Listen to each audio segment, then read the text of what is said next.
3 years after Earth entered the era of spiritual energy, Lin Tian is betrayed by his own companions and thrown into a sea of monsters to die.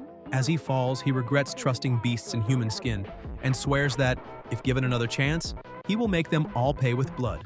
At the moment of death, a system awakens. The supreme martial arts system is activated. With insufficient points, the system initiates a random temporal rollback. Lin Tian wakes up alive. He realizes he has returned to 1 month before the awakening of spiritual energy, when no one yet knew what was about to happen. Not only has he reincarnated, but he has also obtained a legendary system. Without hesitation, he chooses the fire attribute, the most offensive of all, and receives an absurd purple-gray technique, the Burning Heaven Flame Art. The story begins 3 years after Earth suddenly entered an era of resurgent spiritual energy, when people began exploring this new power while some awakened extraordinary abilities and were treated as heroes for confronting alien creatures. Amid the chaos of the city, Li Xiaotong is called a stinky girl by a boy while she spits blood, and she keeps the dagger stuck in him while commenting that the life of a spoiled little dog is really difficult and asking whether he didn't lose his life because of that. A blonde young man approaches, asking how she is doing and whether she has finished the game, and Xiaotong recognizes Jiang, someone's brother, saying that she stopped playing a long time ago and was waiting for him. Jiang then tells Lin Tian that he has eliminated everyone else on the team and now it's his turn, asking whether, before being finished off, he would like to say anything. Lin Tian replies that they won't have a happy ending, and Jiang laughs, saying he doesn't know whether there will be a happy ending or not. He's only sure of one thing, that Lin Tian will be eliminated now, kicking the young man while below them lies a sea of monsters. The protagonist thinks it was his own fault for leading his companions to their deaths and wishes that, if there is another life, he will never again let a beast in human skin escape, vowing that those two will pay with plasma until he plummets directly into the mouth of a creature. The system then notifies that the supreme martial arts system has been activated after detecting that the host is in an existential crisis, initiating a temporal spatial rollback and warning that, due to lack of points, the return will be random before beginning the process. Elsewhere, a game is playing on the television when Tian wakes up confused, wondering what is happening and how he is still alive after what those two bastards did. He looks at his cell phone as the system informs him that the supreme martial arts system has been bound to the host and that he may choose an attribute to begin cultivation. Lin Tian questions whether he not only reincarnated but also received the legendary system, vowing that those two will pay with blood. Observing the situation, he realizes he has returned to about a month before the manifestation of spiritual energy, when no one yet had any idea what was about to happen, although the resurgence had already begun silently. After that event, not only humans but plants and animals would be affected, resulting in mutations and the emergence of countless super-spiritual fruits capable of granting extraordinary powers, as well as bizarre celestial phenomena such as rainbow pillars resembling the aurora borealis, strange constellations in the night sky, divine flames falling, and heavenly thunder erupting. And whoever could take advantage of this would obtain immense strength. The protagonist believes that a month is enough time to develop to the maximum and decides to check the system's functions, receiving welcome notifications and descriptions, explaining that there are 4 functions in total, including attribute cultivation and attribute fixation. Lin Tian first chooses the fire attribute, the most offensive, wanting to see what techniques he can obtain, while the system announces the extraction of fire attribute techniques and congratulates him on receiving a purple fire technique, the Burning Heaven Flame Art, the first purple technique acquired by the host. Tian becomes excited upon seeing that it is a technique of such quality, remembering that in his past life, even a blue technique already caused a sensation, and now he possesses a purple one. He then absorbs the energy as a fiery aura surrounds his body and states that this is fire attribute energy, vowing that in this life he will become strong and will not allow himself to be belittled again, until his cell phone begins ringing, showing Li's name. He thinks he almost forgot about her and answers the call, while Xiaotong says she saw a purse she wants, but is short about 20,000 yuan and needs him to transfer the amount through chat immediately. Tian tells her to disappear and to go after her rich second-generation sugar daddy, asking her not to call again. Somewhere else, inside a car, Li realizes he hung up and becomes indignant, asking how he dares do that and talk to her that way, while Jiang asks if there was some problem with Alipay. Xiaotong replies she doesn't know what got into him. Maybe he ate something spoiled. Jiang then asks whether she isn't going to coax him, and shows that he bought her an outfit for her to wear and show him later, while Li laughs and says he's very naughty. In another place, the protagonist is exhausted and thinks that had he known what would happen, He would have asked Yuching which hospital she was admitted to at that time, since he went through 3 different hospitals. He remembers the moment he was beside a girl and she commented that her father thought she was sick and stuffed her with tonics that made her gain a little weight and even harmed her spiritual energy of the ice element.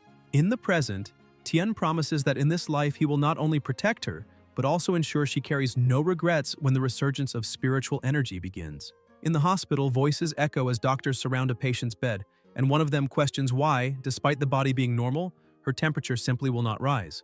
The man begs them to save his daughter, and the elder says he will first feel her pulse, then asks where the young woman has been recently. Old Su explains that last month, to celebrate her acceptance into Tsinghua and Peking University, he took his daughter to Iceland, and since last Wednesday she has been like this. The elder states that the girl has been invaded by yin energy and needs something extremely yang to dispel it, then prescribes a list of medicines, warning that they cannot afford delays. The man thanks him and the elder says he will do his best, but the girl's resistance depends on fate itself. At that moment, the protagonist appears telling them to stop, and Mr. Su asks who he is, while the doctor asks if that is Elder Li's disciple, who replies that he has never had a disciple. The doctors move toward Lin Tian, asking who let that stray cat or dog in, and whether he realizes he is in the emergency room. Tian states that the man's daughter is not sick, but has awakened the extremely rare ice spiritual energy, and if they try to tamper with her, they will not only damage her body, but also ruin her future achievements. The doctor argues that the boy has been reading silly novels and scrambled his brain. The elder interrupts and asks how he knows about ice spiritual energy and who he really is, and the protagonist replies that this does not matter. What matters most right now is waking the patient. The elder says that then he must know how to solve the problem, and Lin recites the necessary measures: ginger 2 qian, aconite 2 qian, cinnamon 5 qian, and codonopsis 1 qian. The doctors are surprised, thinking he is far too young to possess such deep knowledge, noting that this is exactly the same prescription given by Professor Li, and suspecting he simply copied it. The elder states that his prescription is identical to his own and will not be enough to cure the patient. But Tian replies that he is not finished and asks why he is being interrupted, explaining that a crucial ingredient is missing: stardew flower. Elder Li says that although following the complete prescription would indeed allow the young woman to wake up completely unharmed, the stardew flower is practically impossible to find in the current world. The doctor doubts him and asks whether the elder truly believes that boy can cure the Su family's daughter. The old man asks how much the flower costs and says his family has enough money, requesting only a place where he can buy it, but the elder explains it is not for sale. He describes that the stardew flower has blue star-shaped petals, with a silvery glow in the center, lightly illuminating the night like stars, and that its juice has healing properties, capable of quickly regenerating wounds and relieving pain, but reminds them that such a flower existed only in the era when Earth still possessed spiritual energy, making it impossible to find now. Mr. Su then asks if his daughter will remain like this forever, and the protagonist assures him not to worry, as he said he could save Yuching completely unharmed. The elder asks if he is saying he possesses the legendary stardew flower, and Lin confirms. The doctor tells them not to listen to the boy's nonsense, calling the protagonist a penniless loser and claiming he must have peeked at the prescription through the surgery room monitor, asking how a mere child could have greater knowledge than him. The elder then asks how he explains the part about the stardew flower, and the doctor insists it is nonsense and sounds like a game item. At that moment, Tian sees the system opening the point exchange interface and selects the stardew flower, while the system notifies that the host consumed 5 points and obtained the flower successfully. Tian tells them to stop arguing and pay attention, showing what he brought. Elder Li observes in shock and asks if that is truly the stardew flower, questioning whether the young man possesses a legendary spiritual medicine. The protagonist asks if he can now believe that Yuching's condition can be cured, and the elder admits he was hasty earlier, asking him not to take offense and to treat the young woman carefully. Lin approaches her, thinking that in this life he will never allow Yuching to be hurt again. The flower begins releasing a gentle energy around them, and Tian brings it close to the girl's face as the doctors notice that her temperature is finally rising, rekindling their hope. Yuching slowly opens her eyes and asks who he is, and the protagonist simply tells her to rest well, assuring her that they will meet again soon. He informs her father that the young woman has already recovered and only needs to eat properly to strengthen her body, and Mr. Su thanks him deeply. Elder Li asks if, should he have time, he would like to have a cup of tea with him, but Lin explains that he has urgent matters to deal with and that they can talk on another occasion. The elder comments that he still does not know his name, and Tian answers while walking away, stating his name before leaving. At night, the protagonist is at home using the computer, and remembers that in his previous life, there was a post explaining some of the cultivation realms after the resurgence of spiritual energy, finding exactly what he wanted. In that life, the resurgence was so abrupt that, by the time it ended, he had only reached the third realm, the Iron Vein. The next day, sitting near the water with his eyes closed, Lin thinks that the blazing heaven flame art is truly impressive, and promises that in this life he will devote himself seriously to studying, becoming a powerful cultivator in the realm of the Emperor Lord. In a building, someone asks if Elder Li is saying he found a young man who possesses the Star Dew flower and also awakened spiritual energy, and the elder confirms it to Director Liu. He adds that he is certain the young man is a cultivation genius, and, if he grows, will surely change the world order, handing Lin's photo to Zhao Yue and ordering her to investigate the boy's past, and she agrees. Director Liu states that if all of that is true, the elder has made a great contribution. Meanwhile, in another place, tremendous energy surges through Tian's body, who comments that, as expected from a purple quality technique, he has already reached the second stage of the spiritual awakening realm in his first cultivation session. The protagonist notices the dirty water and complains that he has gone a day without bathing, getting up hungry and needing to find food urgently, deciding to go to the nearest convenience store. Elsewhere, Yue watches him from above holding his photo and promises not to disappoint the director before throwing something that explodes and summons a beast. Tian states that the mutations have already begun as the pressure rises, pinches his nose and says the dog reeks too much. The beast charges and Lin dodges, and when it turns to attack again, Tian leaps, releases flames and injures it, surprising Yue as she observes everything. The protagonist crashes to the ground heavily and finishes the monster, calling the creature an insolent fool before hurrying off, saying that punch only increased his hunger and he needs to buy food quickly. Yue continues watching and wonders how that is possible, who he is, and whether he really eliminated a first-order mutant beast with a single punch, also questioning that fire attribute and whether he awakened the most offensive element. Analyzing the carcass, she notices the tail was broken and understands that the crack she heard was not one of the boy's bones but the monster's tail. Wondering how powerful his body has become and concluding she must report this immediately. The next day, in a building, Tian brushes his teeth, feeling his body sore as if he had been beaten, and decides he must continue cultivating, until the television displays urgent news saying that morning the temperature at the top of Purple Cloud Mountain reached a rare 81 degrees, warning tourists not to believe rumors about heat reducing humidity and asking them to trust science, explaining that the issue would be a damaged ozone layer. The protagonist thinks that if his memory is correct, it is not the ozone layer that is broken, but a powerful fire attribute spiritual energy awakening at the mountaintop, and he must hurry there and absorb this powerful energy. Before leaving, he widens his eyes upon seeing Tong in front of him, asking for 200,000, saying she needs to buy a purse, and Tian, irritated, responds that she must be crazy, and asks if he didn't tell her yesterday to stop bothering him. Tong claims she knows he does that on purpose to make her more interested, but warns that if he does not obediently hand over the money, she will no longer give him attention. And the protagonist walks out telling her to disappear, and that it's better not to bother him anymore, saying that just looking at her makes him feel sick. In the mountains, many people are gathered while guards keep them from advancing, warning them to never cross the warning line, explaining that the temperature inside is 81 degrees and not a joke, and that anyone who enters will become dried meat.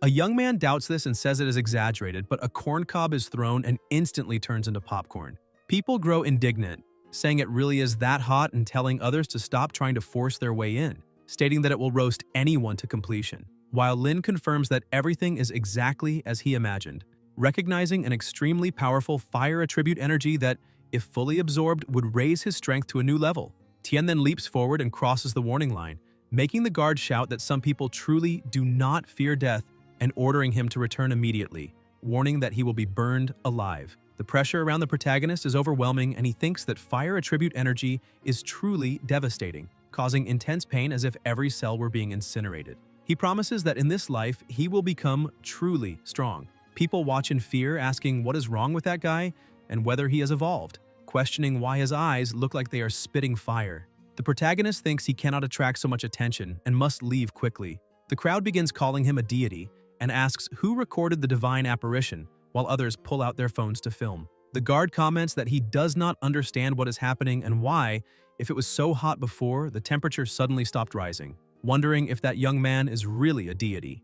At night, in a building, a voice reports that at noon, a mysterious young man appeared at the top of Purple Cloud Mountain, stabilized the abnormal climate conditions, and vanished before everyone. Director Liu orders them to suppress the news about Purple Cloud Mountain to avoid panic and asks whether Yue really saw the boy defeat a first-order mutant dog with a single punch the previous night, and she confirms, saying the monster's attack did not even harm the boy's body.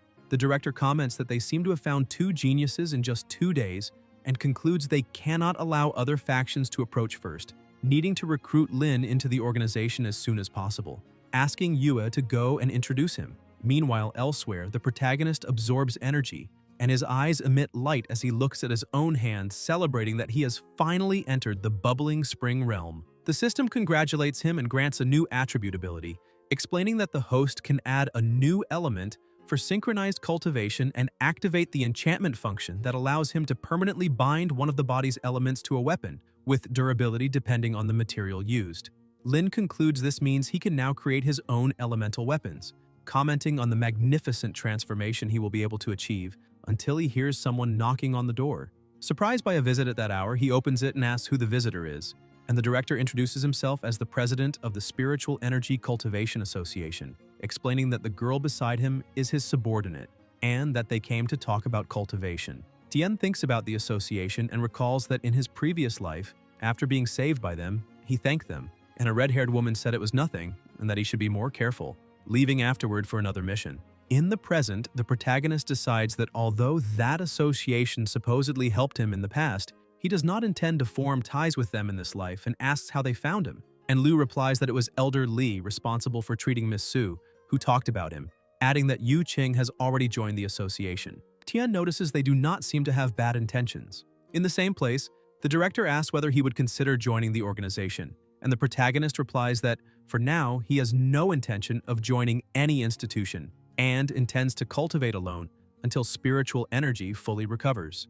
Yue comments that she knows he has become a first-order awakened being, but explains that he only reached the spiritual awakening realm by pure luck, and that without guidance or an association, it is uncertain whether he can even reach the bubbling spring realm. She states that Earth will go through drastic changes, and that spiritual energy cultivation will be the only way out, reinforcing that the association's guidance is essential. She reveals that she was just like him, believing she could advance alone and refusing the invitation, and that it took her almost 3 years just to reach the spiritual awakening realm. After joining the association, she reached the spiritual awakening realm in less than a year, and with their support, became a powerful cultivator in the second-order gushing spring realm in only 3 years. The protagonist asks about those 3 years and how old Yue is, and she replies that she is almost 21, making Lin conclude that her talent is really weak, but he decides not to say anything that would damage their rapport and simply comments that he considers her a genius. Yue replies by asking who within the Cultivation Association is not considered a genius, saying that genius is the minimum requirement to join the organization. The director states that if he joins the association, it will be of great help until his phone rings and he says he needs to answer it. Upon answering, a voice informs him that a second-order mutant beast has appeared about 30 kilometers from their city, and Liu asks if it is truly second-order and what its attribute is. The voice replies that the nature is unknown, but they suspect it is related to the poison attribute, describing the creature as a giant python. The director says he understands and orders the area to be immediately isolated, stating that he and his subordinate will go there at once, ending the call. Liu then apologizes to the protagonist, saying he must take care of the urgent matter and that they will talk another time, and both leave. Tian watches them through the window and thinks that in this life he must become stronger to prevent the regrets of the previous life from repeating. He evaluates that his current strength is at the early stage of the bubbling spring realm, and that leveling up will not be so simple from now on, starting to wonder where there might be some fire attribute spiritual energy. His phone rings and Lin wonders why Kui Tianpeng is awake at that hour, and the voice on the other side begs for help, saying his residential area is haunted. Tian asks what kind of haunting he means, and Peng insists he is not lying, reporting that thunder has been echoing behind his house all day without raining even once. The protagonist wonders if this is possible and concludes that perhaps that boy really possesses a rare lightning attribute awakening ability, asking for specific details about the thunder in the area. Peng explains that it is completely dark and the thunder does not stop, begging him to save him. Tian recognizes that this is exactly the scene of a lightning attribute spiritual energy awakening. He thinks about the 3 levels of spiritual energy, which include common attributes such as water, fire, wind, and earth, rare attributes such as ice, light, darkness, and lightning, and legendary attributes such as void. Still on the phone, Lin says he will go there immediately, and asks Peng and his family to surround the mountain, preventing anyone from entering. And Peng asks if anyone could really show up at that hour. Elsewhere, someone approaches two boys and orders them to join her on a mission, and the blonde boy asks where they're going, and the red-haired woman explains that a mountain has awakened powerful lightning attribute spiritual energy and that they must gather all of it before disaster spreads. Soon after, Tian arrives at the location with a flashlight, observing the intense lightning in the sky, recognizing that it is indeed lightning spiritual energy and believing he is facing a great opportunity. He accesses the system, which informs him that the lightning attribute is rare and requires double the spiritual energy of a common attribute, asking if he wishes to confirm, and Lin confirms. The system begins extracting the lightning attribute cultivation technique and congratulates him on obtaining the blue lightning cultivation technique. Lin comments that, as expected of a rare attribute, even a blue rank technique possesses immense power as lightning spiritual energy.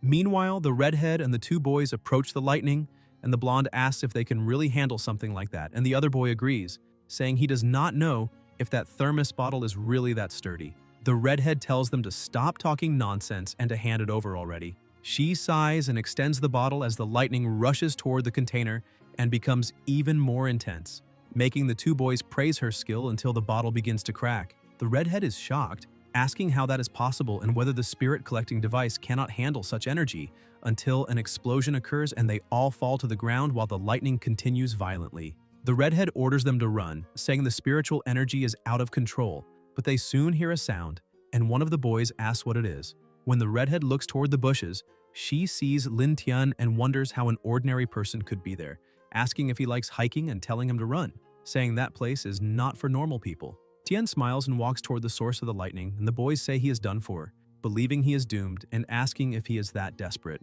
The lightning concentrates solely on the protagonist, who remains still, leaving the two stunned as they wonder if he is really that resistant, and whether they are witnessing a deity. The redhead tries to understand why the boy is unharmed, and whether he has awakened the extremely rare lightning attribute spiritual energy. The lightning keeps striking the protagonist, and Lin says he will not bow to anyone.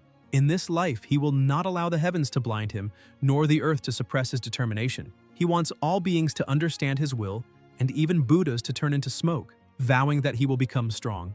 The lightning begins to weaken, and the protagonist remains firm until he absorbs everything, saying it is not bad at all. The system congratulates him for obtaining fire and lightning spiritual energies, and asks if he wishes to fuse them to create the legendary Thunder Flame spiritual energy, and Lin orders it to synthesize immediately. A powerful energy envelops his body, and he states that it is a legendary energy whose power is evident. Elsewhere, under rain, 3 people stand before a gate, and one of them reports that it has been confirmed the mutant creature is a giant python with a dark attribute, and Yue says she understands, recognizing that the dark attribute is troublesome. She gives them a jade pendant and explains that in case of danger, crushing it will create a light shield to save their lives, stressing that the main mission objective is survival, and they must never force themselves beyond their limits. The mission begins, they enter cautiously, and Yue notices something before an explosion erupts.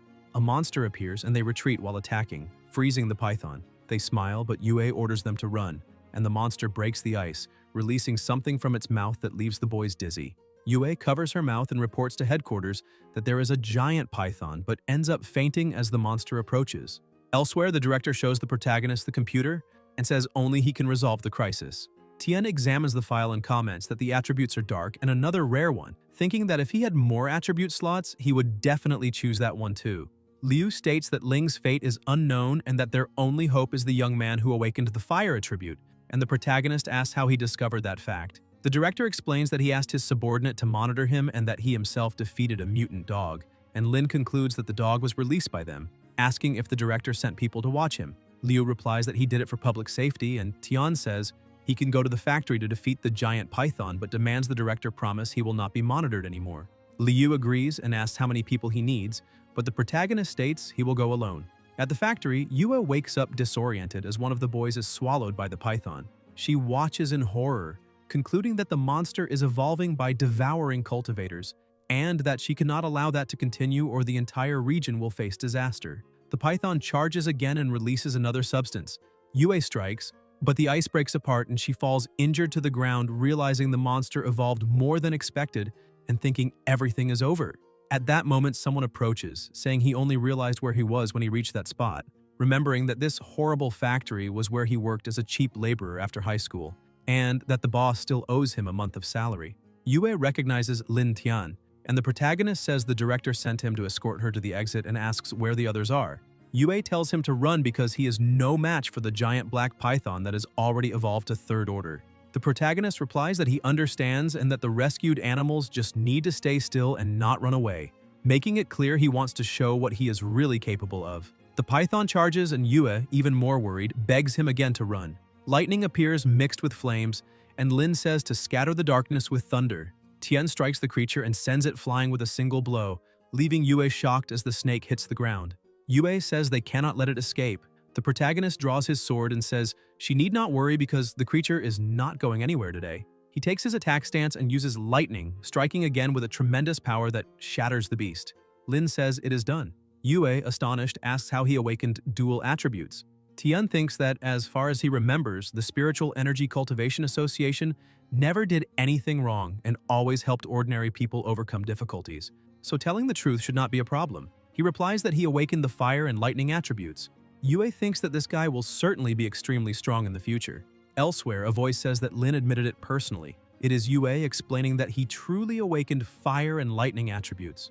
The director comments that now he understands why he wanted to cancel the surveillance, and that someone with such talent must join the Spiritual Energy Cultivation Association. Yue asks if they will no longer monitor him. Liu comments that she needs a boyfriend. In another area, several people are gathered, and someone asks whether they should announce to the public the resurgence of spiritual energy. He says that many recent incidents made it impossible to hide the situation, and asks if they could claim everything was an accident. An elder reacts, asking if he is insane, and if he understands the chaos that would arise from revealing something like this so hastily, saying it would not be solved with a few scoldings. The young man retorts, asking how he dares to say that after yesterday because if they had announced the spiritual energy situation earlier, they would have evacuated the citizens during the factory incident. The old man asks whether the problem at the factory wasn't solved after all. The young man asks if it was him who solved it and if it wasn't the boy they called, telling him to handle it properly. The old man asks what he just said. The director orders them to stop arguing and everyone goes silent.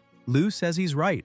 If Lin hadn't saved the day the previous night, not only would he have lost his own daughter and his subordinates, but the residents of the nearby villages would also have suffered. Even so, as another member mentioned, irresponsibly revealing the resurgence of spiritual energy would cause massive social unrest. A proposal is then presented. The marked locations are areas where spiritual energy has recently resurged and can be used as pilot programs, promoting the surrounding regions as tourist attractions to observe how things progress before the next steps. He asked what they think. The young man says they will first test according to the director's wishes.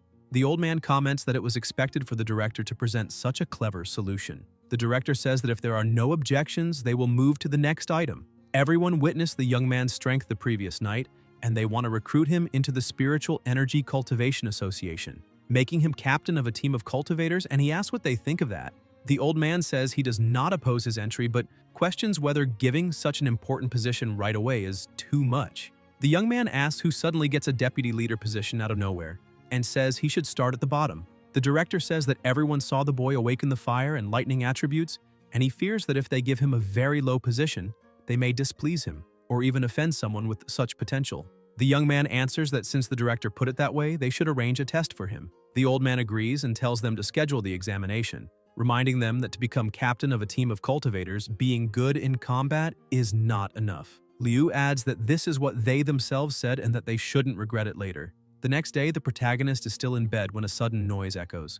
Lin wonders if a thief broke into his house and thinks he's so broke that he can only afford the cheapest instant noodles, saying to himself that he keeps stealing from himself and that when he catches this thief later, he'll make sure he truly understands his mistake. He orders the thief to surrender immediately, but the one there is Yue, leaving Tian embarrassed as he asks why she is in his house and if they didn't agree yesterday that she wouldn't monitor him anymore. Yue replies that she's not there to watch him but to live alongside him and asks where the trash can is, leaving the protagonist speechless. Soon after, still in the same place, Lin asks if she wants him to participate in that test and Yue confirms. He thinks that, judging by the timing, there's little left before the full manifestation of spiritual energy and that he cannot waste time with a trial, saying he's not interested. Yue says she knows he's probably thinking the test will delay his cultivation, but explains that this trial was specially prepared by the Association for Cultivators and that not only new members will participate because spiritual energy has recently resurged at the test location. Although the level is not high, there may be fortuitous encounters.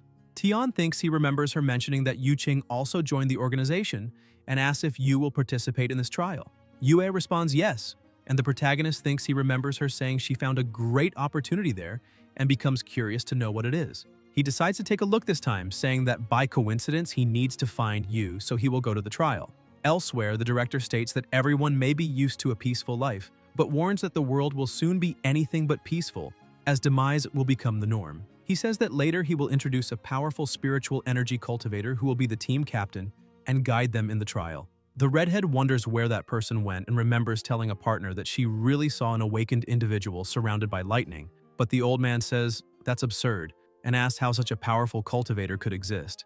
In the present, he asks what she's thinking about, and the redhead replies, "It's nothing. She's just curious what kind of person the captain will be when he arrives." The old man says it will probably be some rich second-generation heir who just came to relax there, and adds that when the boy arrives, he's going to give him a taste of his own medicine to show who's boss. The redhead warns that he'd better behave and not cause trouble. Yue introduces the members Tian will lead, 5 people in total, 2 women and 3 men. The protagonist observes that, aside from Yuching's ice attribute, the others are quite ordinary. Yue says he needs to pay attention to Tianfang, who used to be a subordinate of a triad, accidentally awakened the wind attribute, but kept the same uncontrollable personality. The director announces that the captain has arrived. The protagonist approaches.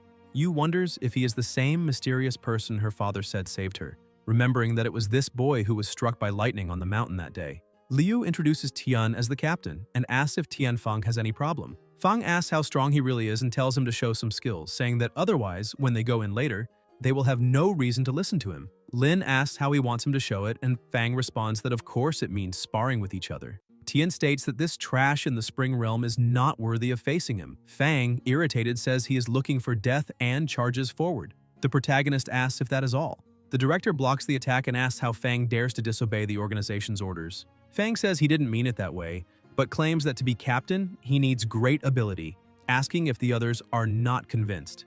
The two agree and say that in the world of cultivation, strength is fundamental, and if the new captain doesn't show what he is capable of, it will be hard to win everyone over. Liu says they don't need to worry about the younger brother's strength, since he was the one who defeated the giant python alone days ago and rescued Yue. The redhead asks if he really did it alone. Fang says he bets the kid just got lucky and questions how a single person could have defeated such a powerful black giant python. The director orders everyone to stand at attention and warns that anyone who disrupts the discipline of the trial will be immediately expelled from the association and must behave, before beginning to read the trial content and saying that everyone must listen carefully. The objective of this trial is to deal with a creature known as the Thorned Beast. According to the association's information, this creature not only has a human-like form, but can also move freely. Before starting the trial, the director reminds them that although they thought the world was safe before, when walking the path of cultivation, death will accompany them at all times. In the forest, the protagonist wonders if that is the location mentioned in the trial, but finds it strange that he cannot see the monster and wonders if it buried itself underground. Yu asks if they should go there. Lin notices that the spiritual energy intensifies as they approach the big tree and wonders why they cannot find the monster the director mentioned, saying that to ensure safety, they should not get too close to that tree and that they will continue searching for traces of the monster in the area. Fang asks if he is chickening out and if he is afraid that the giant tree will rise from the ground to attack him, making the warriors beside him laugh. Tian answers that he already warned them, and if they insist on ignoring the advice, they will face the consequences. Fang says he wants to see what the hell is there, and claims that the huge tree must be some kind of treasure since it has extremely powerful spiritual energy. One of the boys comments that the energy there is so abundant that if they cultivate in that spot, they will surely level up. Fang thinks that if he absorbs all that spiritual energy and advances to the 3rd level of the stagnant source realm, even Leng will have to listen to him, and he orders them to start cultivating immediately while the energy is abundant. They sit on the ground and begin cultivating. Qing asks if they will be okay, and the protagonist tells her not to worry, saying he will intervene if something goes wrong. The redhead comments that a few days ago she met Lin. He asks if they have met before and says he doesn't remember, asking where it was. The redhead answers that it was on that lightning-struck mountain. Tian realizes and asks if it was her, questioning if she was having a picnic that day. Irritated, she repeats picnic and explains that she was sent to deal with the lightning spiritual energy outbreak there, all because of Captain Lin, since she ended up getting scolded by her superiors for hours. She says she told them that a man absorbed the lightning spiritual energy, but they insisted she was dreaming. The protagonist apologizes and says they should sit and cultivate too, since the spiritual energy there is abundant. Yu asks why he himself is not cultivating. Lin thinks that she is still kind, as in the past life, and replies that the spiritual energy there does not match his attribute, allowing them to keep cultivating. They are getting ready when someone screams for help. Tian asks what is happening. When they look, they see the warriors trapped by the tree's roots. Fang asks what is going on and why the branches suddenly started moving. One of the warriors, desperate, begs for help. Fang takes a fighting stance and says he will help him. He charges forward but cannot cut the tree. Surprised, he asks how that is possible. The warrior warns him to be careful. Fang looks to the side and is struck by a branch, being thrown far away as he thinks that, on the cultivation path, death truly accompanies him at every moment, and he understands why Director Liu said that.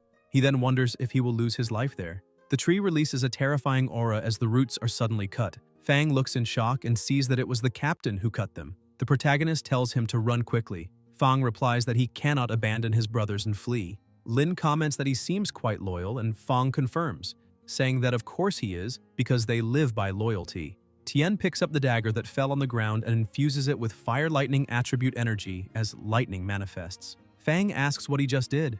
The protagonist throws the dagger with force, cutting the roots and freeing the other warrior who was trapped. The tree begins releasing an even more intense energy. Lin tells them to run quickly, warning that the monster is about to reveal its true form. The warriors begin to feel something strange and ask what is happening. Thinking it is an earthquake, the creature reveals itself. Stagnated Spring Realm 3, the phantasmal tree demon. They are terrified and ask what kind of monster that is. Tian asks if Fang forgot what the director and the others said, reminding him that the cultivation path is meant to be a life or death struggle, and if he fears death, he must abandon this path. The tree charges to attack, but the protagonist dodges and counterattacks. The tree stares at him and tries to hit him again. Lin, surrounded by a blazing aura, releases flames that burn the branches and then uses the fire lightning fist. The creature dodges but is struck before it even realizes it, making Fang impressed and ask if he is really that strong, while the redhead comments that that is the power of an awakened lightning attribute. Yu, equally surprised, thinks that in novels the peerless heroes ride auspicious, colorful clouds, and that it should look like something like this. Elsewhere, in front of several screens, a voice asks whether Lin really possesses so much strength, and the director asks if anyone still has objections to Tian's position as captain, receiving several none in response. Suddenly, everything begins to shake and a very loud noise echoes. They ask what is happening and whether it is an earthquake, and Yue wonders if it is caused by spiritual energy, while Liu states that it seems this matter can no longer be hidden, for the Earth's spiritual energy has fully resurged and the world's laws are about to change. In the forest, a screen shows the situation, and the protagonist wonders if, in his past life, Yuching did not say there was an opportunity there, and since she had the ice attribute, why that tree demon, clearly of the wood attribute, was involved. A terribly strong light erupts, leaving everyone shocked. The tree collapses to the ground and Lin realizes that the Earth's spiritual energy has fully resurged, which is why a powerful ice attribute spiritual energy appeared there. He thinks that, in the previous life, Yu could not absorb that energy due to lack of strength, and that was why she mentioned that opportunity. Qing says he is amazing and that his punch made the surrounding energy explode. Lin tells her to enter the cave and absorb the rising ice attribute spiritual energy, for it can strengthen her, and he thinks that in this life the two of them will become powerful and make that cursed couple who killed them in the past pay. Tian states that an extremely powerful ice attribute energy has appeared there, and since Yu has also awakened that attribute, she must seize this opportunity to cultivate quickly, and they decide to wait for a while. At night, everyone celebrates and congratulates Qing for successfully reaching the first level of the stagnated Spring Realm and directly advancing to the third level. Yu says that all of that was only possible thanks to the captain and everyone else. Fang admits he was blind and did not recognize Lin's greatness before, asking him to forgive his mistakes, and the protagonist says it is fine, because Fang did not abandon his brothers in a moment of crisis, proving his loyalty and showing he is a true man. Fang thanks him for treating someone irresponsible like him with respect, and declares that from now on his life belongs to him. But Lin says that is not necessary, and that from now on they are all brothers. Suddenly, a voice orders everyone to leave the area immediately. It is a soldier saying they are there on an official mission and must cooperate. Lin notices that Soldier is not ordinary, as spiritual energy is radiating from him, concluding that he is also a cultivator. and wonders whether the matter of the spiritual energy should not be the director's responsibility, thinking they might need to wait, while also reflecting that if the spiritual energy that erupted were of Licky's attribute or others, they could use that surge to level up. The soldier stares at Lin and repeats the order to leave immediately, asking if he heard. Fang asks how he dares speak that way to his older brother and whether he knows who he is.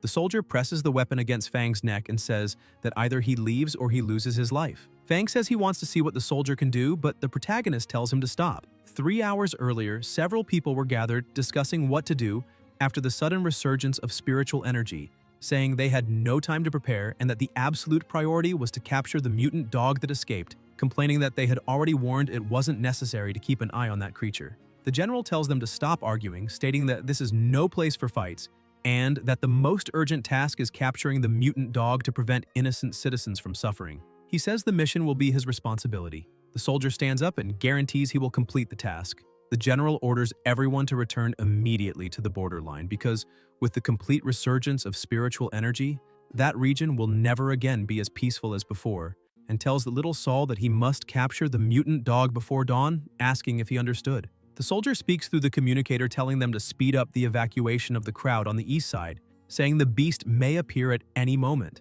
Then, observing a screen, the soldier notices something and wonders what that is. Somewhere else, the protagonist tells them to stop and not cause trouble for the army, and Fang agrees, while Lin orders them to leave immediately. The soldier says they should consider themselves lucky.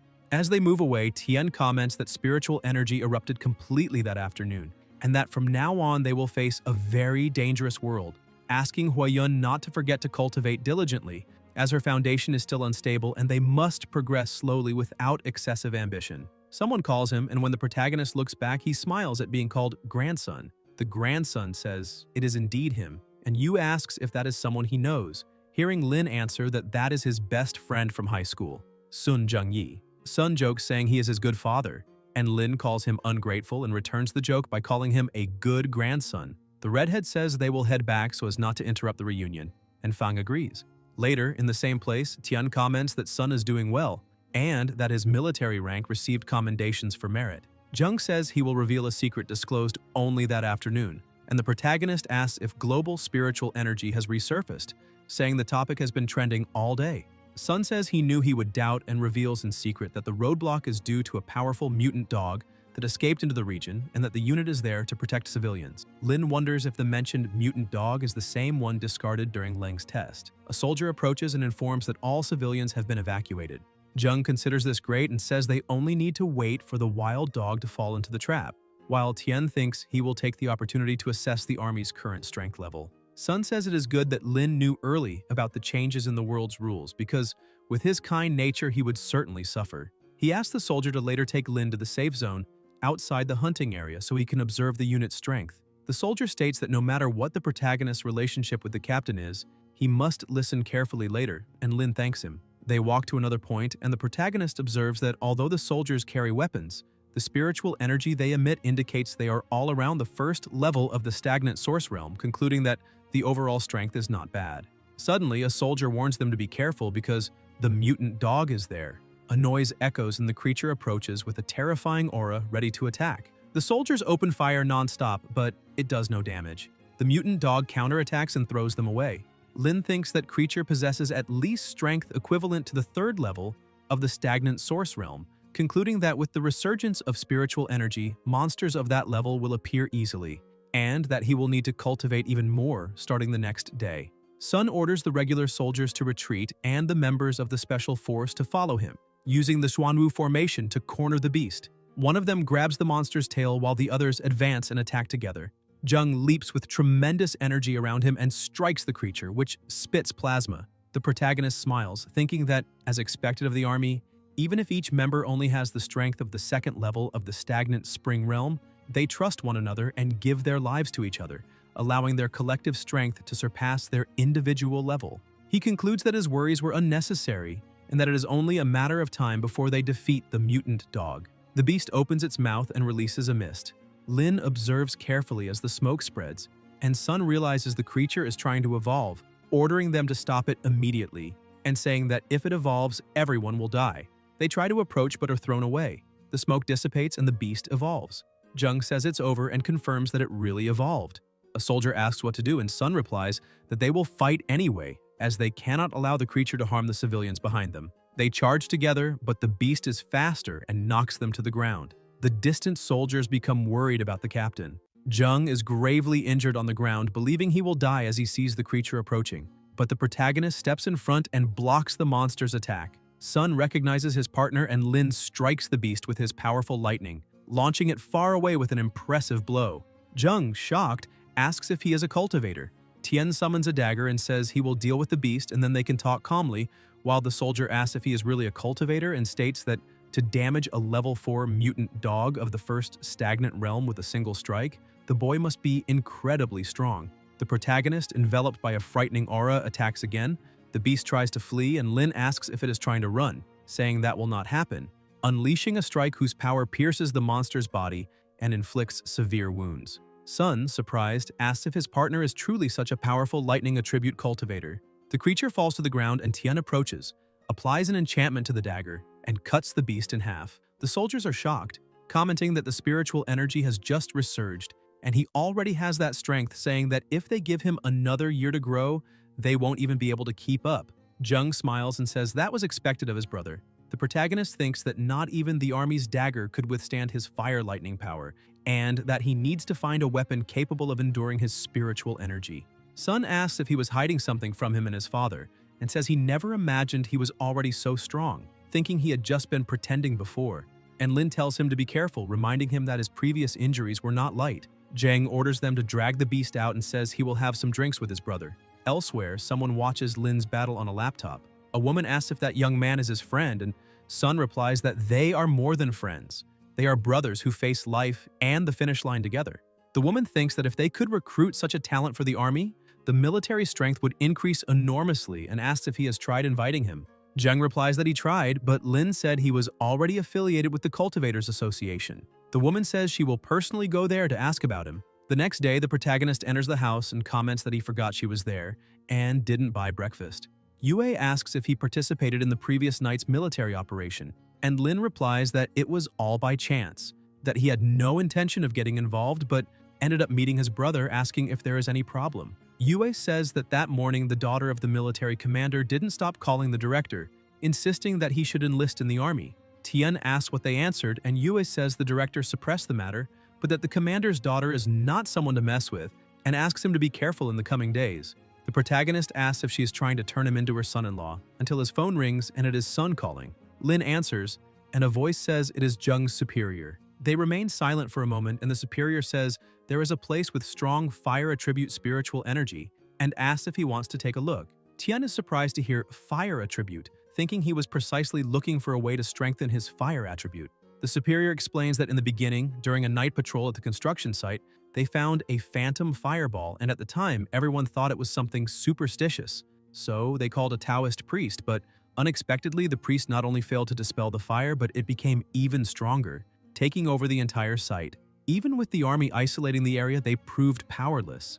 Inside a moving car, the commander's daughter says that after the resurgence of spiritual energy the previous afternoon, that flame became even stronger, and that if it continues to spread, the civilians will suffer. The protagonist asks if the flame has been expanding the whole time, and the superior confirms, stating that for now all they can do is increase the isolation perimeter. The superior comments that she heard he and Yue are together. Lin tells Miss Chen not to talk nonsense, and explains that Yue is in his house only to watch over him by order of the director, but Chen says he doesn't need to rush to deny it and should just listen to the rest. With global spiritual energy fully revived, for national security they must quickly establish an army of cultivators to deal with external uncertainties, since the stronger cultivators have questionable morals, are fit for combat but cannot train new members. She says she heard Sun say that Lin's character is excellent and his strength extraordinary. Tien asks if they want him to join the army and help train these new cultivators. Chen answers that that's right, saying that as long as he agrees, all benefits are negotiable, and asks what he thinks.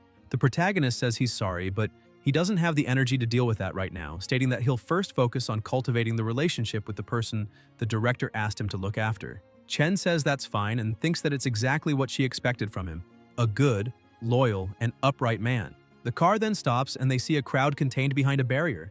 while a voice orders them not to gather because it's dangerous inside and no one should approach. They get out of the car and a voice asks what he's doing there. It's Jiang, accompanied by Tong. Lin wonders why the two are there. Jiang asks if he is her idiot and says that judging by his aura, he really does look like a strong candidate for idiot. Cameras begin filming immediately. Jiang says that although he'll never forget the past, he needs to understand that there's an unbridgeable chasm between them, while Tong says she already gave him a chance before, but he didn't value it. People get excited with the scene, calling it a spectacle and asking if the warriors of love will lose again. Tian wonders if the two of them are idiots. Chen approaches and asks what is happening. The crowd keeps filming and commenting about who that beautiful woman could be. Jiang starts drooling, thinking that having a jewel like her would make anything beside her seem irrelevant, and praises her by saying she's a beautiful lady. Chen asks if those two people are his friends, and Jiang, confused, wonders what's going on and why that woman is completely ignoring him. The protagonist answers that they are a hellish couple and asks not to delay important matters. They continue walking. People laugh, saying it's no wonder the boy didn't want that woman anymore, that anyone would trade because that one is much better than this one. Tong, furious, thinks that the wretch dared to act superior in front of her, saying she's only pretty and will definitely find a way to make her suffer. Irritated, Tong asks the crowd if they've seen enough and tells everyone to stop, saying they've already left. Jiang says it is just a professional habit and thinks that, if not for the money, he would have ignored all of that long ago. Elsewhere, Chen reports that she has just confirmed with the soldiers that the fire inside is intensifying and that they may need to further expand the isolation cordon. The protagonist asks if it must be expanded again, and Chen confirms, saying that unless they find a solution, there is no other way, since that is exactly the place filled with fire attribute spiritual energy mentioned the previous day. Lin asks what the item she is holding is, and Chen replies that she can consider it a machine for detecting the concentration of spiritual energy, noting that they will have to expand the confinement area once more. The perimeter is being extended by 5 kilometers. A soldier asks what Lin thinks she is doing as she approaches and requests instructions, while Chen wonders whether he can really control that flame. The protagonist approaches the flames and the system asks if it should absorb the strong fire attribute spiritual energy detected. Lin says they must absorb everything. The flames intensify, creating pressure throughout the area. Chen thinks it is an extremely powerful aura and wonders what cultivation level he has, imagining how high he will reach if he absorbs all the fire attribute spiritual energy, level 4, 5, or 6 of the stagnant spring realm. The system notifies that 100% has been absorbed and that the fire attribute spiritual energy has reached level 2, granting the reward of a chance to obtain a new cultivation technique. The system congratulates him on the evolution and enables the drawing of a new technique. Tian confirms and is surprised when notifications appear indicating that the technique obtained is the Sacred Flame Immortal Art, a golden fire attribute cultivation technique, also receiving reward points. The Sacred Flame Immortal Art allows one to store fire spiritual energy in the body and release it directly during attacks, causing widespread damage. The protagonist tells it to absorb even more intensely. A powerful aura fills the environment and the pressure rises, leading Chen to wonder what kind of monster that boy is and whether he truly intends to absorb all that spiritual energy. A soldier asks if he is the reincarnation of the fire god. When Lin finishes, he approaches, and Chen asks if he is alright. Tian says yes and thanks her for bringing him there. Something begins to beep. It is the item in her hand, and Chen immediately throws it, causing an explosion. The protagonist is faster, grabs her, and protects her, and Chen thinks she needs that man, no matter the cost. Later, elsewhere, Chen asks if he is saying that he absorbed all the fire attribute spiritual energy from the construction site into his body. Lin confirms and asks if it will cause problems for her, but Chen assures there will be no issue and asks what realm he is currently in.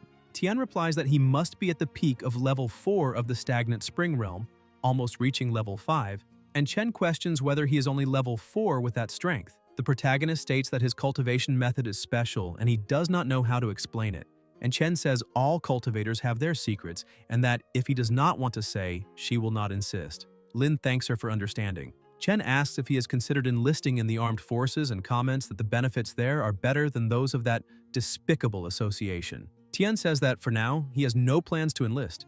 Chen says she will not pressure him, but she must report the day's events so she will not have trouble explaining it to her grandfather. At night, Yue receives a message from the director, asking if she can call Lin later for a mission. Dark Night Ghost Shadow. Yue looks at the message, closes the book, and leaves. In the room, the protagonist is lying down and smells something pleasant, thinking that although Yue does not talk much, her cooking skills are truly excellent. He goes to the kitchen and comments that her breakfast is delicious. but is confused to see that the one there is the daughter of the military commander. He asks why she is also in his house and where she got the key, and Chen replies not to worry because she requisitioned the house as a secret military location through official channels. Tian says that does not seem to have anything to do with official procedure, goes to another room and tells her to show herself, asking if she cannot even watch him properly, but there is no one in the bed.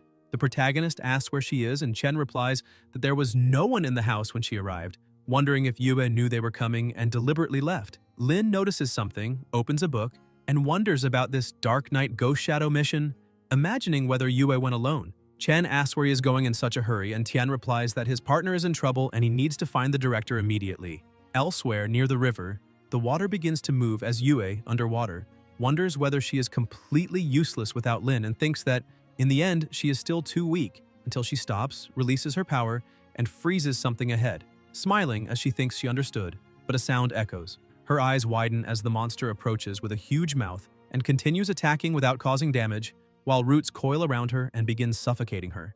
Yue panics, feeling her spiritual energy being drained, concluding that she cannot let the monster devour more, or it will grow even stronger. The creature moves its tail and hits her in the back, injuring her, and she wonders if she will be devoured. Then, lightning appears and the protagonist arrives, asking if she's alright. Yue tells him to leave quickly because the monster is absorbing spiritual energy. Lin grabs her, moves quickly, and tells her to hold on because he will get her out first. Tian emerges from the water and Chen says he is back, asking if he has dealt with the unusual beast. And the protagonist replies that he has not and asks them to wake Yue first. Chen says she will take her to the hospital immediately, and Lin thinks that as soon as his partner is safe, he will deal with the monster. In the hospital, Yue is hospitalized and the director thanks Tian, saying that if not for him, his daughter would certainly have been finished. The protagonist says he does not need to be so formal and asks for more details about the mission. Liu explains that the monster is called the Dark Knight Ghost Shadow, monitored for at least half a year. Tian is surprised and understands that this means that, at that time, fewer than 10 people in the world had had contact with cultivation. The director explains that they have never seen its true form and suspect it is a darkness attribute monster, hiding in the depths of the sea while devouring spiritual energy, and that after the recent resurgence of spiritual energy, it has become extraordinarily powerful and must be eliminated immediately to prevent a catastrophic disaster. He then asks if Tian can take on the task, and the protagonist says yes but needs a favor. Elsewhere, Chen is on the phone, asking why her grandfather is letting Tian take something so dangerous. The old man replies that it is a test for him and also for the country. Chen says he should not receive a mission of that level at the very beginning, recalling that in the previous Dark Knight Ghost Shadow mission, the military sent a professional team, and even the weakest cultivator was at level 3 of the stagnant spring realm, and yet they failed. The grandfather says he knows she cares about the boy but has no choice, and remembers that they sent 3 elite soldiers to help them this time, stating that the world has changed drastically with the resurgence of spiritual energy, and that if they fall behind, they will be invaded and plundered by other countries. Dark Knight Ghost Shadow is the lowest A-class danger zone they can currently control, and overcoming that category will give the country a voice in the world. Chen thinks that Lin must return alive. Elsewhere, inside a moving car, Yu calls for the captain, and Tian asks what happened. Qing asks what mission they will carry out, why only she is going and whether the others are not going. And the protagonist explains that among the 4, only she has reached level 3 of the stagnant spring realm, and he must check whether she has not slacked off in cultivation, giving her the mission details. Yu says she will try her hardest and will not be a burden to him. Lin tells Qing not to be so nervous and to treat it as an experience, remembering that the director said the military would send people to help. Qing replies that she will do her best to bring him glory. The driver announces they have arrived at the port and everyone gets out of the car. A young man ahead comments that cultivators nowadays are getting younger and younger. And Tian thinks that level 4 of the stagnant spring realm, under the current circumstances, truly is already considered a master. He asks if they are from the armed forces. The young man introduces himself as Zhou Mu and says he hopes he will not hinder them later. Yu asks what he means and whether he knows what the captain's greatest quality is. The woman ahead tries to calm the atmosphere, saying that Zhou speaks harshly and they should not mind it since they still need to resolve the crisis together, and internal conflict now would be useless. The blonde man tells everyone to move on, and the protagonist tells his partner that there is no problem and they should not mind what others say, only do their part. Everyone enters the water and Zhou comments that something is draining the spiritual energy from their bodies. The blonde explains that it is the corrosive ability of the darkness attribute and asks for caution. The redhead says that living there for too long would shorten anyone's life. Yu says she wants to vomit and asks why the sea gives off such a rotten smell. Lin sighs, releases mana around the two of them, and dissipates the bad smell, saying that this will help her resist part of the effects of the dark attribute and that she must not disappoint him afterward.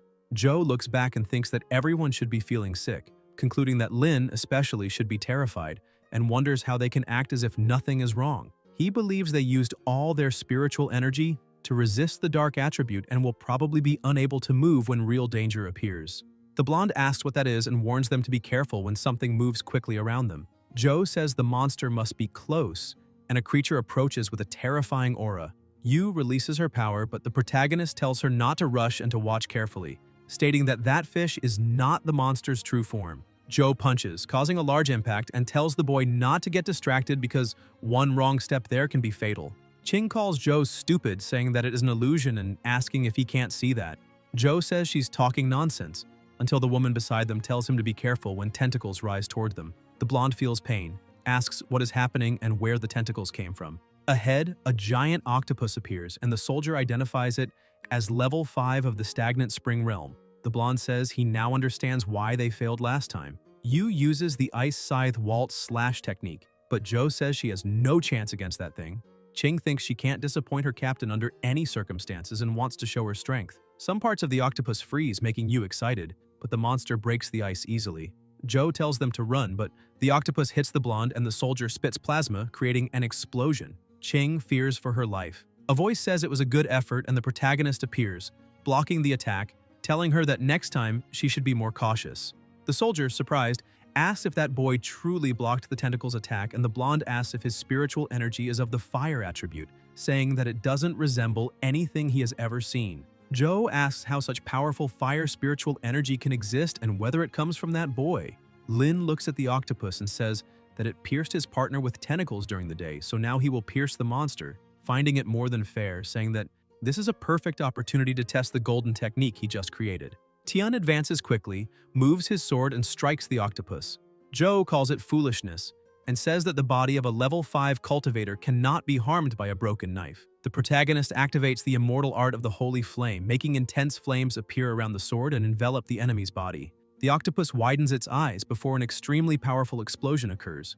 Joe, astonished, asks what is happening, what power that is, and says that what the commander said was true. Mu remembers when he told the commander he was giving too much credit to the boy, saying that Lin was just an independent cultivator with no resources or military training, and asked how far someone like that could go.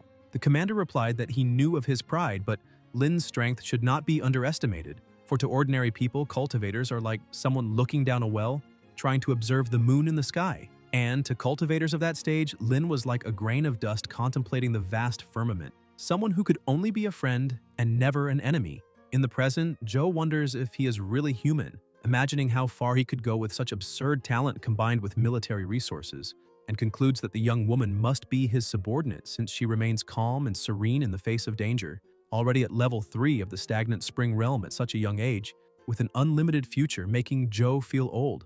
The soldier asks if he is injured, the blonde asks why he is distracted, and Joe answers that he was just desperate to survive. The blonde says it's fine and that he only needs to buy a drink later. And Joe says he will apologize first and then they will drink until they fall asleep, thanking the boy for saving him and his companions, and admitting he was wrong earlier, to which the protagonist says not to worry, and Joe thanks him again. Yu complains that she stinks and tells everyone to go up.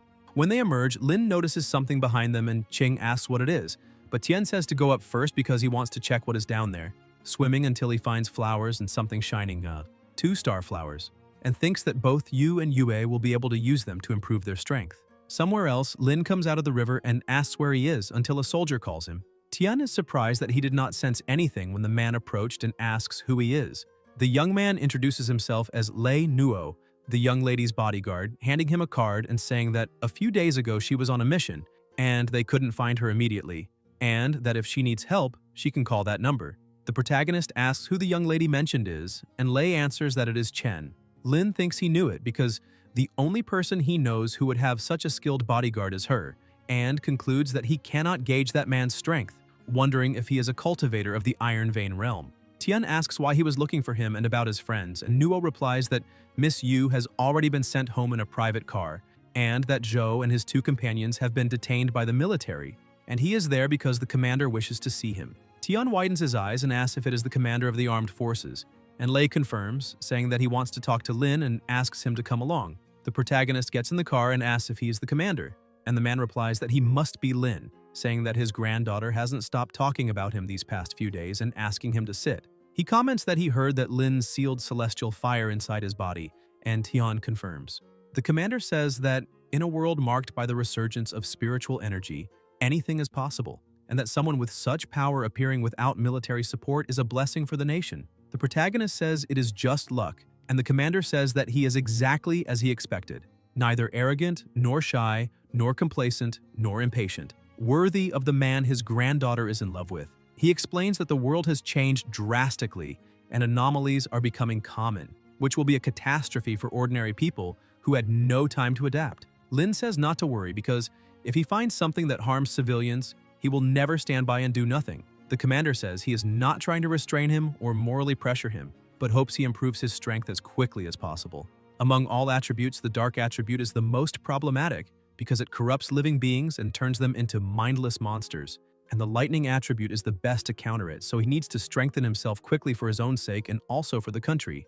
Tian replies yes and promises to train diligently. The commander hands him a military phone explaining that it cannot be intercepted and that Lin may ask for help at any time. The protagonist thanks him and says that he actually needs help with something. That is the weapon he received from the director, and he thought that sword could withstand his spiritual energy. The commander thinks he remembers that knife was Lu's most precious item, and imagining that it was damaged like that makes him wonder how strong the spiritual energy inside that boy is, telling him to leave the weapon with him because he will ask someone to make a more durable blade in a few days, and Lin thanks him. Upon stepping out of the car, Tian thinks that there is truly no time to rest when his phone rings and he asks what happened. Liu replies that Yue is not well, making the protagonist ask what occurred. Inside the hospital room, voices say that her heartbeat is dropping continuously, and they need to find a way to remove the negative spiritual energy, while another doctor disagrees, saying that if they extract the remaining energy, she will lose control. Outside, the director has his hand on his face, blaming himself for everything, until someone arrives and says he is there. Liu states that Tian has finally arrived, and the protagonist asks how his partner is, remembering that she was fine when he left. The director asks if he knows the characteristics of dark attribute spiritual energy, and Tian replies that it can drive living beings to madness, asking if that is possible. Liu confirms, saying that Yue has always been determined since she was a child, and after Tian saved her, she began doubting her own abilities. So she went on a mission without consulting him, and he should have allowed her to accompany him before assigning the mission. The protagonist begs the system for a way to save her, and the system notifies that if he touches her body for 3 minutes, it will detect an adequate treatment method. Tian agrees and runs into the room. The doctors ask who he is and tell him to get out, but Tian says that if he cannot cure her, he should not make a spectacle and touches Yue, thinking that the system must save her. The doctor asks if he has watched too many romance stories to think he can cure someone just by holding their wrist, tells them to continue the treatment, and asks why the security guards let that boy in. The director intervenes, saying that he was the one who authorized it, and the doctor steps back, saying he did not mean to offend, only to explain that the patient is in critical condition. Liu orders them to let the boy try, saying that if he fails, the blame will be entirely his. The doctors are shocked, wondering who that young man could be for the director to say something like that. The system detects the method and displays the treatment plan. Tian says there is a way to save her, but everyone needs to step back, and when the doctor asks why, the protagonist replies that in his current state, he can guarantee only her safety, not his own. Liu orders them to obey and everyone leaves. Lin summons a flower, releases his power into the water, and gives it to Yue to drink, causing tremendous energy to spread around her, and Tian promises he will do everything to ensure she survives. Sometime later, Yue wakes up confused, and the protagonist says she finally woke up, asking her not to push herself so hard next time. She asks whether he was the one who saved her, and Tian confirms it, saying that fortunately he found 2 star flowers on the ocean floor, otherwise he wouldn't have known how to treat her. Yue asks if he thinks she was getting in his way, and Tian asks why she thinks that, saying she is a powerful level 3 cultivator of the stagnant spring realm and at that stage is practically invincible in the world. Yue says she is still weaker than him, and Tian tells her not to dwell on that, because it's not that she's weak, but that he is simply too strong, asking whether she has ever met anyone as powerful as him. Yue thinks that indeed, before meeting him, she rarely encountered opponents, and even the director believes she might surpass him in 5 years. The protagonist says that since she is fine, he will go rest because he didn't sleep all night and asks her to meet him in the forest the day after tomorrow for rehabilitation training, telling her not to be late. In the forest, a monster charges and Yue strikes it. Lin says he knew she was incredible because that mutant wolf had strength equivalent to peak level 3 of the stagnant source realm, and she defeated it with a single kick, concluding that her current strength is comparable to level 4 of the stagnant spring realm. But Yue replies that he doesn't need to flatter her because she knows her own strength. Tian says the rehabilitation training is almost finished when an extremely loud sound echoes, making Yue ask whether that was an explosion. The system notifies that a strong dark attribute spiritual energy has been detected, and they need to be careful. The protagonist states that it wasn't a simple explosion, but a wave of dark spiritual energy coming from deep within the forest. The next day, some people sit next to tents, and Jiang says he will catch a big fish later to make a huge skewer for Tong, who angrily replies that no one cares about his skewer, helping her partner set up the tent. The boy beside them asks whether Jiang is having trouble with her, and he replies that he saw a beautiful girl a few days ago, which puts Tong in a bad mood. The boy says that if Jiang is going after other girls, he should at least hide it from her, and Jiang comments that that girl was incredible, surprising the boy, who says he wants to meet her if he gets the chance. Tong pulls his ear, telling him to set up the tent immediately, and the boy says that's exactly what he was saying and she knows he loves her very much. Jiang decides to gather firewood and elsewhere in the forest. While collecting it, notices something shining ahead and wonders what it is. He remembers the news on TV when the United Global Council announced that Earth has entered the era of global spiritual energy resurgence, and experts said several places around the world are full of opportunities. Jiang then thinks of Chen because of her purple hair and sees that the shining object is also purple. Filled with resentment, he tells himself he will crush Lin under his feet and turn him into a stray dog in front of that woman, just as he himself was humiliated before Tong. Jiang puts the object in his mouth, starts feeling sick, and screams as a terrifying aura bursts out, smiling sinisterly and saying he finally feels power, incredible power. Tong screams for help with her two partners surrounded by wolves, and Jiang charges in, asking if his girlfriend is okay. Tong tells him to be careful because they are wolves, but Jiang, while striking them, says not to worry because that pack is like ants to him now. Tong wonders what is happening, how he suddenly became so strong, and whether a human can reach such a level, while the boy says he must have become a spiritual energy cultivator like the news talked about, asking if it isn't true. Tong questions whether that is really a cultivator and thinks someone so powerful can only be a man destined for her. On the other side of the forest, the protagonist tells his partner to be careful because they are approaching that mass of dark spiritual energy, and Yue confirms she can feel it. Lin asks her to wait a moment and they leap into a tree, watching several wolves running. Yue asks what happened to those mutant wolves, and Tian notices the wounds were inflicted by dark attribute spiritual energy. Yue asks if they should notify Director Lu, but the protagonist says they need to investigate first, otherwise Lu will send people unnecessarily. He moves quickly and says that before anything else he promised the commander he wouldn't let those wolves enter the city so arrogantly, releasing his power and eliminating them all at once, calling Yue to move on. Elsewhere in the forest, Yue asks if someone is camping there when Jiang rushes forward, but the protagonist blocks the attack.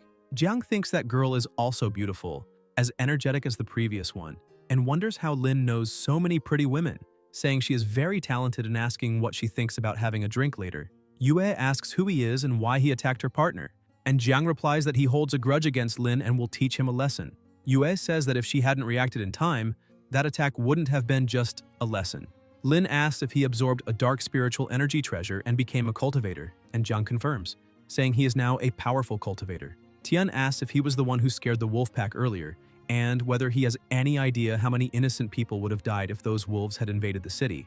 Jiang says he became a cultivator and asks why he should care about the lives of weaklings, making the protagonist say that he isn't worth the time, and that in his current state he needs a beating, not a simple lesson. Jiang says he is no longer a cowering turtle and will show what a cultivator is, laughing while Lin releases lightning and thinks that, judging by his spiritual energy level, it resembles level 2 of the stagnant spring realm, exactly as expected after the spiritual energy resurgence, where even a single fruit can cause such a huge increase. Jiang charges to attack and Tian blocks, hearing Jiang say he does have some strength. The protagonist asks if that is all, and Jiang says he is asking to be finished. They exchange blows, and Jiang, shocked, asks how Lin can block all of his attacks, while Tian responds that he is weak and that if he weren't a cultivator, seeing him would be like viewing the moon from a well, and being a cultivator, Seeing him is like a grain of dust contemplating the sky. Tian strikes him directly, sending him flying. Jiang wonders how that is possible and his partners run to him, worried, while Tong is shocked to see Lin so powerful, wondering if he really defeated her boyfriend and regretting having shown her cards too early. The protagonist orders them all to be detained and interrogated thoroughly to check whether anyone else obtained any advantage, and Yue says she will report to the director to isolate the mountain immediately. Jiang thinks he truly lost and doesn't understand how, when a voice asks whether he craves power. He appears somewhere else, confused about where he is, before a powerful creature, and declares he wants invincible power to crush Lin under his feet, willing to pay any price. The creature releases power toward him and Jiang euphorically feels the surge, saying this is exactly what he wants. In the forest, Yue says they will all go with her to the Cultivators Association to give statements, but a powerful aura bursts around Jiang. The protagonist warns his partner to be careful as intense winds erupt, and the boy asks what is happening, leading Tong to beg him to stop, saying she doesn't want to die. Lin remembers the commander's words were correct, and Yue asks what exactly occurred when the monster declares it has finally returned to the world once again. Yue asks how he went from level 2 to level 4 of the stagnant spring realm at once, and Tian says to be careful because that likely isn't human anymore. The system notifies that a minor dark attribute monster, the Dark Lord, has been detected, and starts a temporary mission. Defeat the Dark Lord, rewarding the first spiritual energy attribute cultivation frame. The protagonist thinks he has never seen a monster of this type, not even in his past life, and wants to know what attack methods it uses. The monster says the flesh and plasma of those humans were inferior, and didn't allow it to condense even a full form. But the spiritual energy inside Lin and Yue is powerful, and if it devours them, it will recover much of its strength, saying it will start by devouring the weaker girl first. The monster charges. Tian notices and blocks the attack. The creature says it's not bad and asks whether he blocked by accident, and Tian asks what it is and where Jiang and the others are. The monster replies that he isn't worthy of knowing what it is, and must simply choose between surrendering or losing his life. Lin says it clearly doesn't intend to talk and he'll have to teach it a lesson, and the monster laughs, saying he really wants to do that and that it will let him first experience extreme darkness. The monster attacks and Yue becomes worried about her partner. The creature keeps charging and Yue unleashes her power against it, but the monster claims it is useless, that an attack of her level will not break its defense, and orders her to stop resisting and accept being devoured. Lin moves at high speed, piercing through the enemy's body and slicing part of it into pieces, asking if that was the monster's maximum effort. The creature asks if he really thinks he can fight just because he broke the seal of the dark space, and Yue says she will fight at her partner's side. The protagonist says he doesn't need help, that Yue can stay where she is without moving, because he wants to test how far his maximum strength can go. Yue asks what he means by full strength, and Lin releases an extremely powerful energy, answering that it is exactly that. Tian charges toward the enemy and releases his power at it, causing a massive explosion, and the monster asks if it is being restrained by a mere human. The protagonist asks if it is afraid now, and the monster charges forward, saying that a human dares to look down on it and is asking to lose his life. The pressure rises and Lin watches calmly, blocking the attack without taking damage, leaving the monster shocked upon realizing he came out completely unscathed. Tian asks if that is all and says it seems the monster cannot even force him to use his full power, calling the situation disappointing. The monster thinks that boy does not possess ordinary strength and that his power now surpasses its own. It then tries to flee, believing it cannot die there and needs to devour more humans, gain more power, and then return to eliminate him. The protagonist asks if he gave it permission to leave and strikes it with his powerful lightning. The monster screams in pain and abandons most of its body, transforming into a bat. Tian says that to survive, it sacrificed almost its entire body, and Yue asks if he is alright. The protagonist replies that he is, but part of the shadow monster escaped, and they need to contact the director immediately. Elsewhere, a voice announces that due to a mass of cold air, the city will experience heavy rain and a red storm alert has been issued, recommending that everyone avoid going out.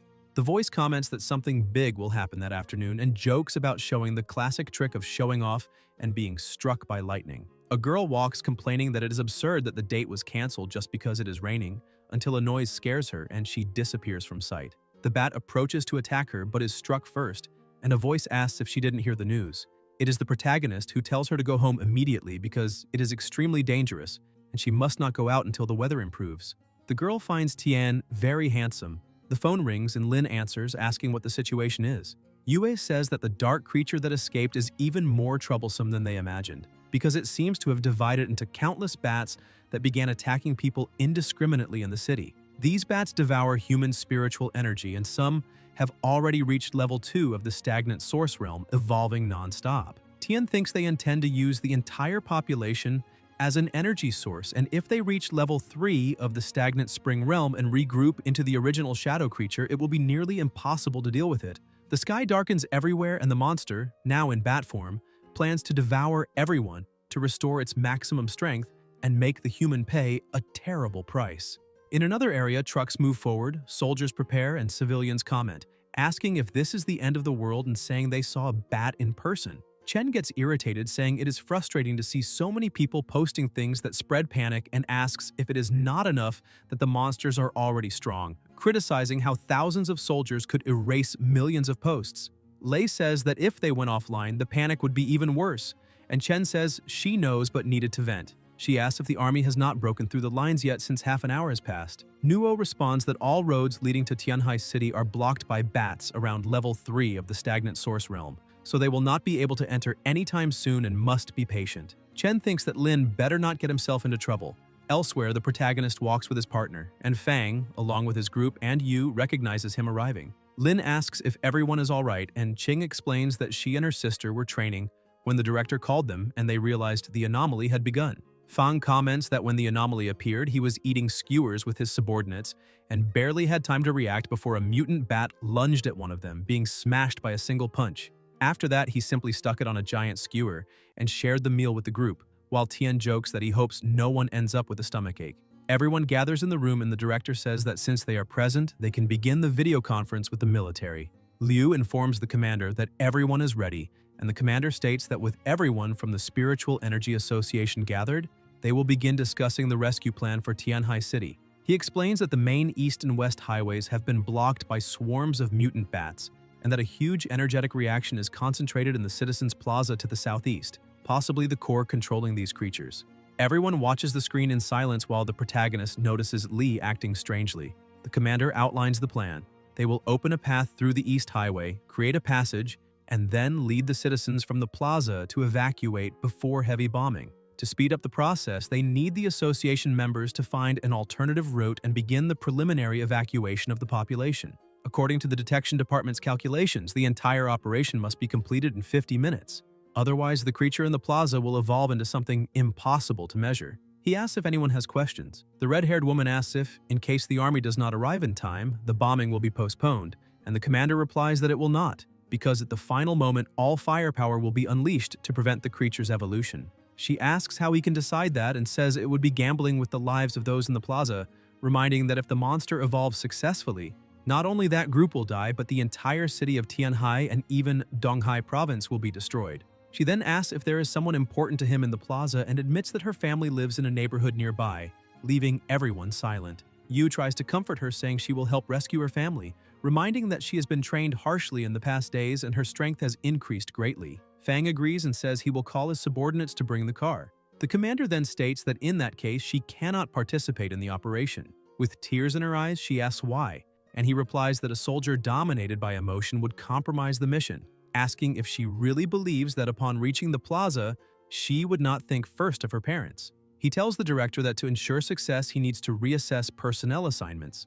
A voice asks them to wait, and the protagonist mentions that there is a fatal flaw in the plan. The commander asks what it is, and Lin replies that the bombs will cause no damage at all to the creature, leaving Liu confused. The commander demands to know how he can assert that, and Tian explains that he gravely injured that monster recently, so he guarantees the plan will not work and insists that they follow his.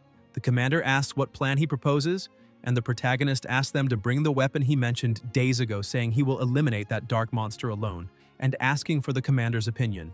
Elsewhere, an alarm begins to sound, and Chen declares that, in the name of the people of Tianhai, she must deliver that to Lin. A voice announces the beginning of the anomaly suppression mission, whose path starts at the East Highway entrance and ends at the Citizens Plaza. The commander reinforces that the objective is to escort and transport the weapons, with 5 squads divided to ensure everything arrives safely, no matter the cost, for the people. Chen advances with her men, repeating that it is for the people, while the bats charge together.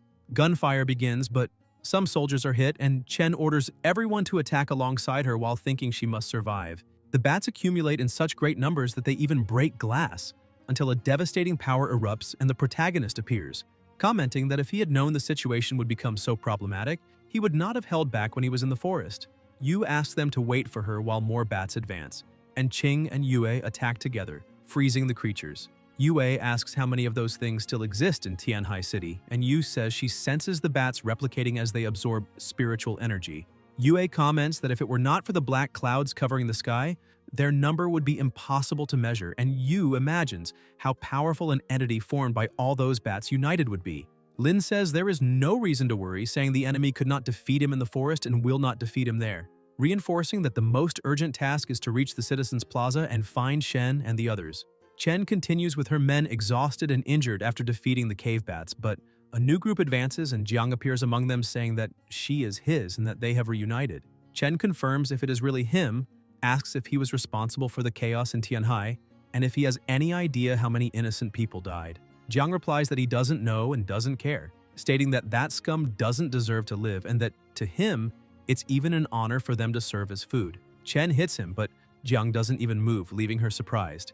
And he comments that cultivators of spiritual energy are like wine to a drunkard. Jiang explains that if he didn't try to break through his strength, even by devouring the entire city, he would only return to his original state with half the power. But now, he can recover everything and even evolve by devouring others, stating that, just like that boy, she must also become his food. A power explodes between the two when Nuo appears, saying that the young woman doesn't like that guy and that because of that, he will have to die. The monster evaluates his energy and comments that his spiritual concentration is already at level 5 of the stagnant spring realm, stating that by devouring him, he will not only recover his peak, but become even stronger. Nuo orders Chen to take the others to meet Lin and says he will handle the creature. Chen asks him to be careful.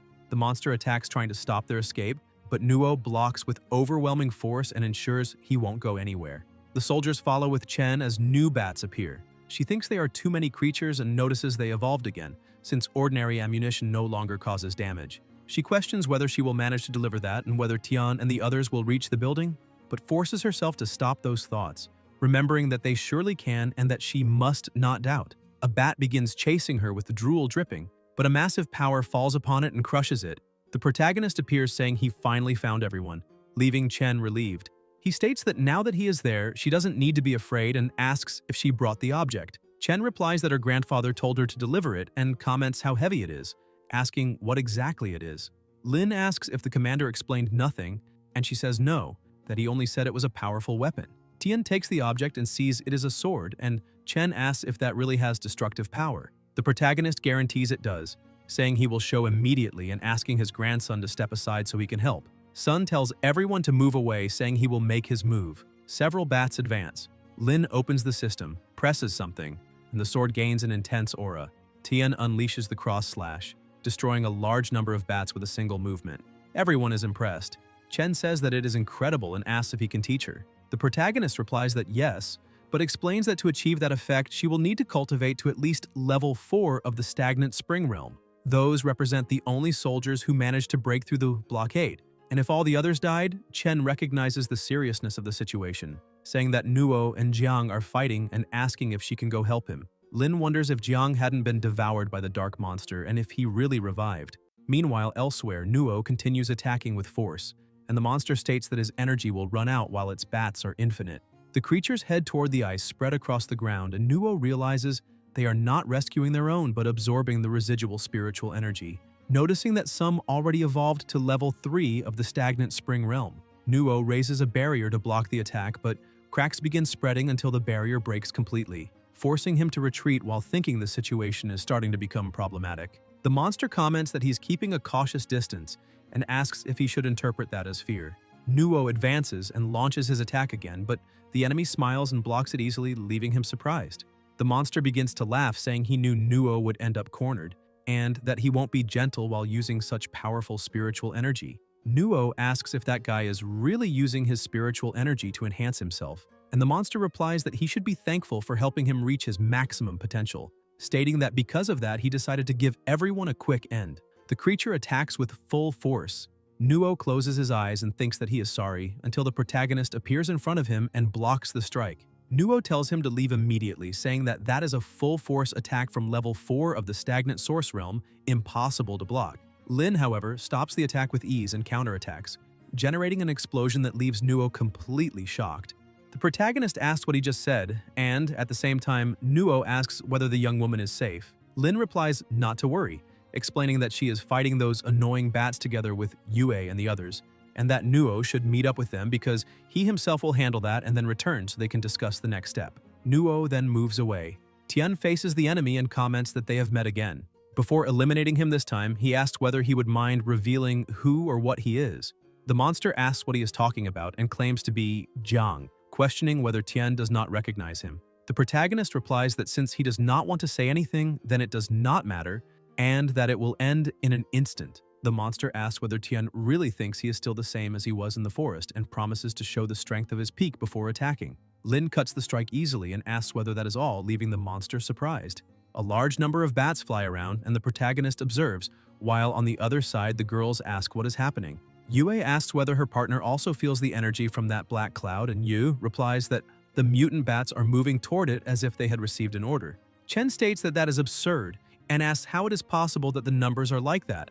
Qing asks what happened, and Chen explains that according to the readings of the instruments, the object in the sky might be a legendary supermutation. She then describes the classification: anomaly, lower threat level, with minimal impact and usually no need for cultivators; disturbance, light threats capable of causing small disruptions, normally resolved by low-level cultivators; danger, monsters with significant destructive power capable of threatening small cities, requiring intermediate cultivators; supermutation, creatures with enough destruction to devastate a small city, requiring several mid to high-level cultivators; catastrophe, beings with devastating power capable of threatening large cities; calamity, monsters that can destroy national defenses and that only a few cultivators can face; and finally, world apocalypse, the maximum threat that requires full mobilization of elite cultivators and defense systems. Chen thinks that Lin must survive and orders them to notify the director to send reinforcements, while she herself will speak with her grandfather, because they cannot let Tian face a monster like that alone. In another room, someone calls Captain Pan, but they cannot communicate with Squad 2 since the bats seem to be blocking electrical signals. The commander wonders whether Feifei and the others managed to break through, and another soldier comments that the bats seem to be gathering in the same direction, asking what is happening. A soldier says he can hear something and asks whether they are still alive. A voice replies that it is Squad 2's communication and that the signal has returned, informing Captain Lee that after the bats left, electrical signals returned and they can contact the Vanguard. The soldier asks what the situation is and tells them to report immediately. The captain reports that they were attacked by a large swarm near level 2 of the stagnant spring realm, but for some reason all the bats suddenly flew toward the sky, a situation also occurring with Squads 2 and 3. The commander orders them to calculate the losses when a soldier approaches, saying there is a message from the young woman. The commander asks whether she is alright, and Chen replies that the situation is bad because a super mutation level monster is about to appear in Tianhai City. Everyone is frightened, and the commander asks what nonsense she is saying. Chen states she is not talking nonsense, because those bats voluntarily left the outskirts of the city to deliver all the spiritual energy they absorbed to the super mutation level monster at the center of the black cloud. A soldier says everything is over, the city is destroyed, and so are they.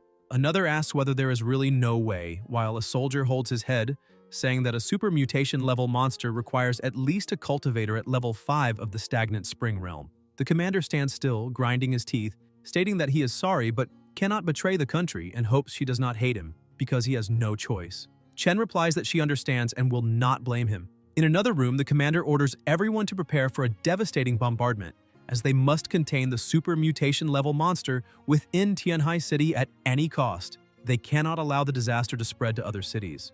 A soldier asks him to calm down and at least rescue the young man first, but the commander declares that there are only generals and soldiers there, no family ties, and that their sacrifice exists so the people they protect never have to do the same. Suddenly, someone tries to adjust the communication, asking whether they can hear and how to turn that on. The commander asks whether Lin is still alive, and Tian replies that he has not even gotten his granddaughter yet, and the commander already wants his termination, stressing that he does not say that out of malice, but that the granddaughter will hate him for it. He says they do not need to drop bombs because he will handle the super mutation level monster alone.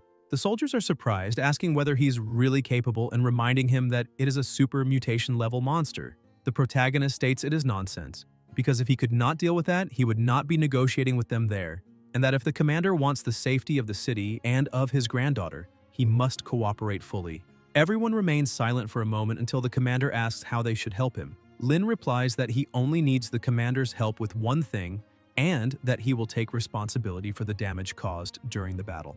Meanwhile, the monster thinks that that is real-world spiritual energy and celebrates being alive, believing that not only has he revived, but also evolved to the maximum level of existence in the stagnant spring realm, level 5, feeling invincible and stating that they will regret not eliminating him in the forest.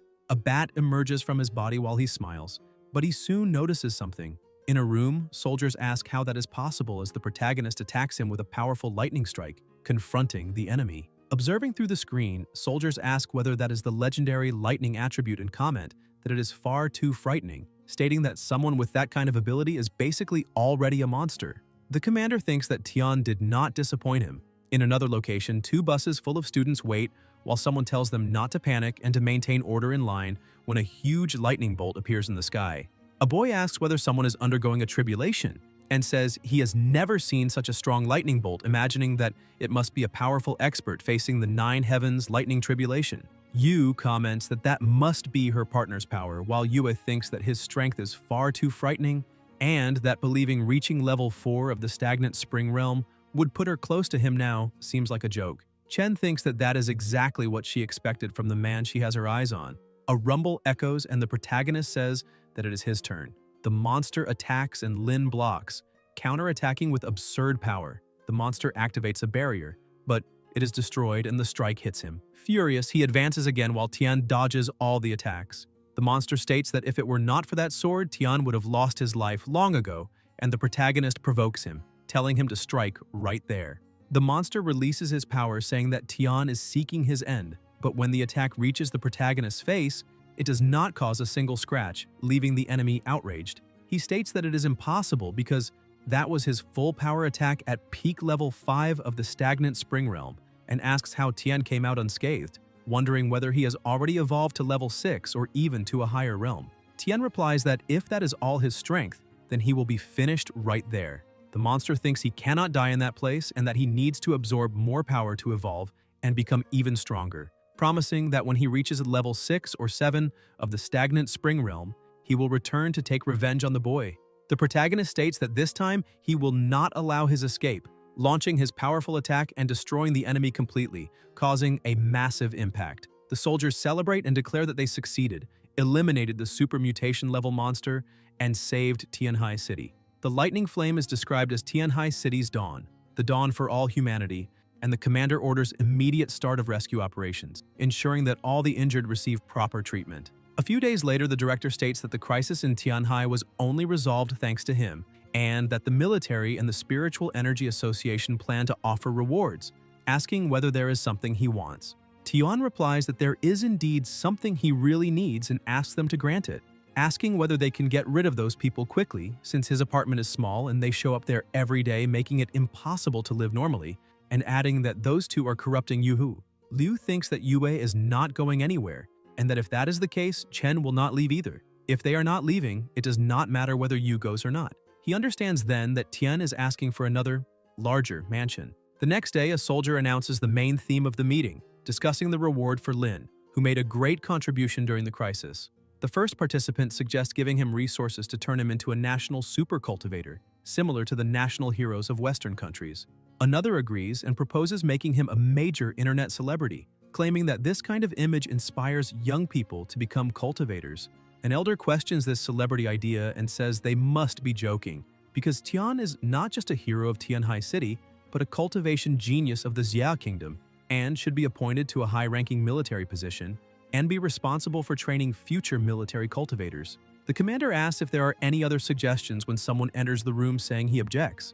It is Han, and the commander wonders why Han Feng has returned. Han says he heard from subordinates that the commander intends to honor a spoiled brat. The commander asks what he means by that, and Feng replies that a child who defeated a monster by luck does not deserve any reward. Soldiers protest, saying that is too much, because resolving the crisis in Tianhai City was not luck. The entire mission was recorded. Han calls the two of them trash and asks if they have the right to speak there. The commander slams the table and states that a level 5 monster of the stagnant spring realm cannot be defeated by luck alone, saying he understands the doubts about Lin, but emphasizes that rewards do not depend on Han. Han says that if they insist on rewarding him, he cannot stop them, but he will not agree. The commander says the meeting continues and asks if there are more ideas. A voice says that Lin did not help them for fame or fortune, and what he needs is not a title or internet attention. Everyone goes silent and the commander asks if he has a suggestion. The director thinks that since they have no direct relationship with the boy, he must step in at this crucial moment, because only he knows what Tian truly needs. He says he met Tian a few days earlier and asked if he needed anything. Tian clearly answered with one thing. The soldiers mutter that it can only be that. Liu says Lin's exact words were that those people go to his apartment every day, making it impossible to live normally. The director concludes that Lin simply wants a bigger house so that living with Yue and the others won't be so cramped. Everyone is surprised, asking how they didn't think of that earlier and commenting that it is true, since they forgot basic needs: food, clothing, housing, and transportation. The commander thinks the boy is implying that Yue and the others should not live there anymore, but since his granddaughter seems to have feelings for him, he will let things develop. He asks if they have already searched for any suitable large house or apartment in Tianhai. Han then says not to worry because he knows a particularly suitable house. A soldier finds it strange, saying Han had been protesting until just now and wonders why the sudden change. The commander asks where this house is, and Han answers that it is on Qiyang Road in Haishi City. The soldiers ask if Haishi is not under lockdown, stating that according to military intelligence, the anomaly there has reached level 6 of the stagnant spring realm. Liu protests, saying the Spiritual Energy Cultivation Association has never done anything against Tian and asks why make things difficult for him, reminding them that the purpose of the meeting is to reward the boy, not impose another mission. Han says he simply believes that if Tian cannot even clear out that house, then he deserves no reward. The commander asks if he is questioning his decision, and Han replies that he wouldn't dare. He just wants to personally witness whether the hero everyone praises is truly worthy of the title. Elsewhere, someone hands over a document and apologizes. It is the director, explaining that he narrowly escaped being cut off and that the military intended to reward Tian generously, but someone interfered in the process, and this was the result. The protagonist looks at the paper. It is the property deed for Green Lake Manor on Qiyang Road in Haishi City. Lin is surprised, thinking that the house must be worth tens of millions, wondering if they are really giving him something so valuable just like that. Liu says that if he doesn't like it, he can exchange it, even if it cost him his life. Tian replies that a house worth tens of millions is not about liking or disliking, but about deserving it, and that it will do.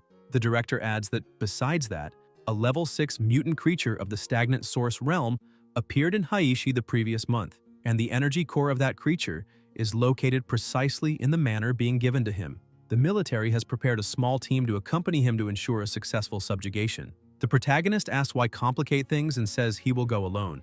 Liu replies that he knows Tian defeated a level 5 monster of the stagnant source realm, but the mutant creature in Haishi is level 6, and Tian cannot act impulsively because although the difference between levels 5 and 6 is only one level, the gap is immense. He says Tian is still young and should cultivate patiently, but the protagonist says he is already at level 7 of the stagnant spring realm. Elsewhere, a car moves while a voice asks who that boy is and why he demands cooperation, adding that the brothers at the camp have made no progress in Green Lake Manor for half a month, questioning whether that newly adult boy will accomplish anything. Han answers that whether he succeeds or not will be seen when they let him show his abilities later, adding that he hopes Tian didn't get here purely by luck because whatever is inside Green Lake Manor will not let him leave alive if he did. The driver agrees, saying he believes Tian defeated the anomaly in Tianhai by luck. Otherwise, why didn't he attend the commendation ceremony personally? He claims that shows guilt. Han replies that arrogant brats need elders to discipline them occasionally. A woman intervenes, asking him not to let personal feelings interfere with the mission, as retaking Haishi's territory is the highest priority. Han answers that she does not need to tell him how to do his job. Elsewhere, the protagonist stands before the gate when the woman approaches, saying she is the secretary of the commander of the Haishi mayor's office, and that the two men beside her are Han and the second lieutenant, responsible for dealing with the mutant creatures in the city. Han asks if he was the one who faced the level 5 stagnant source realm monster in Tianhai, and Lin confirms, asking what about it. Han replies that it's nothing, he just imagines someone as tough and experienced as the Camp brothers, but didn't expect to find a handsome young man. Tian asks if they think monsters will go easy on them just because they are burly. Han says that if Tian only knows how to talk nonsense, he may not leave the mission alive. The protagonist tells him not to worry because he is a practical person and prefers acting to talking, adding that if they are afraid of losing their lives, they don't need to enter.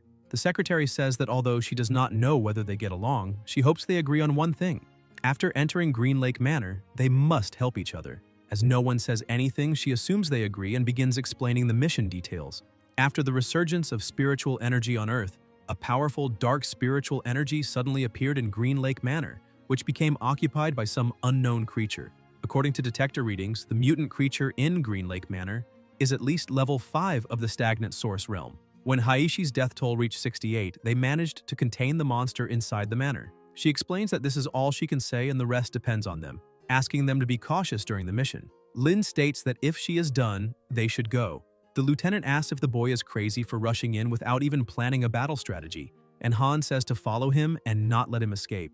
They keep walking while Tian observes the system and notices it is another dark attribute monster, the third he has encountered in a few days. In the previous mission, he received a new attribute as a reward and wonders whether he should choose the dark attribute, but instead selects the light attribute. In his previous life, he never reached the power he has now, so his understanding of light and darkness was shallow. To prevent what happened to Yue and the others from happening again, he chooses light and hopes it grants some healing ability.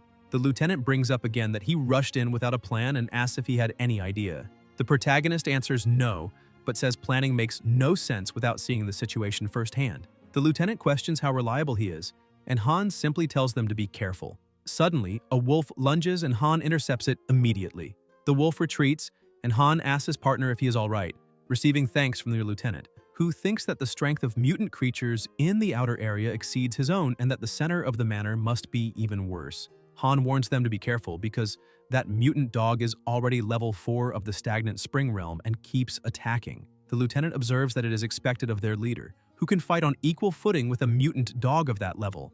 The blows continue until the wolf is injured, and Han stares at it with killing intent. Lin asks if he has finished playing around and if they can continue through the manor. The lieutenant replies that the dog reached level 4 and asks if Tian thinks that is easy. Tian draws his sword, aims at the opponent, and eliminates the wolf with a single strike, leaving Han surprised. The protagonist says he will enter first and that they can take their time. Han remains stunned, thinking that he cut in half with a single sword the monster that fought him nearly to the end, which means the lieutenant asks if they offended someone they shouldn't have, and Han orders them to apologize immediately to the little brother, since they cannot offend someone like that.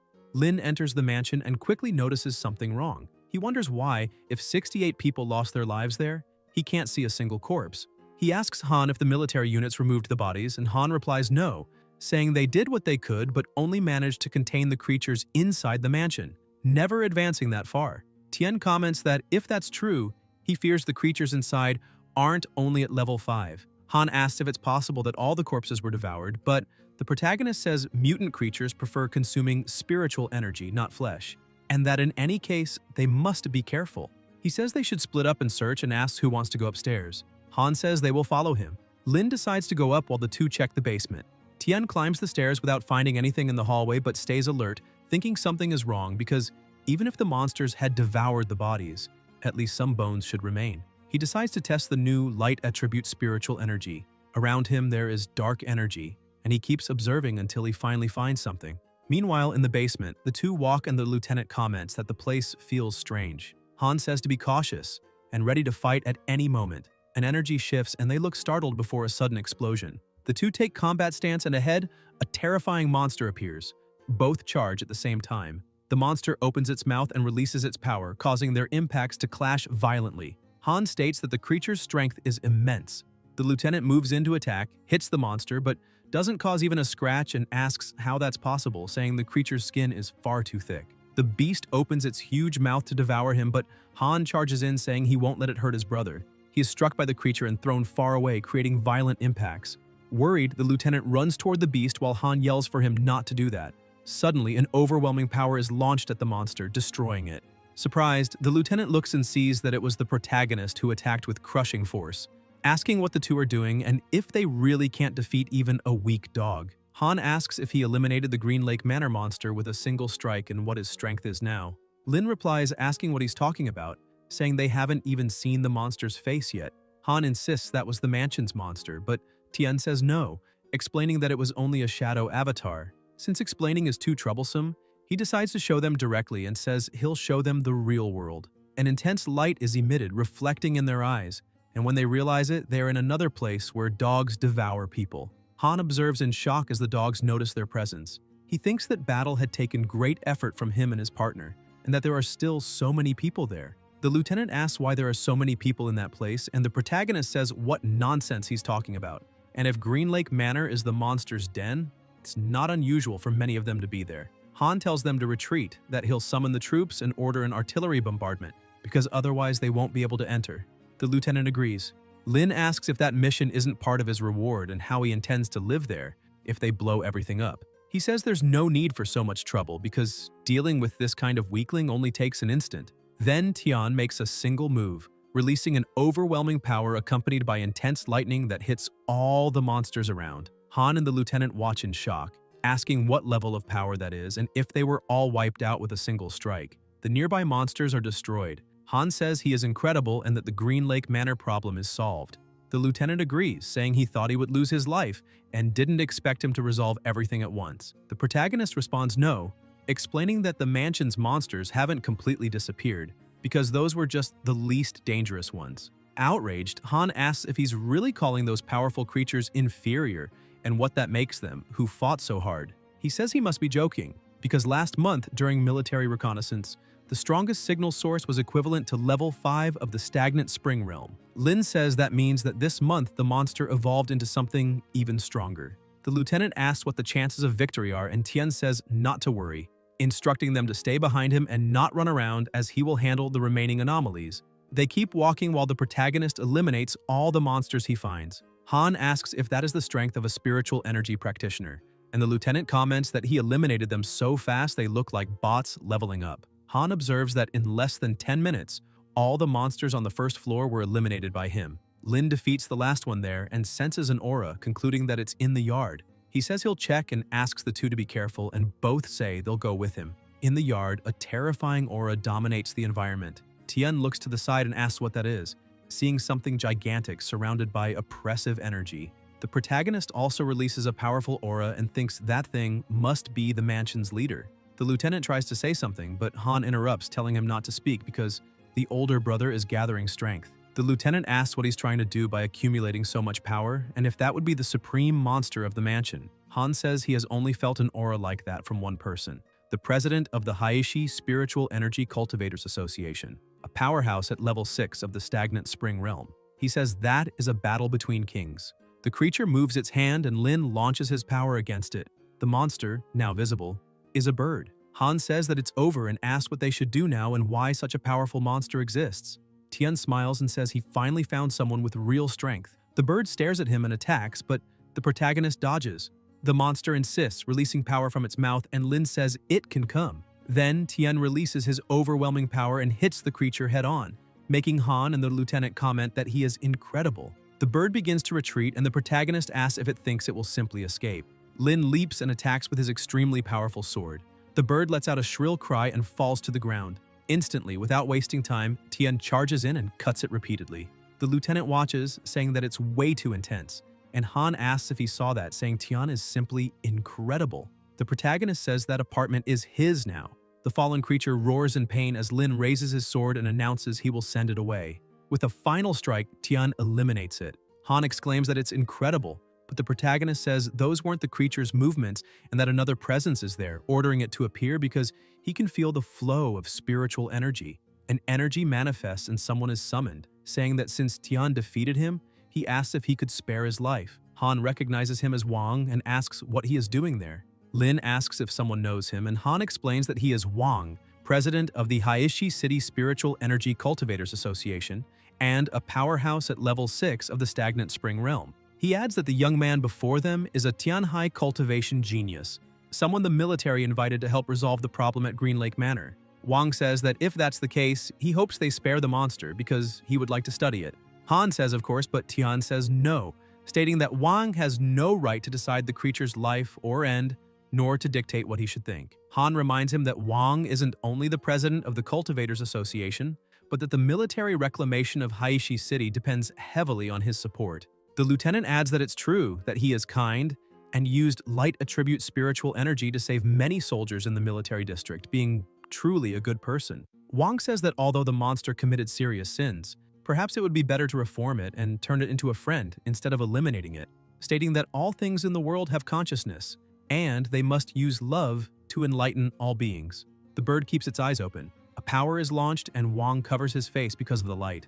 An attack advances toward him. He activates a barrier, blocks and counterattacks, causing a huge explosion. Wang thinks that Boy's power is immense. He asks what Tian means by that and if he's trying to be his enemy or humanity's enemy. The protagonist says that if he wants to know the reason, then he will tell him. First, that monster eliminated people in the village and must pay for what it did. Second, he never allows others to dictate his actions. Wang has no right to give him orders. And third, and most importantly, since it appeared that monster's spiritual energy has become abnormally strange. Han asked what he means by strange spiritual energy. Lin replies that the monster fears Wang, fears him even more, and that the fact Wang wants to save it is worse for the creature than someone trying to eliminate it. Wang retorts that in the eyes of the monster, they are both human, and that besides that, he sealed its movements with a cage of light, so it is natural for it to fear him. Tian says that if that is the case, he will use his special ability to see what memories are inside the monster's mind. Wang is confused. The lieutenant asks if he also possesses such an ability, and the protagonist explains that he accidentally acquired it after the last monster's subjugation in Tianhai, allowing him to directly read a creature's memories through contact with spiritual energy. Wang thinks the boy must be trying to trick him. Lin releases his power over the monster, which screams. An energy spreads around the creature and causes an explosion, leaving everyone surprised. Tian comments that the moment should have been a little earlier. The way the energy was injected should have been different. Wang stares at him and launches his power, believing he was deceived. The protagonist counters and their blows collide. Han and the lieutenant ask what Wang is doing. Wang replies that since Tian discovered that, he has no choice but to eliminate him. Lin then asks if that giant bird monster was created by him there in the mansion. Han asks what nonsense Tian is saying, and the lieutenant confirms, remembering that Wang himself led the military against that monster before. Tian questions this, saying that if it is true, how that thing could have survived until he arrived there. Han suggests that maybe they did not advance so deeply in the previous battle, but the protagonist asks if he really believes what he is saying, stating that the monster started trembling the moment Wang appeared, as if he had done horrible things to the creature. Wang says Tian is very intelligent and asks if he does not know that smart people do not live long. Han asks if the boy is telling the truth. Wang admits that he created the monster in that house using spiritual energy, but corrects himself by saying he did not create it to eliminate humans, but to protect them. The two soldiers become furious and ask if he knows how many brothers they lost trying to retake Haishi.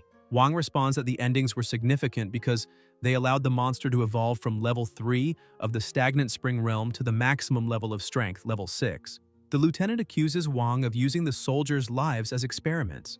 Wang states that mortals will never understand the thoughts of high-level people like him and explains that by cultivating that monster, he could use it to eliminate other creatures and save human soldiers, while also studying its evolution to understand how cultivators can better adapt to the resurgence of spiritual energy.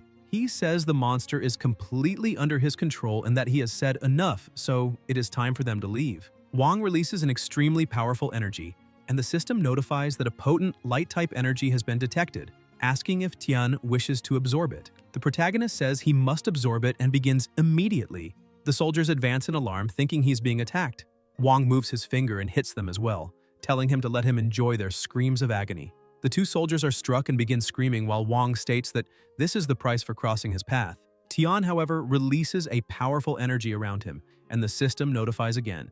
The protagonist comments that that energy was well worth it, not only for giving him a free apartment, but also for increasing his strength level. He jumps and attacks, freeing the two soldiers, and Han thanks him for saving them. Tian tells them to wait there, as it will be over soon. Wang, confused and irritated, asks how he can move freely and why he was not trapped in the light barrier. Tian asks if he truly thought he could imprison him, and tells him to be grateful for making him stronger, because he will give him a quick end. Wang asks if a brat dares to judge him and says he wants to see what his power is. He releases his energy and Tian blocks with overwhelming force. Wang grits his teeth as Tian appears behind him. Wang wonders how this is possible, astonished at the boy's speed, unable to dodge. Then blood splashes and someone falls to the ground. It is the protagonist standing, saying that level 6 peak of the stagnant spring realm is nothing special. Wang, wounded on the ground, says Tian is seeking his end. He stands and begins emitting extremely powerful energy, stating that he has been deeply angered and will show his true level 6 peak power. A magic circle is invoked. Tian comments that even trying his hardest, Wang will only manage to annoy him for a while longer. Wang moves his hand and launches his power through the magic circle. Tian blocks it. The opponent moves quickly, leaping with the sword and causing a tremendous explosion, but the protagonist says his speed is far too slow.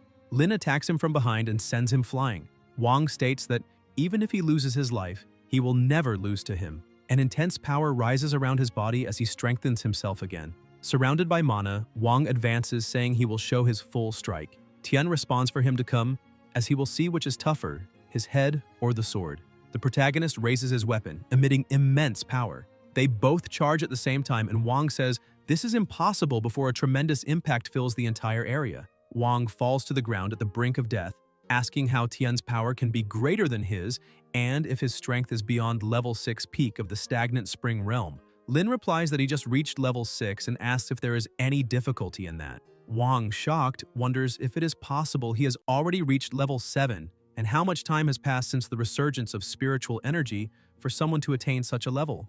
Tian says he has other matters to take care of and that it is time for him to go. Wang thinks he cannot die there, but the protagonist raises his sword and says he must pay for what he did.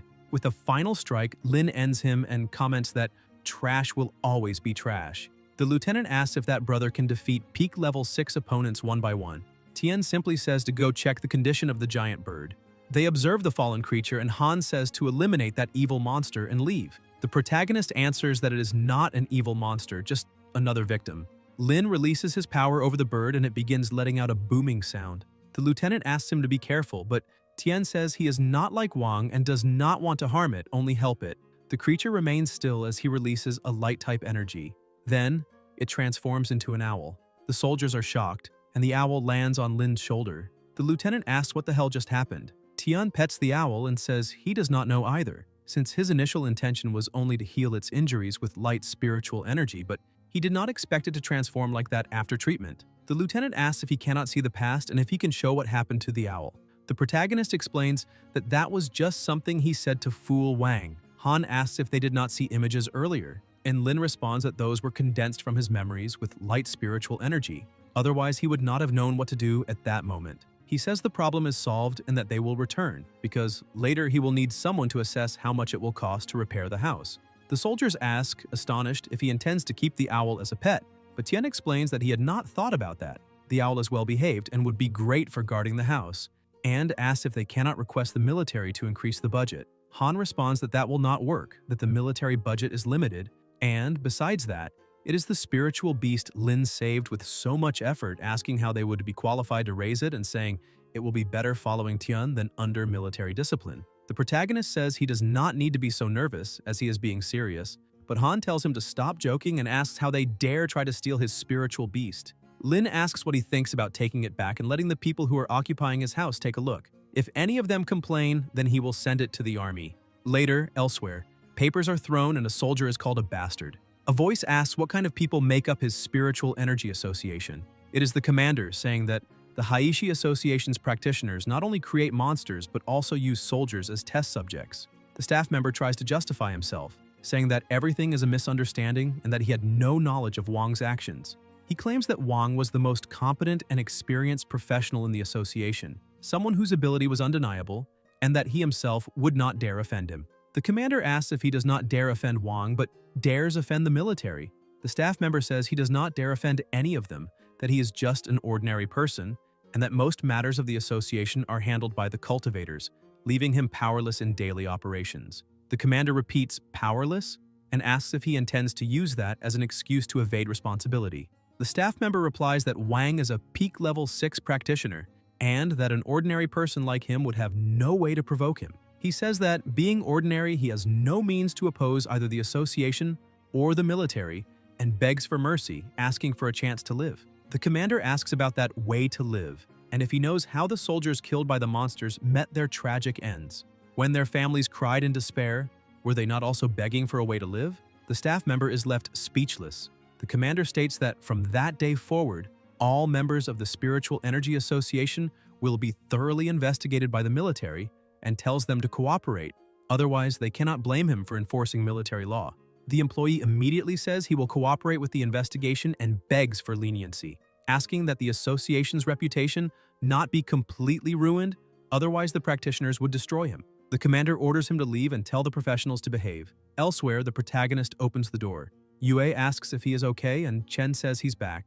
Lin thinks that perhaps this is what it means to have a real family, and that to continue living like that, he needs to become even stronger. Chen asks why he is daydreaming, and Tian responds that the matter has been resolved and that he also brought a pet for her. Yue asks about a pet, and the protagonist whistles. The owl flies and lands on his head. Both think it's very cute, and Chen asks where he got the owl, saying it's adorable. Lin replies that he found it on the mutant village property. Yue comments that to survive in a place like that, the creature's will to live must be really strong. The protagonist says it is indeed very strong, as that creature was a mutant beast at the peak of level 6 of the Spring Stagnant Realm. The two are shocked and ask what he just said. Lin repeats that the owl is a mutant beast at the peak of level 6. The owl just looks at them. They are scared, and Chen asks if it really is a level 6 mutant beast and whether it could peck them to death. Yue tells them not to move, as a beast of that level could shred someone with a single claw. Tian says not to worry, as it is very docile and would have attacked already if it wanted to. They should be more concerned with when they will surpass that level. Yue says they also want to improve, but strength cannot be increased on demand. Chen asks if he thinks everyone is a genius like him. The protagonist tells them to train hard because if they encounter a crisis like last time, he might not arrive in time to save them, and says he will rest. Elsewhere, 3 soldiers are talking while eating. One asks if they heard that the strongest practitioner in Haishi City was eliminated. The partner replies that he killed so many comrades that he deserved to die.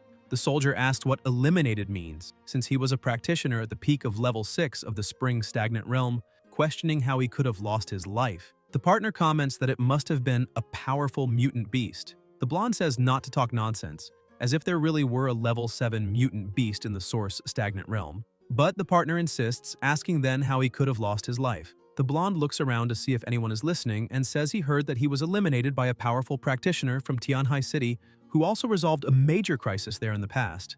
The two are surprised and ask if practitioners from Tianhai are really that strong. Han approaches, asking what they are whispering about. The 3 quickly stand up and the blonde says they just came down for a drink and a chat. Han says that talking is allowed, but under no circumstances should they reveal any specific information about that Tianhai practitioner, or they will be punished for leaking military secrets. They agree and leave immediately. Han thinks they have no idea how powerful that boy really is, and mentions having heard that he is now a presence capable of influencing the international standing of the Summer Realm. The next day, Chen is sitting at her laptop, checking the most discussed topics. In first place is the mysterious and powerful cultivator Lin, who defeated monsters and helped the army reclaim Haishan City. Chen thinks he has become one of the most talked about subjects. People comment that the boy is truly fierce, exterminated monsters alone, and reversed the course of the disaster. They say all this publicity is not just for show, speaking of him as if he were a god, and suggest releasing the development process for more information. Others comment that it is a dog chasing dragonflies, drawing attention for the controversy. Another says he is a cultivator from Xihong City, peak level of the stagnant source, and asks if he should be considered a strong contender among them. Others comment that the above cultivator is very confident and ask if, should Lin be defeated, he will not be exposed. They also say it's all interesting as the martial arts competition is about to start, and then they will find out if Tian is truly genuine. Chen watches the comments and gets annoyed, asking how that cultivator from Xihong City can be so rude. Yue asks what happened and why she is muttering to herself. Chen replies that there is an internet user called Pico from Xihong who claims to be a level 7 cultivator of the Spring Stagnant Realm and is threatening to challenge Lin in the martial arts competition. Yue asks what competition that is, what kind of tournament it is, and how she has never heard of it. Chen replies that she also just found out and that her grandfather said the military is organizing a national martial arts competition for cultivators, aiming to encourage practitioners from various regions to dedicate themselves to cultivation and protect national security. She says she absolutely needs to win the championship and silence everyone. Meanwhile, the protagonist tells the owl to eat everything, saying that this is the most expensive bird feed, nearly 10 yuan per jin, but the owl does not want to eat. Lin gets annoyed and says it is trying to cause trouble, arguing that even ordinary birds are lucky to get millet and asking if it knows how much a jin of millet costs. Yue tells him not to worry and asks if he heard about the martial arts competition. Tian responds that he is not interested as he has other things to do. Yue asks why, and Chen also wants to know what is so important. Then the protagonist, clearly irritated, responds that of course he will soon renovate the house to which Haishi City sent him, and that he needs to move as soon as possible before they turn his old residence into a hotel. Elsewhere, some people ask about Lin, wanting to know whether he will not come and what is going on. Lei comments that, from what the young woman explained, it seems he is busy with renovations and shows no interest whatsoever in the martial arts competition. The young man beside him says that this is great and considers it good news, stating that if he does not come, many problems will be avoided. The commander asks what exactly he is talking about. The young man replies that this is a truth he learned after more than 10 years as an officer, explaining that regardless of the type of event, the fewer participants there are, the fewer problems will arise. The commander orders him to shut up and states that this competition is not only meant to allow cultivators from various regions to train and improve their skills, but above all to form a reserve of talent for the next national competition, adding that without geniuses like Tian, he questions how they will be able to compete with cultivators from other countries. A soldier comments that he knows Lin's personality well and says that he normally does not care about fame or honor, which makes it difficult to persuade him. The commander asks whether they are simply going to give up and states that if a talent like Lin does not participate, it will be an enormous loss for the country. The partner beside him suggests offering some rare cultivation resources as a reward, saying that there must be something capable of arousing Lin's interest, and asks whether the armed forces do not possess some low-level mutant spiritual energy zones. He adds that Tian should already be at level 7 of the stagnant source, and that he might truly not care about such low-level mutant zones. The director says that he has had a great idea. The commander replies that if he has already thought of it, then he should stop playing games with himself. Liu comments that he remembers that it is not only the Green Lake Mansion that constitutes a dangerous mutant zone in Haishi City. The commander asks what he means by that. The director explains that since this martial arts competition will gather the strongest cultivators from across the country, why not take the opportunity to deal with that super mutated level anomalous zone that exists in Haishi, stating that if they succeed, they will not only fully reclaim the city, but also shock foreign cultivators. He adds that no country has so far managed to repel a mutant zone of that level. The soldiers agree, saying that the idea is excellent. The chubby man immediately reacts, saying that there is no way he agrees, and questioning whether they know how much responsibility this will bring, asking why this would not cause problems in other cities. He adds that he thinks Jihong nearby would be a much better option, since it is already old and he can no longer stand watching it cause so much trouble. The commander asks him not to get so agitated and says that the old man's proposal is indeed bold, but not impossible as long as the armed forces adopt comprehensive protection and prevention measures in advance, ensuring that the situation will not get out of control or cause any problems. The chubby man asks what those preventive measures would be and says that in recent years all he has heard are exactly those words, questioning why the same thing always happens. He states that the more solemn the guarantees are, the greater the chaos at the end, begging them to leave him in peace, saying that he is already old and just wants to lie down and rest quietly because he can no longer handle problems. The commander responds that he is the president of the Spiritual Energy Association of Haishi City, and that this matter is of extreme importance to the country, allowing no retreat whatsoever. The chubby man sighs and says that he already knew that when these people make a decision, no one can stop them, so he ends up giving up and states that they can do whatever they want. He concludes by saying that he has already said everything he needed to. The commander declares that the director's proposal is excellent and states that the matter is decided, determining that from now on, the old man will be responsible for planning this martial arts competition and assisting the relevant personnel with logistical preparations. Liu thinks that perhaps news about the parents will emerge soon.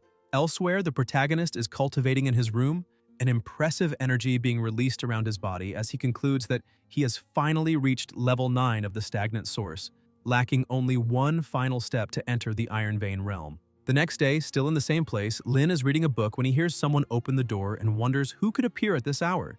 When the door opens, a woman approaches and comments that it has been some time. Tian recognizes that it is Secretary Chen and asks whether there is any reason for her to have come to his house so early. Chen replies that she is mainly there that day to deliver some rewards and to have some documents signed. The protagonist tells her to come in. The secretary sits down and begins organizing some papers, explaining that these are the rewards prepared by the military, including the property transfer documents for that house, the reimbursement form for renovation expenses, and some additional housing allowances. requiring only that he log in at the indicated places. Lin takes the papers and comments that it is a very thoughtful gesture. Chen adds that there is still an important matter that needs to be discussed with him. Tian asks whether it is about the martial arts competition, and the secretary confirms. The protagonist says that she can speak, since Ling and the others only heard rumors on the internet, so he did not take it very seriously nor pay much attention. The secretary explains that, in fact, the location of the martial arts competition is a super-mutated level anomalous zone located in Haishi City. Lin asks whether there is another super-mutated level zone, and whether Haishi City is really that dangerous. Chen replies that Haishi is located at the junction of spiritual veins, and that since the recovery of spiritual energy, the city has developed many dangerous anomalous zones due to excessive activity of that energy. Tian comments that being at the confluence of spiritual veins, it is not surprising that so many problems appear. The secretary agrees and says that if Haishi City can be successfully reclaimed, this will be something beneficial for all cultivators in the country. According to the available information, that anomalous zone contains an extremely pure lightning element. The protagonist asks about the lightning element. The secretary confirms, explaining that the concentration of lightning-associated spiritual energy in that zone is extremely dense, and says that the detailed information is there. Lin comments that she really put in a lot of effort to convince him to participate in the martial arts competition. Chen asks him not to misunderstand her. Tian says that it is fine, that he did not get angry, and that he will analyze the information first before making a decision. The secretary thanks him sincerely. After that, the protagonist arrives carrying bags and tells everyone to eat. Shen approaches yawning, along with Yue, who asks what that is.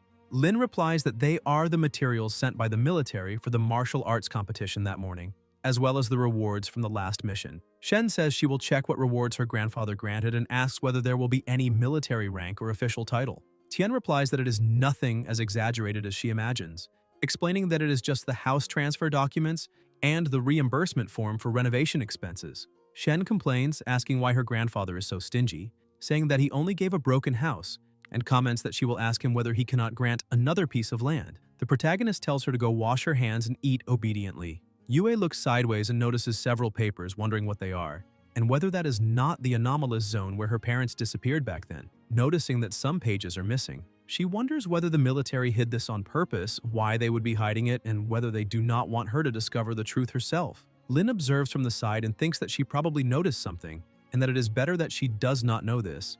Outside, Tian is leaning while observing one of the papers, on which is written, Super Mutated Level Anomaly Zone, Lightning Labyrinth, 4th Exploration, Team Members Leng and Heng, Duration 7 days, Contact lost on the 5th day, Between Life and the End, Yue, daughter of Leng and Heng, adopted by Lu and currently a spiritual energy cultivator. The protagonist speaks on the phone with the secretary and says that he has decided to go to that anomalous zone, but that he is very dissatisfied with the way the armed forces handle things. The secretary asks what he means by that.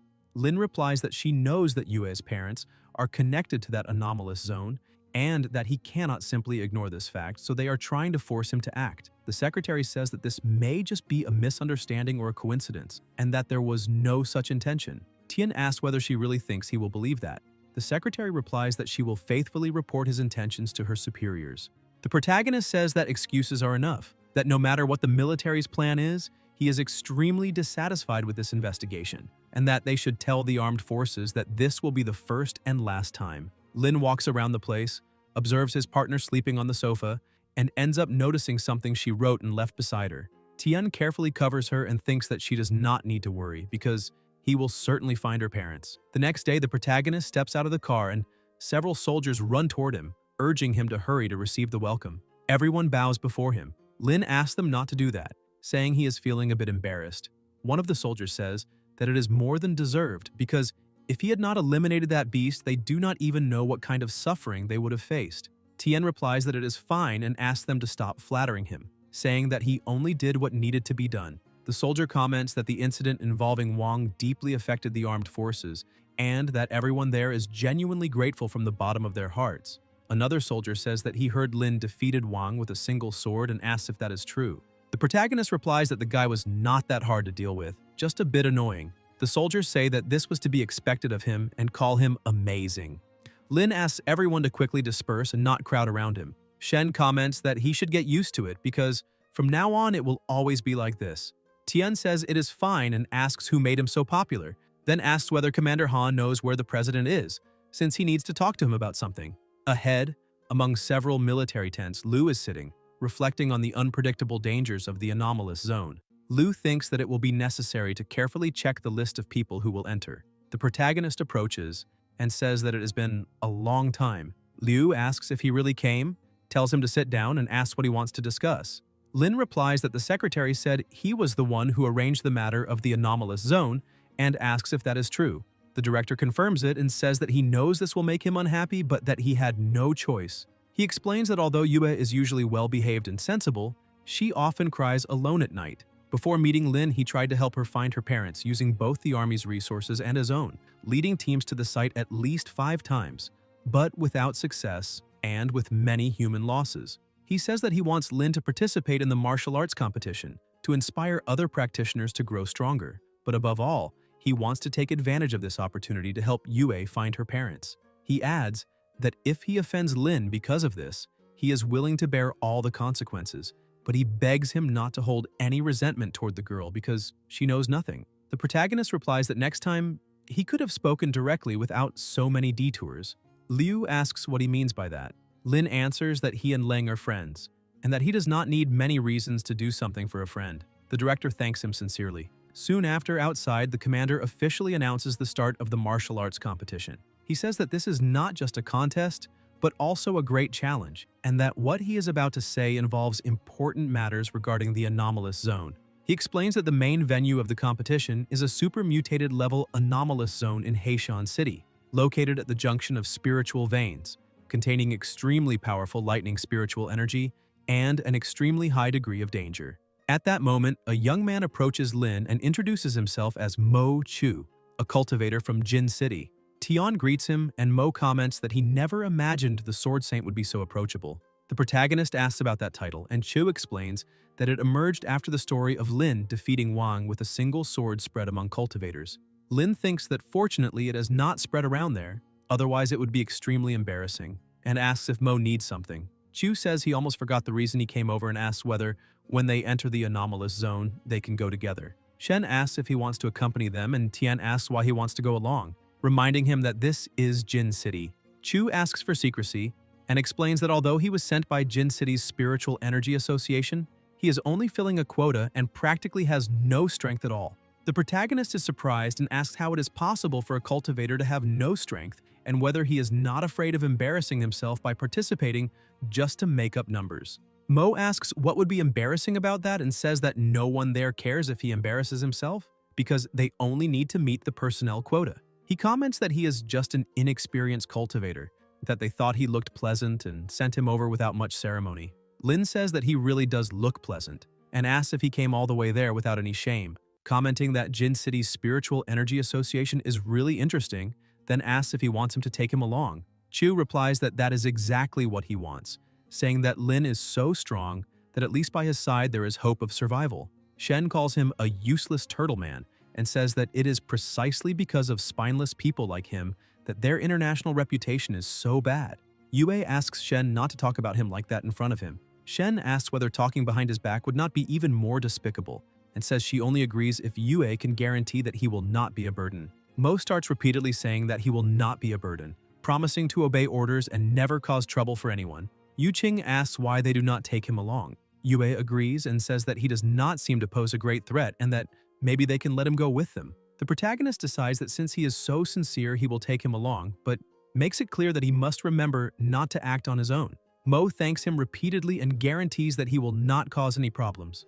At that moment, they sense something different, and a sound echoes around them. The commander announces that the first national martial arts competition for temple cultivators officially begins. The pressure around them intensifies and everyone advances, leaping over rocks. Shen asks whether Haishi was not a city and what could have happened to it. Yue replies that the mutant creatures within a super-mutated level, anomalous zone, can alter the original terrain and seem to prefer this kind of environment. Yu asks what they should do next. Suddenly, everything begins to shake like an earthquake, and everyone asks what is happening. Mo shouts for help, and the protagonist warns them to be careful because anything can happen inside a secret realm. Soon after, monsters begin to appear, emitting strange sounds. Lin orders his team to prepare for battle. Someone attacks with flames, sending several monsters flying. They look to the side and see a warrior enveloped in an impressive aura who asks if he is Tian. The protagonist asks who he is. The man replies that he is Song Jinggang, the strongest cultivator of Zhihong City, and says that he left a message online a few days ago. Shen asks if he is that peak expert from Zhihong. Song confirms it and says that he came there to challenge him. Lin states that he has neither the time nor the interest, and that if he came only for that, he should leave. Jinggang shows disappointment and says that it seems the story of Lin killing Wang with one sword was just military propaganda, commenting that he can come back when Lin has the courage to face him. Shen calls him a bastard and says that if he has the guts, he should come down there and she herself will teach him a lesson. Tian tells them to move on, saying that there are much more important things to do. Mo tries to smooth things over, saying that that idiot was on the same flight as him and did not say a single word to him, which made him furious. The protagonist says he did not take it seriously and states that now they need to head toward the mountain peak, reminding everyone to be careful along the way. They continue advancing until Lin notices a hole in the ground and they enter a cave. Yue comments that there must have been a battle there, and that everything indicates it was fought by a fire attribute beast. Tian says that since they are already there, they will go in and take a look. Further ahead, they see several warriors fighting a huge monster, being constantly struck down. The creature begins to spew flames while the injured scream for help. A boy sees Lin and begs him to save them. Tian assesses that the monster's strength is at the 4th stage of the Flowing Spring Realm and decides that it is a good opportunity for training. He orders Yue and Qing to use the ice attribute to gain real combat experience. Both reply that they understand and advance. The monster spits flames, but Yu creates an ice wall that blocks the attack. Yue releases ice at the creature, hitting it directly and making it let out a thunderous roar. Then Yue advances again and cuts the monster, while Qing also releases her ice, striking the beast once more. The creature begins to fall apart before everyone's eyes. The people around are completely shocked and comment that it is far too incredible, saying that it was as if a goddess had descended onto the battlefield. The protagonist thinks that the two of them are also experiencing the feeling of being applauded, and then notices something different, wondering what that is. He recognizes it as a fire attribute spiritual crystal and thinks this is excellent since that crystal can help her advance even further. At that moment, someone tells them to wait and claims that the elemental crystal belongs to him, it being Song. Lin asks if it is him again. Jinggang demands that they hand over the items or not blame him for acting rudely. Tian asks where that loser came from. Song replies that he was hiding while they fought the monsters, but appeared as soon as the treasure showed up. The protagonist questions why he is showing off, but Song tells him to shut up. Jinggang then releases intense flames, causing the people around to panic and retreat. The flames are extremely violent, and everyone thinks he is truly strong and that they have no chance against him. Song states that whoever is not afraid of being finished can talk to his sword. The people watch in silence, full of fear. Jinggang starts laughing loudly and says he thought they would have courage, but now they just look like a bunch of cowards. He says he is taking the fire element crystal and asks if anyone has a problem with that. The protagonist calmly replies that the crystal is his. Song asks who he thinks he is and comments that this is strange, saying that earlier he looked like a coward. Lin replies that since he is looking for his own end, he should not blame him. Tian steps forward and attacks with incredible power, piercing through the enemy's body. Song spits blood and falls to the ground, leaving everyone shocked because it was just a single punch. Jinggang gets back up, releasing even more flames, and shouts that he is asking to be finished. His aura suddenly increases, leaving everyone confused. Someone explains that he is a fire attribute cultivator, and that in that cave the energy of that element is extremely abundant, making his strength there even greater than usual. Some wonder if he would be invincible in that environment. Mo asks whether Lin will be at a disadvantage, but Shen tells him not to worry, saying she has never seen anyone put him in trouble.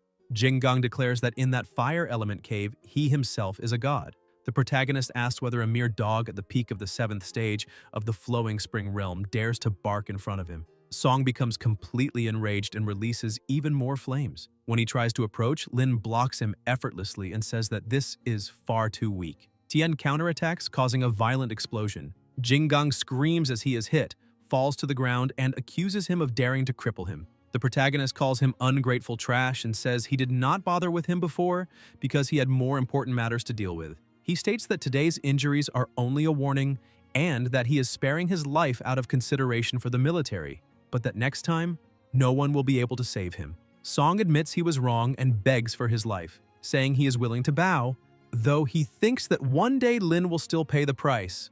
The people around comment in shock that Lin is absurdly strong and that he defeated Jinggang with a single blow. Mo calls him an idol, while several girls comment on how powerful he is. Tian tells his partner to take back the fire element stone and absorb its energy. Shen asks whether that is normal and whether he is also a fire attribute cultivator. The protagonist replies that this is no longer very useful to him. Shen kisses his cheek and says he is too good for her. Lin then asks if they know why they came there. Yue replies that it would be because of the martial arts competition. Tian says he has no interest in that at all and that he came to help her find her missing parents. He explains that he saw mission records mentioning her parents. Yue asks if he was the one who hid the missing pages from the mission data. Lin confirms, saying he was afraid she would overthink it. The records indicate that her parents came to that anomalous zone when she was still young, in search of something, and ended up disappearing there. He asks if she remembers anything they said before leaving. Yue replies that she does not, explaining that she was very young and that if Uncle Lu had not kept the photo, she might not even remember what they looked like. Tian tells her not to worry and promises that this time, without fail, he will help her find her parents. Yue thanks him and says that the depths of that anomalous zone are extremely dangerous and that if they rush in recklessly, they may end up facing unpredictable risks. The protagonist interrupts her and tells her not to worry, stating that no matter what exists in that anomalous zone that day, he will destroy it all. He asks the others to stay there and not go any deeper because he will take Yue into the anomalous zone to check the situation. Shen asks if he intends to go in alone with her and emphasizes the danger of the depths. Lin says there is nothing to worry about, claiming that an anomalous zone of that level is as easy for him as an amusement park. He then asks whether Mo will come with them. Mo replies that he does not intend to deliberately put himself in danger. Tian says that in that case, he will entrust the safety of the two of them to Mo and adds that if anything happens to them, he will settle accounts with him later. Chu asks them to wait and nervously comments that he himself already said he is just a useless person sent to make up the numbers. Then, already inside the cave, the two walk together. The protagonist asks Yue to relax and not be so nervous until he notices something ahead, an extremely powerful energy. Yue asks what that is. Lin replies that he detected a rare spiritual energy attribute, explaining that it is high-level fire attribute spiritual energy, a pure lotus flame. He thinks that he struck it rich this time by finding such rare spiritual energy and decides to move closer to observe it better, wondering why the flame produces neither smoke nor heat. Tian begins to absorb that high-level fire attribute spiritual energy, feeling his understanding of this attribute gradually increase. At that moment, Yue notices something strange and asks what that is. Sharks appear ahead, roaring and charging to attack. Yue runs forward and warns him to be careful. She attacks first, landing a direct strike and a powerful kick. Ling exchanges blows with the sharks and manages to defeat both, then asks if her partner is all right. The protagonist replies that he needs a few minutes to completely absorb the flame and asks her to prevent other monsters from disturbing him. Yue assures him that she will not let anything approach. Soon after, a monster appears with an enormous mouth, charging forward and causing a violent explosion. Yue tries to block the attack but ends up being hit. She releases ice energy, yet the monster remains intact, making her panic. The beast spits a strange liquid, and Yue manages to dodge, but the monster advances again, trying to strike her with a violent tail sweep. Ling creates a defensive barrier, but the creature breaks it and hits her. Yue falls to the ground coughing blood, realizing she can barely move her body. The monster approaches once more, triggering another intense explosion. At that instant, the beast is injured by a sudden attack. It is the protagonist who appears, asking how that creature dares to touch him and whether it is asking to be finished, a mere beast acting with such arrogance. The lizard opens its huge mouth and begins to change shape, becoming even stronger as it charges to attack again. Lin draws his sword and cuts off the creature's tail, but the monster remains standing. Tian comments that this is to be expected of a magical beast at the 7th stage of the flowing spring realm, since it possesses considerable strength. The creature lets out a thunderous roar, and the protagonist says that enough playing around, declaring that it is time to end this. He states that he will test the true power of the pure lotus flame. Lin attacks, releasing an overwhelming force that spreads crushing pressure all around, and the monster is cut in half, being defeated instantly. Tian asks if his partner is all right. Yue replies that it is a good thing he was there because otherwise she might have been finished. The protagonist says that it was just a lizard and warns her to be more careful next time. Yue replies that she understands. Soon after, another sound echoes through the area. Lin orders whatever it is to appear and stop hiding in the lake. The water begins to churn violently, and a gigantic monster emerges. The dragon declares that it has finally come out of the hole at the bottom of the lake. Yue asks if there is really a dragon in that anomalous zone and whether it can speak. The The dragon replies disdainfully, asking how she can still be surprised, given that it is in existence at the 9th stage of the flowing spring realm. Tian feels that the dragon's aura conveys an extreme sense of danger and decides to try to talk, asking whether it was the one who created that anomalous zone. The dragon replies that the zone was not created by it, but rather for it. Yue asks what that means. The dragon explains that more than a decade ago, it was cultivating in that lake, absorbing the spiritual energy of heaven and earth in order to break its bloodline and reach a higher plane. However, during that period, 2 cursed humans invaded the place and, joining forces, managed to subdue it, not only sealing it at the bottom of the lake, but also attempting to absorb its power. Yue asks if the dragon remembers the appearance of those 2 people and what happened to them afterward. It replies that it only remembers a man named Ling Chuan and a woman named Xue Heng. Yue says emotionally that they were her parents. The dragon starts laughing loudly and says that this truly is fate, stating that the one who freed it is their descendant and that, according to tradition, it should give thanks. The protagonist asks whether that thanks comes together with ingratitude. The dragon questions what he calls ingratitude and says that this is the law of the jungle, declaring that she will pay the price for what her parents did. Lin tells Yue to leave immediately. She replies that she cannot abandon him and that she needs to discover the truth about her parents. The dragon begins to release power and declares that none of them will escape. Energy spreads violently and Tian tells Yue not to worry, explaining that she is no match for the dragon at the moment and that she can leave it to him. Yue refuses, saying that even if she is weaker, she cannot let him face it alone. The dragon comments that such camaraderie is touching but useless, because none of them will leave alive. Lin tells her to stay calm and says that this dragon is his problem, ordering her to go look for information left by her parents. Yue hesitates, but Lin insists, saying that he will handle the situation. She thanks him and moves away. The dragon attacks, saying that she is not going anywhere, but Tian blocks the strike and says that it is being too confident. Yue keeps running until she notices something shining ahead. Yue asks what that is and sees 2 people frozen, trapped within a block of ice. She recognizes them as her parents and says she will save them at once. Yue releases ice spikes to break the ice, but cannot even scratch it.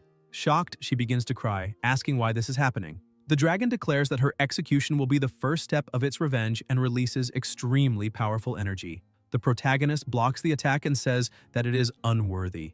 The strike is cut apart and the dragon admits that Lin truly has some strength, stating that since he seeks his own death, it will grant it to him. Lin replies that it is very weak and blocks another attack, generating a violent impact. Tian remains unscathed and asks whether that is all the dragon's strength, questioning whether an existence at the 9th stage of the flowing spring realm is really so weak. The dragon reacts, saying this is impossible, and asks how he managed to block 80% of its power. The protagonist states that he will give it one last chance to use its strongest technique, otherwise it will lose its life. The dragon replies that he asked for this and releases all of its power in a devastating attack. Lin blocks it with ease and asks if that is all. He then advances rapidly and cuts the enemy. The dragon says that without that sword, it would have already reduced him to ashes. Surprised, Lin tells it to try again.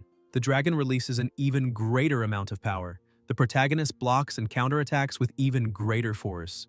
The dragon is shocked and asks how a mere human can withstand the dragon wave with his bare hands. Lin replies that they are both at the 9th stage of the flowing spring source and asks why it cannot block, stating that the dragon is merely an obsolete existence. He says that since it has used all its cards, now it is his turn. The dragon panics and says it cannot die because it is one step away from the Iron Vein realm. Tian asks if it is trying to flee and says that it is already too late. The protagonist attacks with overwhelming power, forcing the dragon to escape. Then Lin goes to Yue and touches her shoulder. Tian says that he will take a look at that crystal. As he approaches, he notices that the runes emit a terrifying aura and asks the system to scan them. The system informs him that the analysis is complete, identifying the energy as runic energy and explaining that the host needs to reach the Iron Vein realm to absorb it. The protagonist says that he understands and concludes that he cannot break the crystal at that moment. He thinks that if he cannot break it from above, he will start from below. Lin plunges his sword into the ground. Yue asks what he is doing. Tian replies that he is going to dig out the crystal. He releases an enormous amount of power, excavating the ground with brute force until he finally manages to remove it.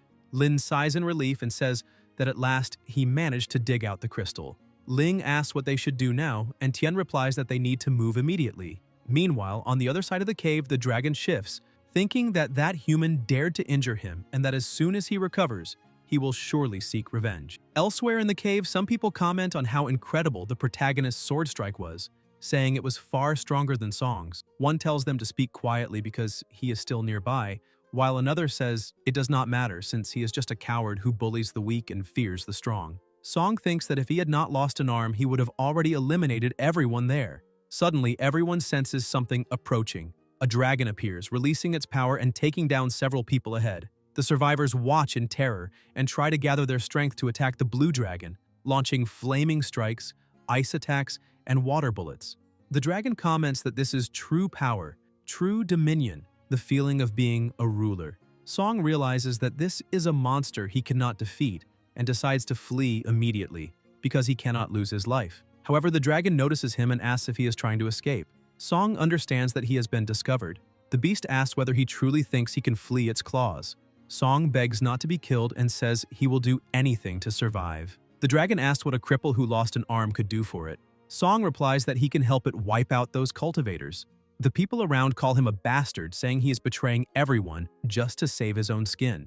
The dragon says that still is not enough because killing them is far too easy. Song then says he can free it from that anomalous zone. The beast asks if he truly can do that. Song explains that he can use the abundant spiritual energy of the anomaly to break spatial limitations and allow it to go to the outside world. An energy begins to surge intensely. Yu calls him a traitor to humanity, while Shen says he is an ungrateful beast. Song asks what ingratitude is and says he is wise enough to know when to switch sides. The dragon laughs and says that was well said, stating that it will give him a chance to prove his worth.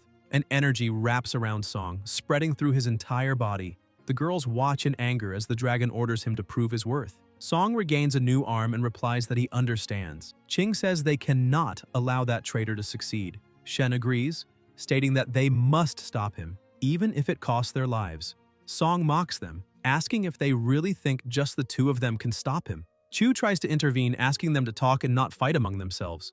Yu tells him to get out of the way. Ching releases ice chains, but Song says that is far too weak. Shen attacks from behind, but Song grabs her leg with force, making her cry out in pain and draws his sword. Shen thinks she will not be able to dodge until someone blocks the attack. Song is startled by the strange sensation. It is Yu, ordering him to release his sister. The chains fall apart and Shen is freed. Ching warns them to be careful of his attacks. Song says their luck has run out and slams his sword into the ground, causing a violent impact that opens a huge hole and knocks both of them down. Shen struggles to her feet, calls to her partner, and realizes her injuries are serious. Song approaches and asks if she understands now the difference in power. Shen replies that he is a disgrace to humanity and says that when her partner returns, he will pay for everything. Song says he does not care and attacks again. Shen, holding her partner, thinks she owes her partner an apology. In the next instant, someone blocks the attack. Shen looks up in shock. Chu sighs in relief and says that was far too scary, that he almost could not explain it to his brother. Shen is stunned to realize it was Mo who intervened. Song asks if he was the one who interfered before. Mo replies that he is truly formidable and that his tricks did not fool him, then asks what he thinks about letting it go for that day. Song thinks he has never heard of that boy's ability before and concludes he needs to be careful, asking what he means by that.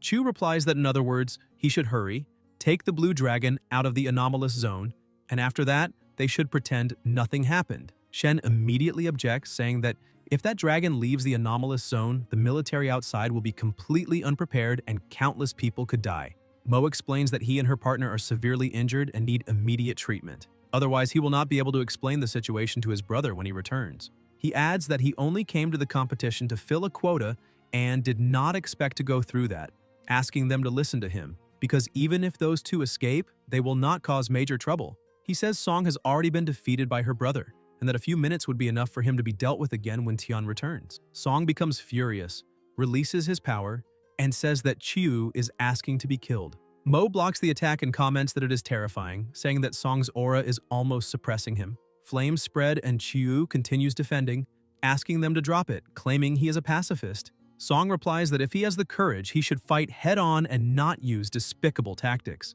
Chu asks if he is angry and says he has always been frail and hates direct combat, but that does not mean he is weak. Then Mo attacks with terrifying power and injures Song. A huge explosion occurs and Song falls to the ground, asking what kind of ability he awakened. Chu replies that no one reveals their own trump cards and weaknesses, and tells him to grab the blue dragon and leave, because fighting like that makes no sense. Song charges, saying he will not lose to a cynic like him. Mo blocks and says Song's attacks only end up hurting him even more. Song is struck repeatedly and begins to doubt, realizing that that man's ability is extremely strange. Shen wonders what kind of power that is and whether he is really that strong. Even so, Song tries to attack again, saying he does not believe Mo can also absorb that flame. Song slams his sword into the ground, spreading flames everywhere. Mo blocks while Song keeps releasing fire until he drops to his knees, asking why he lost. Chu replies that the farce is over. At that moment, the dragon approaches and comments that it was all a grand show. Mo looks back but has no time to react and is struck from behind. Shen is extremely worried. The dragon declares that by relying on the spiritual energy of human cultivators, it not only healed its injuries but also reached an even more powerful realm. It throws Chu to the ground and announces that it will leave the anomalous zone to seek revenge against the humans who imprisoned it, making everyone pay for it. Song begs to be taken along, saying he wants to serve it and help it conquer the world. The dragon replies that his performance was acceptable, but that it does not need a cripple, and squeezes his head. Song begs, saying he gave it everything he had, but the beast ignores him and crushes his skull, stating that now it will be its turn. Shen watches in terror. Mo asks her to come closer, saying he has something important to tell her. He explains that when the dragon attacks, a spatial rift will appear that leads to the exit of the anomalous zone, and that she needs to take her partner immediately. Shen hesitates, asking about him, saying he cannot stay there alone. Mo replies that his brother entrusted the two of them to him, and that he needs to send them out safely. The dragon advances, and Chu says now. The rift opens, and Shen carries her partner, asking him to survive. The two of them enter the rift while the dragon strikes him, saying that since he wants to be a hero, he will die first.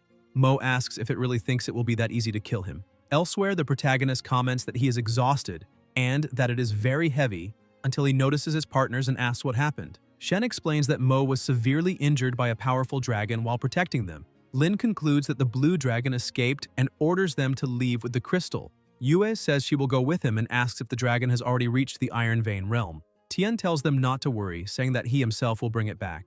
Both of them think that he needs to return alive. On the other side, Mo is thrown to the ground and comments that it hurts a little. He tries to open another spatial rift, but cannot due to the lack of spiritual energy, realizing that his strength is reaching its limit. The dragon says that the reason Mo cannot open the spatial rift is not a lack of spiritual energy, but because he used his own energy to close it, asking how it feels to wait for execution. Mo replies that, honestly, it does not feel very good, but that it is not the first time this has happened. The dragon continues attacking and says it will beat him until he begs for mercy. The beast opens its enormous mouth and hurls him away. Mo is gravely injured. It comments that the hardest part of the enemy is its mouth, saying that that fire is not working. The dragon advances, releasing even more flames, but someone stops it. Turning to the side, the beast sees the protagonist, who thanks his partner and says he owes him one. Mo asks him not to use signal traps, saying he does not want to lose his life yet. Lin replies that he has already done enough and can leave the rest to him, explaining that he did not eliminate the dragon earlier because he was worried about Ling's safety, but now it will not escape. The dragon asks who he thinks he is and says that it has already evolved into the Iron Vein realm, while Lin is only at the peak of the 9th stage of the Surging Spring realm, claiming that killing him would be as easy as crushing an ant. Tian replies that if it thinks itself so powerful, it should prove it. The protagonist advances, and the dragon releases flames, saying that this is nothing but a trick. Lin slashes the dragon with his sword and realizes that the defense of the Iron Vein realm is indeed difficult. Tian unleashes incredible power, and the dragon uses the Dragon Wing Storm technique, smashing him into the wall. Lin remarks that the Iron Vein realm is nothing special. The dragon asks why he has not been finished yet and uses the blazing flame explosion slash, causing a massive impact and striking Tian again. The beast declares that this is the difference between them. The protagonist replies that, as expected, fighting someone in the Iron Vein realm while only at the peak of the 9th stage is truly exhausting. The dragon tells him to watch his tone, saying that it seems he is suppressing his own power. Lin confirms that he is indeed suppressing his strength. The dragon grows furious and wonders if he really has the potential to reach the Iron Vein realm, saying that a human should never be able to reach such a level. Tian thinks that he had been suppressing his spiritual energy to break through in a safe place. He says that now that all the cultivators have been eliminated from that anomalous zone and the others have escaped safely, it no longer matters what happens. The system asks whether he wishes to advance to the Iron Vein realm. The protagonist confirms. An overwhelming energy begins to spread around his body. The dragon watches in shock, feeling a trace of fear in the face of that aura. Tian asks what is wrong and questions whether the dragon is now afraid to attack. The beast replies that he is merely a product of borrowed power and promises to show true power. In the next instant, the dragon realizes that Lin's sword is already pressed against its neck. Lin saying that he just broke through and does not yet fully control his strength, nearly killing it in one strike. Lin adds that he will not let it die easily after what it did to his partners. The dragon gathers power and attacks, but Lin counterattacks immediately. The beast wonders how he can be so fast and whether he truly entered the Iron Vein realm. The blow grievously injures it. The protagonist warns that in the next strike he will aim for the dragon's left side and tells it not to move or it may be killed by accident. The dragon smiles and uses the wind claw technique. Lin responds with the flaming lightning slash, causing a violent explosion. Tian appears behind it and the beast tries to attack, but he dodges and plunges the sword into its body. The dragon wonders how that is possible. Lin says that he has already avenged his partners and that now it is Mo's turn. The beast thinks that this human is extremely vicious, that it can no longer face him head-on, and that it must find a way to escape, using Chu's life as leverage to flee. The dragon releases its power toward Mo. Tian senses the danger and blocks the attack, but in that instant the dragon manages to escape. The protagonist asks if his partner is all right. Mo replies that he should not worry and says they cannot allow that dragon to escape. Lin states that it will not happen and says he needs to keep secret the ability he's about to use. Chu answers that he understands. Tian begins to release his power and an absurd energy spreads around him.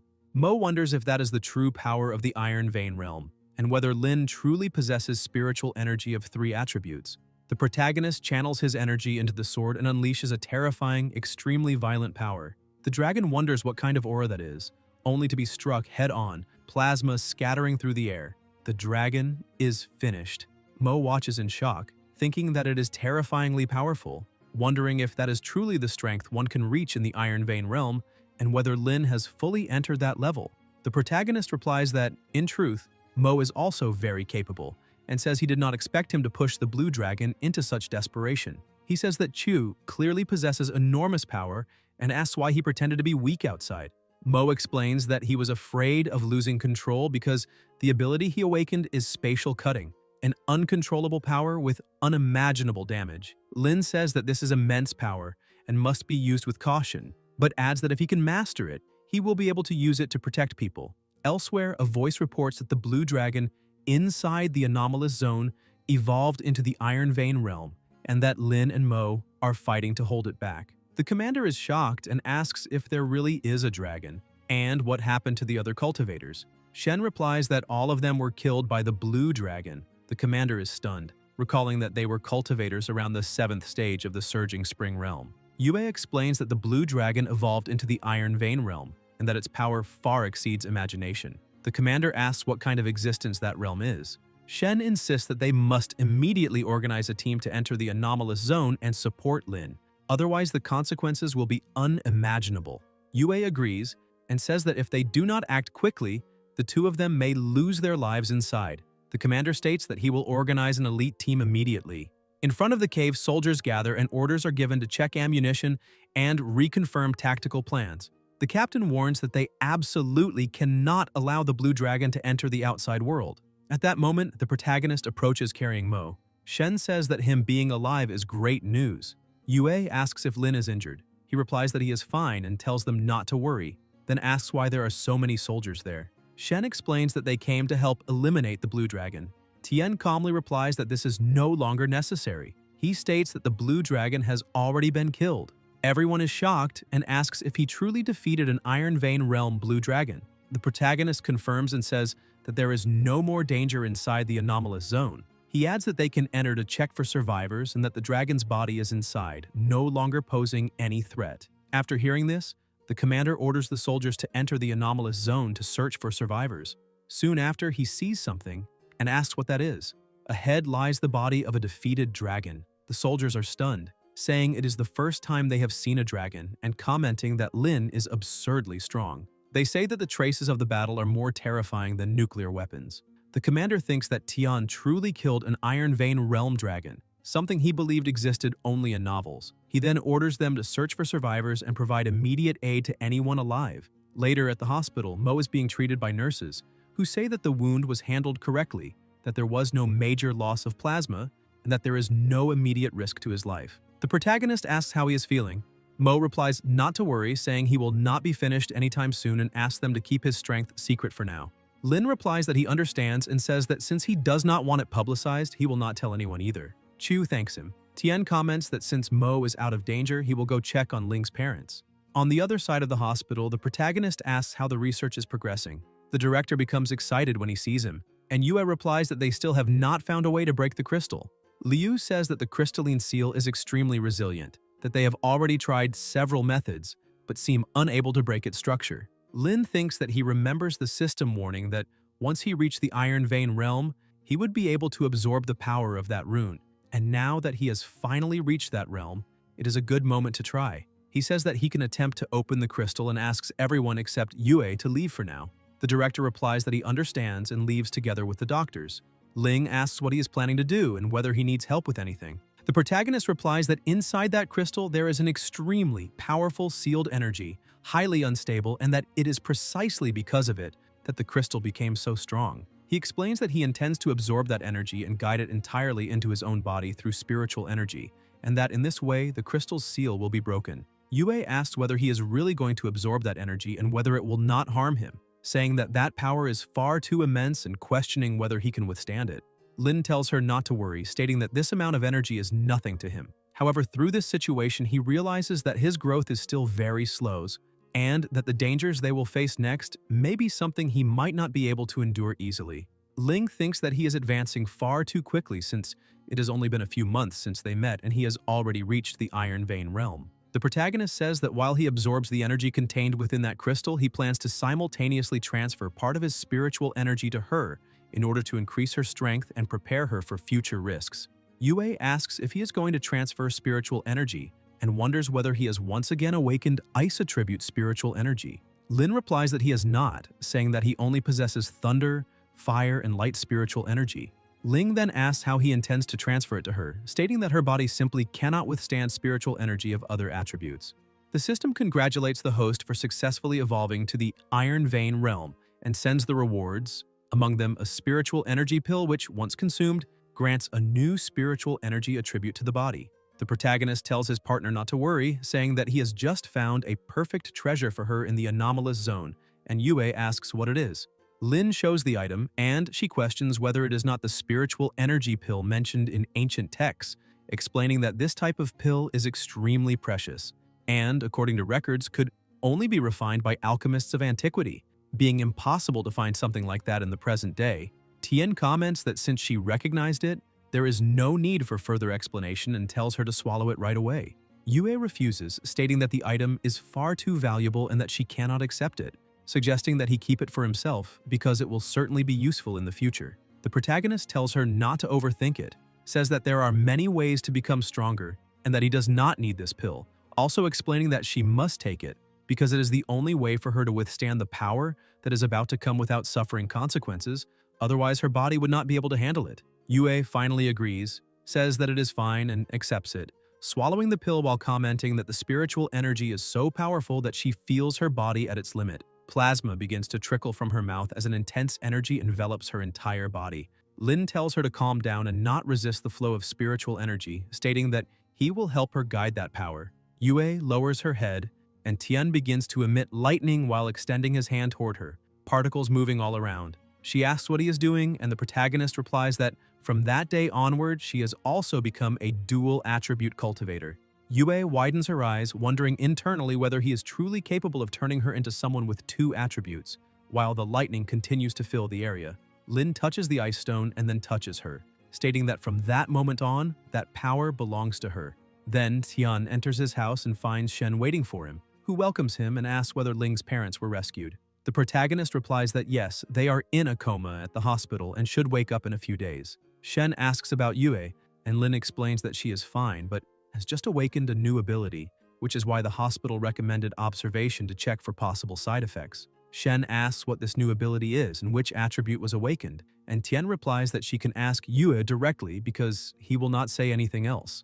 At that moment, Shen's phone begins to ring and she finds the call strange at that hour, asking whether something happened. The protagonist asks who it is, noticing her surprise, and Shen explains that it is a good friend, Chu Mengyao, who rarely calls on her own initiative. Shen asks what the news is, and her friend replies that there is a martial arts practitioner from Jincheng City named Mo Chu who went to participate in a competition, asking whether she saw him. Shen notices the strange tone and asks what happened, and her friend explains that Jincheng suffered a super mutant-level disaster, with the military and cultivators being completely wiped out. Shen asks about the situation, whether she is all right and where she is now, and the reply is that she is safe in an underground shelter, but that the situation is desperate since all cultivators died in battle and the army was massacred with no idea what to do. Shen tells her not to panic, saying that she will notify her grandfather immediately and that there will certainly be a rescue. Her friend says she did not have much hope and only called to ask that Mo Chu not come back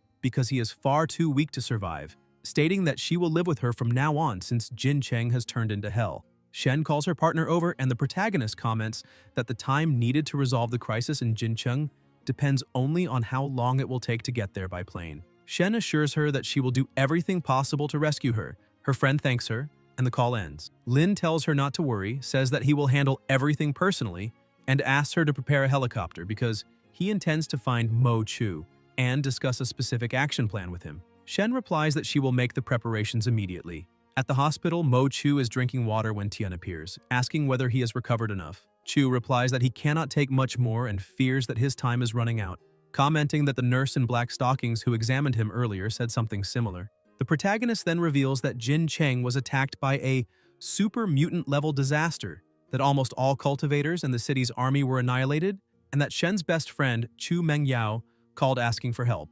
Mo asks whether Chu is in trouble, and Lin asks if he knows her, to which Chu replies that she is the daughter of the president of the Cultivators Association, and that everyone in the association knows her well. Tian wonders whether he has feelings for Mengyao, and says that they need to go there immediately to rescue her, explaining that he needs a guide who knows the city's terrain well. Chu tells him not to worry, explaining that he can guide them there even with his eyes closed. Elsewhere, the protagonist states that he needs a laptop capable of connecting to a satellite, because it will be necessary during the trip. The soldier replies that everyone recognizes his contributions, but that there is confidential information on military laptops that cannot be taken out of the armed forces without authorization. Lin says that this is an order and not a discussion. The soldier retorts that he should not go too far, stating that the armed forces have rules, and that despite his exceptional battle achievements, he does not have the authority to take confidential equipment as he pleases. Tian questions those rules and asks whether, in the face of a super mutant-level disaster in Jincheng, it still makes sense to talk about that now. Everyone is shocked and asks whether such a disaster really occurred and how it is possible that they were not informed. The protagonist replies that this happened because the military forces in Jincheng were completely annihilated. Lin then takes the laptop and says that he will take the equipment. Shortly after, the helicopter lands. Mo asks whether they really lent it to him, and Tian replies that the device contains a lot of confidential information, but that since the rebirth of spiritual energy, those documents considered secret have become trash. Che-yu agrees, saying that times have changed and that materials once invaluable are now nothing more than old paper. Shen approaches and tells him to be careful. The protagonist tells her not to worry, joking that he is just going to buy soy sauce and will be right back, and Shen replies that even at a moment like this, he still makes such jokes. The helicopter begins to take off, and Shen watches as it gains altitude. Lin thinks that he hopes it is not too late and asks his partner how many cultivators there originally were in that city and what the highest level was. Mo replies that it is a medium-sized city with about 5,000 cultivators, most at the 6th stage of the impetuous spring realm, with around 20 people at the 9th stage of the surging spring realm, the strongest being, as far as he knows, Chu, probably at the peak of that 9th stage. As for the military forces, Jincheng was protected by an elite force of 1,000 soldiers, equipped with many conventional weapons, but all were exterminated. The pilot warns them to prepare, saying that they have arrived in the airspace above the city and that below them the scene is one of complete destruction. They observe everything in ruins, monsters roaming everywhere, and wonder what happened there. Numerous monsters wander through the area, and the protagonist wonders whether this is once again dark attribute spiritual energy. The pilot asks where they should land, and Lin replies that there is no need to land, just open the door. The pilot informs them that they are currently at an altitude of 6,000 meters, and Tian repeats the order to open the door. As soon as the door opens, Tian says that he will go down first to eliminate some monsters. Mo comments that he really does not like doing things the conventional way. The protagonist then jumps. The pilot asks if he has gone mad, saying that at that height of 6,000 meters, he will be turned into minced meat. Chu questions that statement and says that he is underestimating the Iron Vein realm. Flames are released, causing an explosion that hits many zombies. Those who survive look to the side and see Lin landing on the ground with an imposing aura. Without thinking twice, the zombies rush toward him. Tien comments that they are asking to lose their lives. The protagonist swings his sword and eliminates several at once, while others continue to advance. Lin asks whether they still have not given up, and the zombies keep charging at him. Tien says that since they want to lose their lives so badly, he will fulfill their wish. The zombies continue attacking, but the protagonist dodges with ease, and even comments that they are very slow. The zombies observe as Lin swings his sword at them again, asking whether they are afraid. Those still alive freeze in place, seized by terror. Inside the helicopter, the pilot asks whether he is a monster and says that no matter how strong he is, he will eventually succumb to exhaustion and lose his life if he keeps fighting like that. Mo questions this idea of collapsing from exhaustion and dying, asking whether he is still underestimating him. Tien continues fighting countless zombies, and even so, more creatures keep advancing until the protagonist begins to release a surreal energy around his own body. The pilot asks what that is, and Lin activates the Flaming Thunder Annihilation skill, triggering a gigantic explosion and releasing an extremely intense light. Frightened, the pilot questions whether something like that can really be done by a human being. Mo asks them to find a place to land, saying he needs to regroup with him. The pilot asks whether he's not going to jump as well, and Chu replies that if he does, he will turn into minced meat. After all, he is still human. Later, already in the city, Cho drives the car while thinking that the destructive power displayed is far too absurd, wondering whether that really corresponds to the Iron Vein realm until they finally meet up with him. Mo asks if he is all right and whether he suffered any injuries.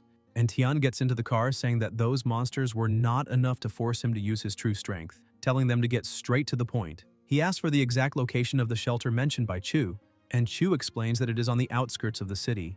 Mo shows the map and says that the shelter is there, explaining that it used to be an abandoned factory and was later used as a refuge for cultivators during that period. The protagonist orders them to head there because they need to save Chu first. He comments that the scale of that disaster is strange, and Chu asks what he means. Lin explains that even if it were a common disaster involving the emergence of a super mutant, it should not have reached that point since the number of monsters is enormous and their distribution is far too widespread, making it seem less like a sudden event and more like something planned. Mo asks if he is talking about people, and Tian replies that very likely. Chu thinks that Meng Yao must be safe. Soon after, they stop the car and the protagonist realizes that the place is far too quiet, not resembling a shelter, but rather an abandoned trap. The two advance cautiously, and as he looks ahead, Lin feels that something is wrong because he sees no defensive installations, wondering whether there was no time to set them up or whether they were destroyed. They climb the stairs on alert and find Meng Yao lying on the ground. Mo panics and rushes to her, begging her to wake up and telling her not to be scared. Chu states that she is seriously injured with chaotic energy fluctuations and needs immediate treatment. The protagonist senses danger and tells them to be careful, but despite moving quickly, Chu and Mo end up triggering a trap and are imprisoned inside a cage. A voice then asks whether the little puppy came to save the goddess, and Mo immediately recognizes who is speaking. A young man approaches, revealing himself to be Gao Tianlin. Chu asks why he's there, and Gao replies that he intends to use Chu to lure Shen, the granddaughter of the commander-in-chief of the armed forces, and through her control the entire military high command. Mo asks why he did this, and what the Cultivators Association did to him, reminding him that he was once sentenced to execution, and that if it were not for the awakening of spiritual energy and the abilities he gained, he would still be waiting for his death. Tianlin questions this idea of execution, saying that Mo is still living in the past and that the current world no longer needs that, because this is an era where the strong make the rules and the weak are destined to be eliminated. Mo asks whether he thinks he can act without limits just because he became strong, ignoring human lives and turning Jincheng into a hunting ground. Gao responds by asking what is wrong with that and what right the Cultivators Association has to give orders, stating that everyone died because they were weak and that it was deserved. Qiyu explodes in anger and asks if he has any idea how many people sacrificed themselves along his cultivation path, saying they could have abandoned him and survived, and that Meng Yao was severely injured just so he could increase his own strength, yet he still attacked her. Tianlin replies that everyone was willing to make useless sacrifices, calling that foolishness, and asks whether true giants would sacrifice themselves for ants. Mo grits his teeth, and the protagonist comments that this is interesting. Gao says that he has been standing there for a while and asks who he is. Lin replies that he is Mo's friend and states that everything he said sounds extremely naive. Gao asks how someone can be so naive, and Tian responds that if he believes the strong dictate the rules of the world, then he should consider that someone even stronger can also decide whether he continues living or loses his life. Gao asks if that is a threat, and the protagonist replies that he is merely reminding him that he is still not strong enough. Enraged, Gao charges to attack him, saying that he is asking to lose his life, while Mo warns him to be careful, explaining that the enemy has also awakened lightning attribute spiritual energy.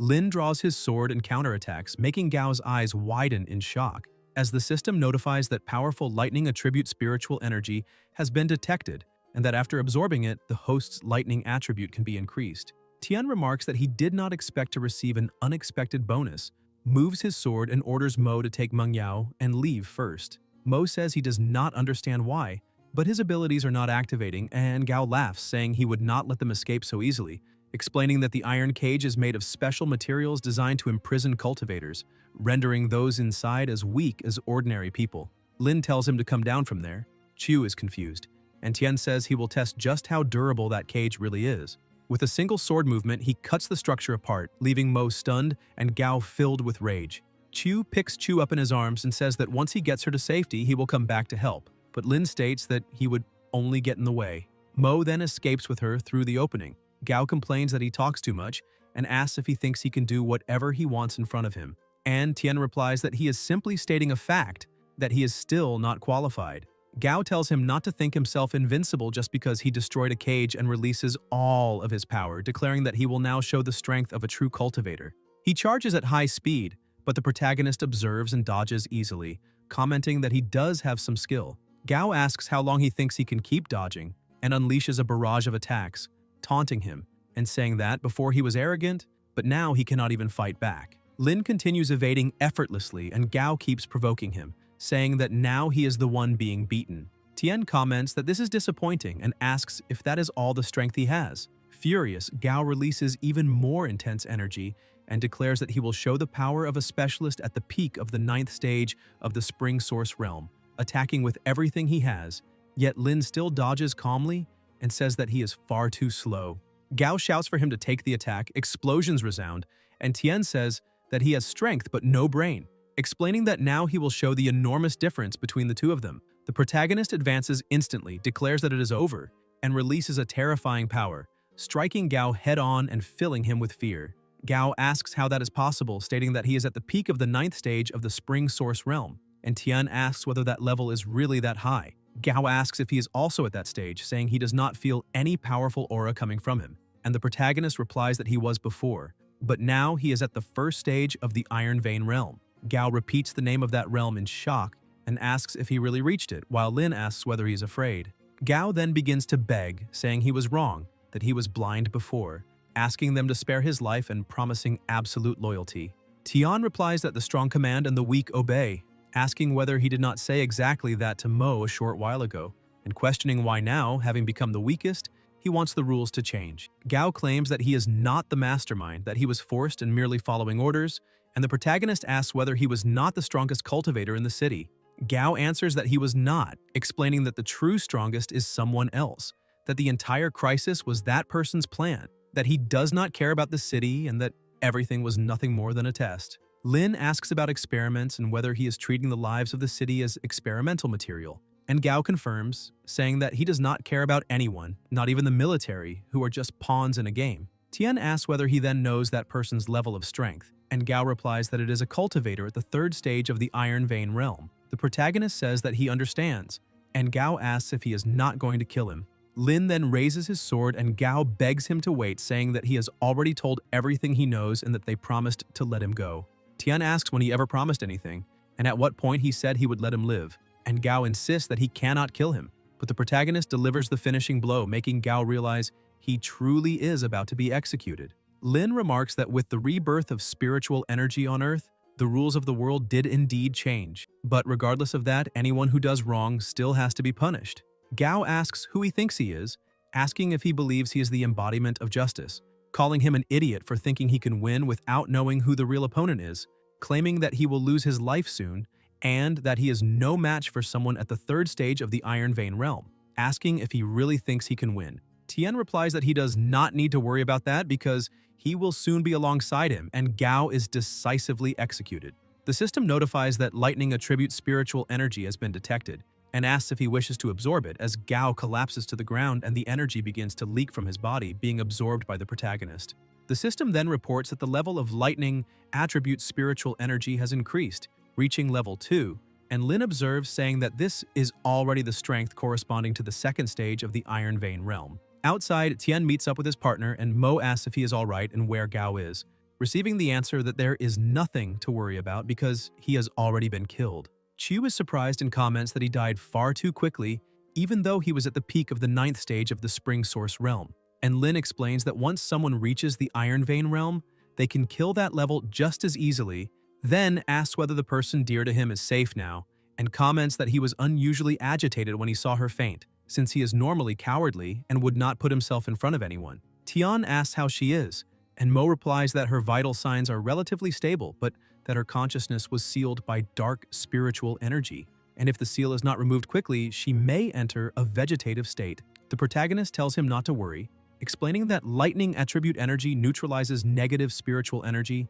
and that it should be able to dispel the seal. Then begins releasing energy onto her forehead, an intense energy spreading through her body. Chu groans as the energy flows until she finally wakes up, startled, and Tian thinks she does not seem very smart, wondering internally if he likes that kind of girl. Chu sits up, recognizes her partner, and asks what he is doing there, and Mo explains that they received her distress signal and rushed back immediately from the other city. Meng Yao asks if he came back specifically to save her and calls him crazy, saying the city is extremely dangerous and that he, someone who cannot even face her head-on, dared to come back, asking what the difference is between that and seeking his own execution. The protagonist asks whether she is calling weak someone at the peak of the 9th stage of the Spring Source realm, and Chu asks who is at that level, suggesting that her partner might be dragging others into danger and saying that the city is not a place for him now. Mo replies that it was not his decision, that they received the distress call and could not ignore it, explaining that the city's terrain is complex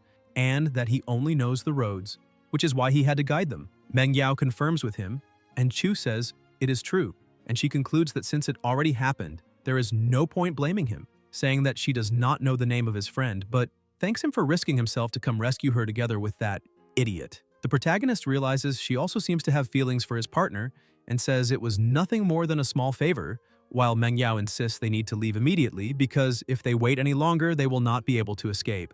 Lin asks what exactly happened to the city, and Chu explains that after Mo left for Tinhai, it started raining and the rain lasted several days, at first seeming like a normal climate change with no sign of stopping. Over time, everyone who came into contact with the water from the rain began turning into zombies, which shocks Chu, and Tian asks if it happened to everyone. Meng Yao confirms that in the beginning no one noticed anything strange. Some people even played in the rain, but then they began having violent convulsions, as if something were infecting their bodies, then going mad, their eyes turning black, their skin rotting, and everyone transforming completely into zombie-like creatures. They attacked indiscriminately anyone around them, sparing not even their own family, and when everyone realized what was happening, it was already too late, because the rain kept falling, and almost everyone who went outside ended up infected. The military and the Spiritual Cultivators Association tried to contain the situation, but they did not know exactly what those creatures were, and even spiritual energy attacks had limited effect. Mo asks whether Jincheng turned into a city of the dead, and Chu confirms it did. The protagonist asks whether the military and the Cultivators Association also turned into monsters, and Meng Yao explains that not all of them did, because a small portion was immediately infected by the rain and transformed completely, while most managed to hide in time. Lin asks where they went, and Chu replies that they disappeared. Chu asks what that means, and Meng Yao explains that at Jincheng's central tower, an extremely strong energy signal was detected, seeming like a focal point of abnormal spiritual energy and likely the cause of the disaster. The leadership of the armed forces and the association decided to send teams to investigate, but everyone who went disappeared. The protagonist asks what that disappearance means, and Chu explains that there were no bodies, distress calls, or signs of fighting, as if the city had swallowed them whole. Lin comments that this is interesting and reveals that he has information that can clarify the mystery, saying that before arriving, he made Gao reveal the mastermind's identity. Meng Yao asks if he killed Gao and reminds him that Gao was at the peak of the 9th stage of the Spring Source realm.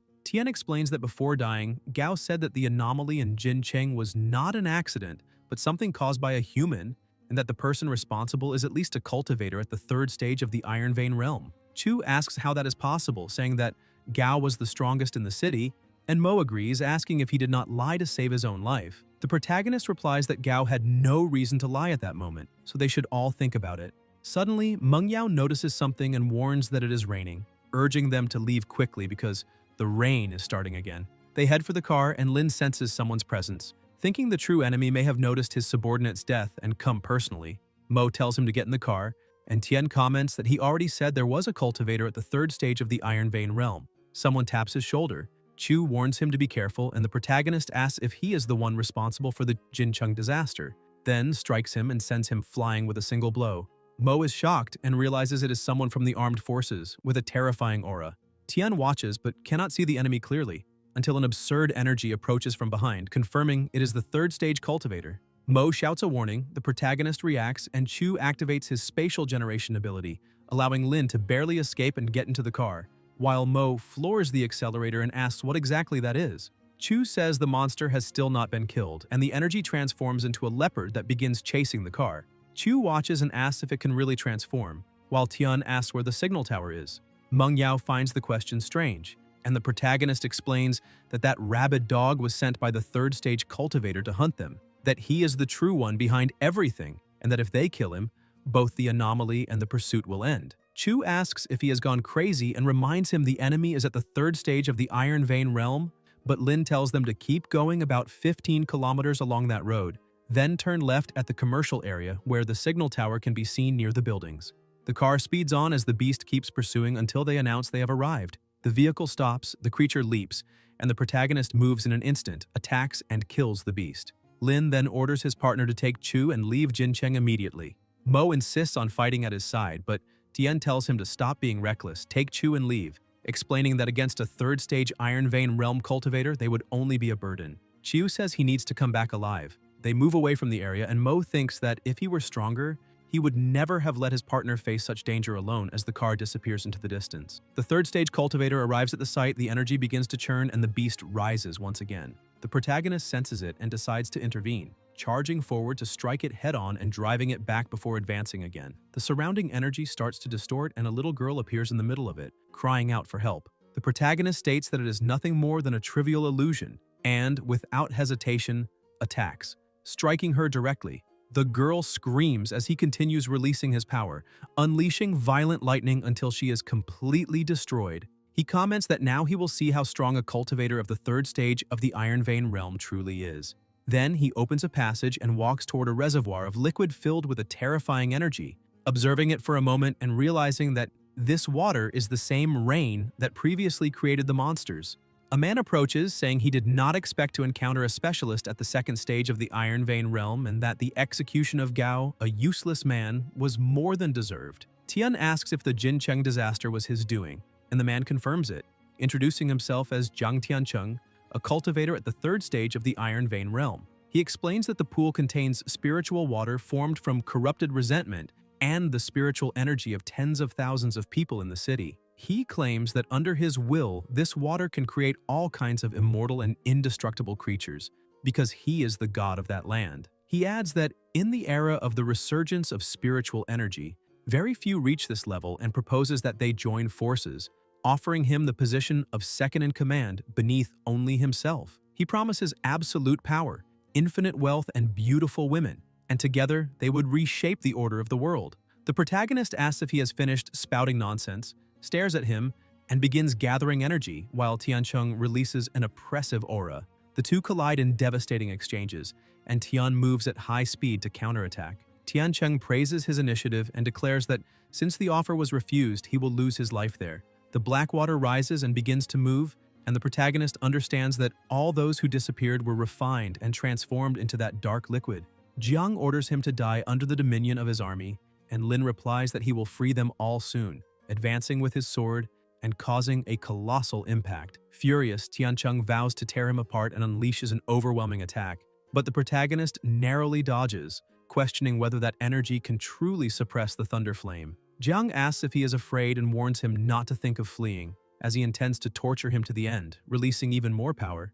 Lin blocks and tries to counterattack, realizing that the energy not only suppresses but corrodes Thunderflame spiritual energy. As he retreats, he hears Jiang declare that the energy of the inferior tide can corrode any attribute and gives him one last chance to kneel or be executed. The protagonist realizes he needs an immediate solution when the system notifies him that inferior tide spiritual energy intrusion has been detected, and informs him that it is possible to fuse fire attribute spiritual energy with light attribute spiritual energy to create Yang Flame, capable of neutralizing this dark energy. Lin recalls the light attribute spiritual energy he obtained earlier and recognizes its value at that moment. A terrifying energy begins to circulate around his body as he lowers his head, and Tiancheng asks if he has already given up, mocking his apparent lack of power. With his eyes still closed, the protagonist releases a gigantic explosion that creates an absurd impact. Jiang, shocked, asks what kind of spiritual energy that is, and Lin replies that it is a flame capable of purifying darkness.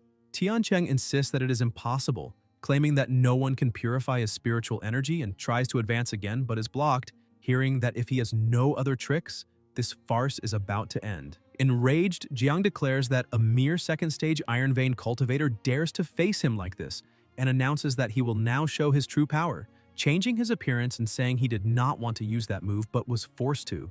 Tiancheng becomes even more powerful and charges without hesitation, and the protagonist asks if he really thinks he can win just by turning into a beast, saying he is practically begging to be executed. Jiang tries to strike him but misses and hits the wall instead, shattering stone, declaring that he will beat him into pieces and continuing to attack frantically.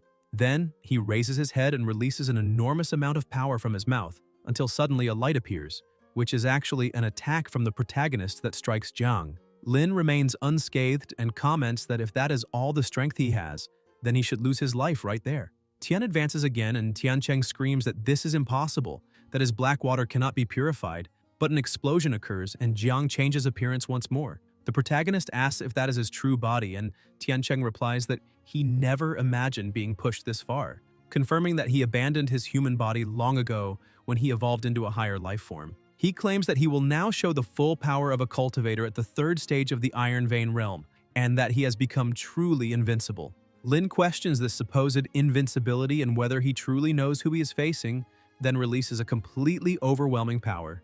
On the other side, inside the car, Mo asks if they still cannot make contact with anyone outside, and Chu replies that there is still no signal. An extremely powerful explosion occurs, and light and sound shake everything around as even more structures are destroyed. Meng Yao asks what that was, and Chu answers that it must have been the partner's finishing blow, stating that Jin Chung is saved and that they no longer need to flee and can return to find him. However, Jiang still remains alive and declares that it is evident he is a cultivator at the third stage of the Iron Vein realm, questioning how someone at the second stage managed to defeat him. The protagonist responds by asking who said that a second stage cultivator could never defeat someone at the third. Tiancheng begins to fade, saying they will not let him go, that he has no idea who he provoked, and that he will wait for him in hell, while Lin senses that there seems to be someone behind him. At that moment, Tian notices something strange and wonders what it is. Mo approaches and asks if he is all right, receiving confirmation that he is.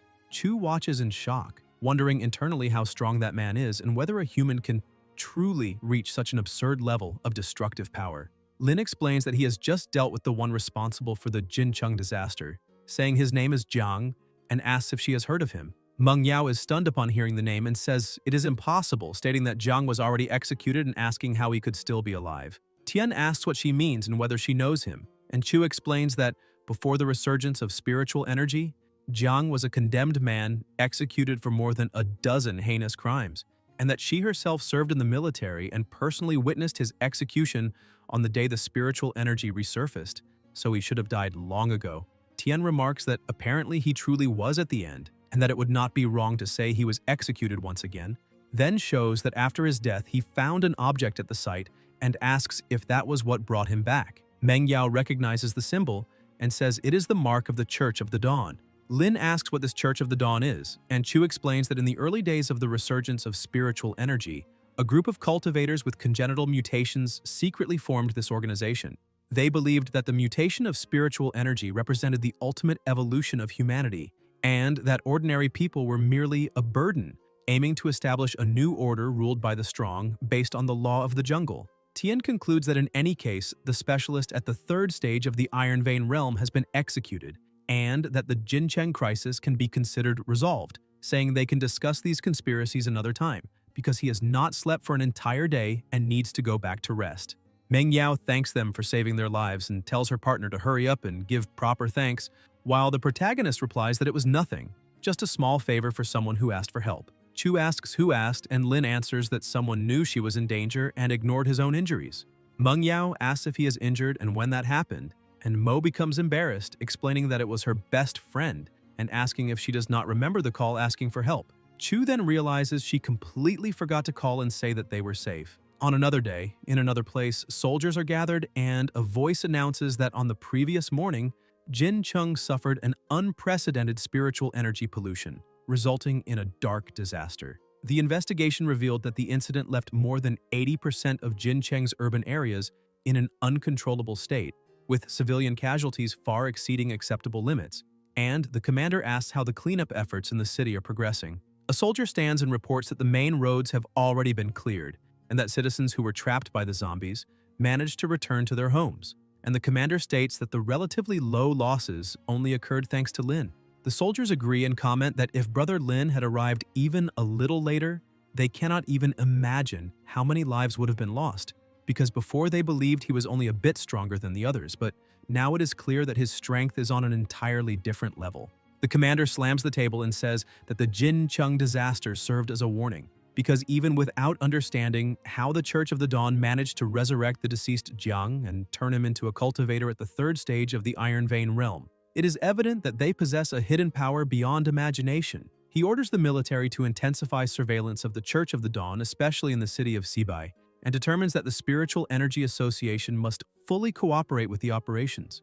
A soldier reports that Zibai is the core region of the Church of the Dawn and where its activity is most intense, explaining that the Spiritual Cultivators Association has already sent elite teams there multiple times and none returned, making it clear that the association alone may not be sufficient. The commander replies that he understands the situation and will request direct cooperation from the armed forces, because he needs to clarify the details of the Church of the Dawn as soon as possible, adding that Lin's identity must be classified as top secret and that no information about him may leak within the armed forces, stating that as long as Tian is alive, the country will never fall.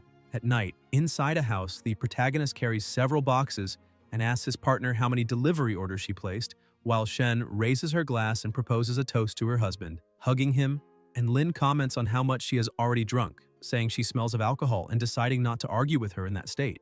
Yue explains that she tried to stop her, but Shen would not listen, and asks what is wrong, and Lin replies that she should smile more in the future. He says that such a beautiful face would be a waste if it were always frowning, making Yue wonder if she really does not smile much. Tian takes a slice of pizza and asks how her parents' recovery is going, and Yue replies that they are recovering well, and that in 2 or 3 days they should be completely off life support and enter the recovery phase, thanking him and saying that all of this was only possible thanks to him, while the protagonist responds that she does not need to be so formal, explaining that without her help he would not have been able to advance to the Iron Vein realm. He then takes the opportunity to ask whether she can already control the spiritual energy of the second attribute well, to which Yue responds with a smile. Later that same night inside a church, several hooded and masked figures are gathered, and one of them reports that the spiritual guide tower of the High Priest of Jincheng was destroyed and that Jiang Tiancheng was executed, causing shock among those present, until a figure with his back turned asks who was responsible. The man answers that it was a cultivator named Lin, and the masked figure states that it is audacious for a mere cultivator to oppose the Church of the Dawn, calling it not only provocation, but blasphemy against God, declaring that all who defy God must pay the price. Everyone raises their hand and repeats that he will pay the price, and the masked figure says he will take responsibility for it, declaring that Tian must lose his life. The man bows, stating that he will obey the divine decree and that Lin will lose his life. The next day, Yue takes her stance, and the protagonist says he wants to see how much she has improved. She lowers her head and moves swiftly, demonstrating her strikes, which Lin avoids with ease, praising her performance and saying she has not forgotten basic physical training, then asking to see how her dual attribute spiritual energy fusion is progressing. Yue releases one attribute in each hand and attacks, and Tian blocks, explaining that this is not fusion, but merely the consecutive release of 2 different waves of spiritual energy. He instructs her to calm down, and instead of releasing, to first think about intertwining. Yue closes her eyes as energy moves around her body, the flows begin to merge, and she advances with a strike that causes an intense impact, immediately becoming worried and asking if her partner is all right, saying she did not want to hurt him. The protagonist shatters the ice without suffering any damage and remains intact, while Yue instinctively steps back because of the intense light surrounding his body. And Lin comments that it was excellent, saying that she finally managed to turn it into real power, telling her to memorize the sensation of that moment and use the same rhythm of spiritual energy in future battles. The training ends there for the day. She says she will visit her parents at the hospital, and he comments that he will go eat something, to which Yue replies that it is fine. Later, elsewhere, hooded men from the church ask whether Lin lives there, and one of them confirms it while showing a photo, questioning whether that seemingly lazy man could really have eliminated the useless Jiang, while the others say that Tiancheng was never a match for your excellency, reminding that he is a powerful fourth-stage Iron Vein cultivator, and saying that within the Church of the Dawn, no one is unaware of the name White Yama, adding that the military and the Spiritual Energy Association are blind for calling someone who looks like he never trained the strongest cultivator. They then quickly hide. Outside the house, the protagonist thinks about what to eat, considering noodles with meat but feeling a strong craving for barbecue, and when he goes down the stairs, the men rush him together. Tian immediately activates his energy and defeats them effortlessly, making them fall to the ground, then tells the rest to come out because he knows they are still there. A hooded man appears and comments that it was not unfair for Jiang to have lost his life that way, and Lin asks if he also belongs to that church, receiving the answer that yes, he is the White Yama of the Church of the Dawn, responsible for eliminating all who oppose the church, stating that this is the day Lin will lose his life. The man releases an ice attack toward him, but Tian blocks it without even moving, leaving the opponent shocked, who asks how that is possible and whether he really withstood the attack. The protagonist counters by asking if he is tired of living, and the other replies that this is an insult to the glory of the Church of the Dawn and that he will pay the price.